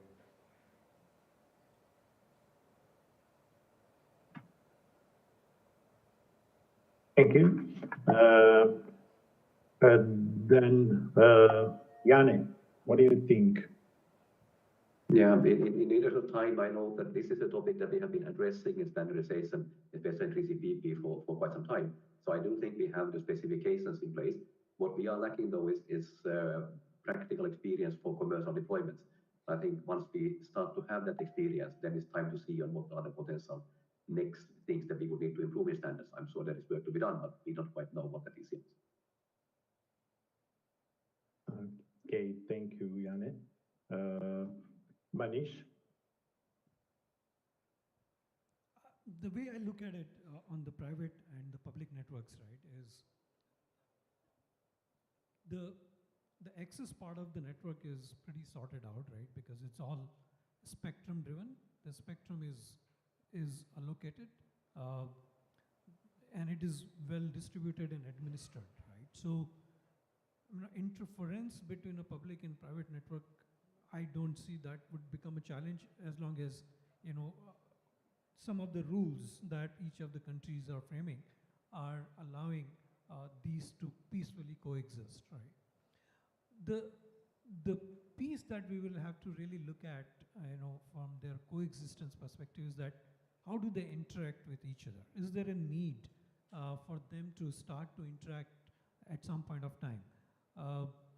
There are concepts of slicing that Manoj talked about that we have built into the standard, and the slices can be, running on the same public or the private network, depending upon, how do we want them to interact. These are some of the considerations that we will have to really learn from the practical scenarios, that when we get to start to the deployment phase and what issues that we will end up with. We will have to really quickly go back to the drawing board and see if we need to define some rules of engagement on handling those aspects. But as Manoj said, right, 16, 17, and 18, there have been significant amount of work that has been done to make sure that they can coexist. But I would say that we really have to see when the implementations begin, how the things pan out. We'll have to keep a watch on that. Okay, the next speaker, I would like to announce that we are running out of our time. The next to answer this question is Srinath, and I will invite you to tell one or two sentences for a closing note for this panel. Okay, so Srinath, please.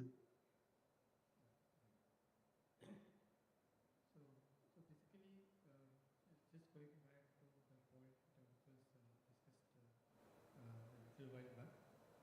So on the private and public networks, so one of the things that usually would come into existence is basically some, it's like kind of a geopolitical based. So one should be willing to have a easier mechanism to license and regulatory stuff for managing the public-private networks. And also, like, okay, it should be based on like kind of use cases. For what reason one is going to build the use of private network for? That also becomes important. If it is for something which is important for security, some aspects of it maybe like okay, it should be all based on the kind of incentives that one can derive. So having a different kind of structure. Of course, from the technology point of view, like I think the interference is the biggest thing that one needs to understand and handle. Okay. So yeah, it again requires a kind of bond between the technologies and the policy creators to manage this in a proper manner. And standardization has to also take into view that like okay, there is some amount of flexibility here, like okay, which can help things to evolve and achieve this. So yeah, thanks. Okay, thank you. So let's go to closing Alexander, notes. if I may David, just please. intervene, we are short on time, and I think it's time to call it a wrap. But before I do it, thank you so much for the speakers in the panel discussion. Before I call off the panel discussion, I have one last question, taking the liberty of my position here, standing here. And that specific question is to Dr. Srinath Ramanath. You have been an active member of TSDSI, and as a startup, I really want to understand, I mean, maybe it will be useful for the audience as well, that we have been talking, you have already shared the benefits of standards for everyone. Do you foresee any kind of risk for the startups to participate in the standards where established companies are already collaborating? Thank you.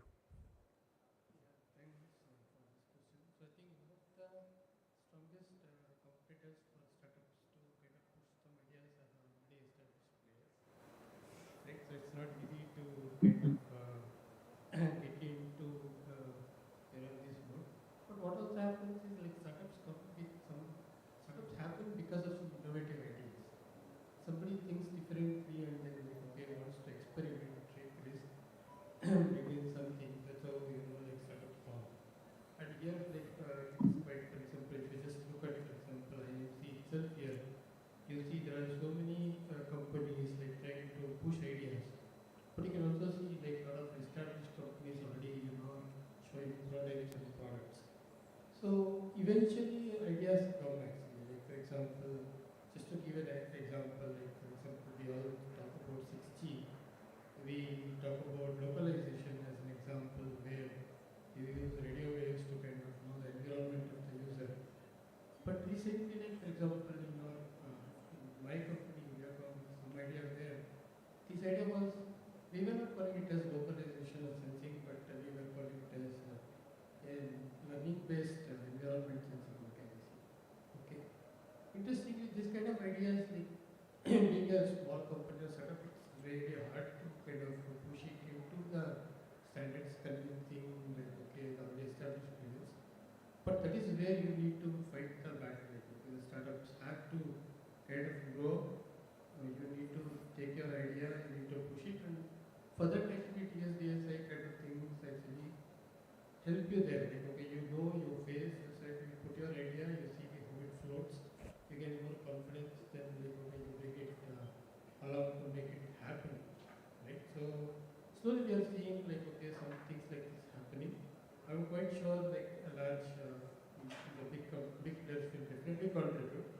But it's also like okay, small companies with their novel ideas are slowly starting to make a difference, and this will go a long way in a very good kind of an ecosystem with startups and large players, and at the same time like some very established standardization organizations like ETSI and like let's say developing standardization organizations TSDSI to kind of grow up and then have a more harmonized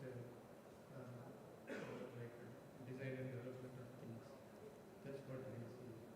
Thank you.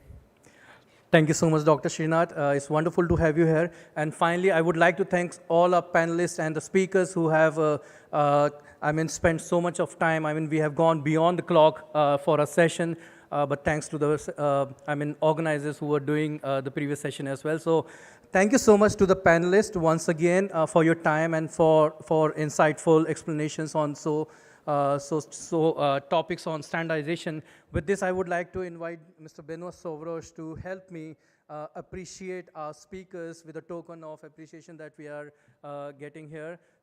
First of all, I will invite Benoit to hand over a token of appreciation to Mr. Manoj Gurnani, Head of Strategy and Technology, Nokia. Thank you so much, sir, for your time.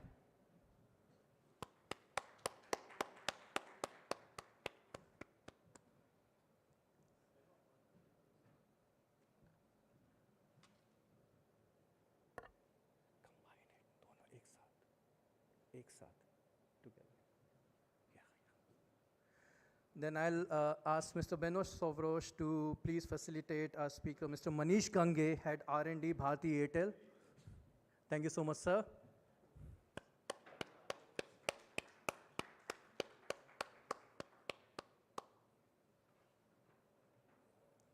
We would have really liked to appreciate the speakers who could not attend in person, but attending virtually. But finally, in person, I would like Mr. Beno Soverosh to hand over a token of appreciation, Dr. Srinath Ramnath. Thank you so much, sir, for your insightful inputs.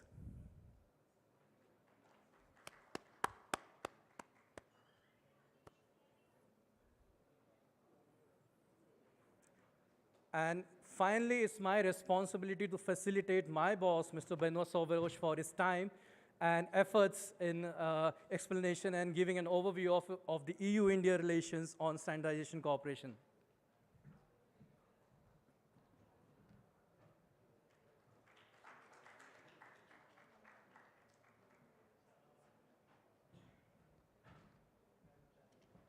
Thank you so much to everyone and to all the viewers on YouTube and live streaming. Thank you so much for your time. We call it a day for ourselves and enjoy the rest of the evening. Thank you. Thank you, everyone.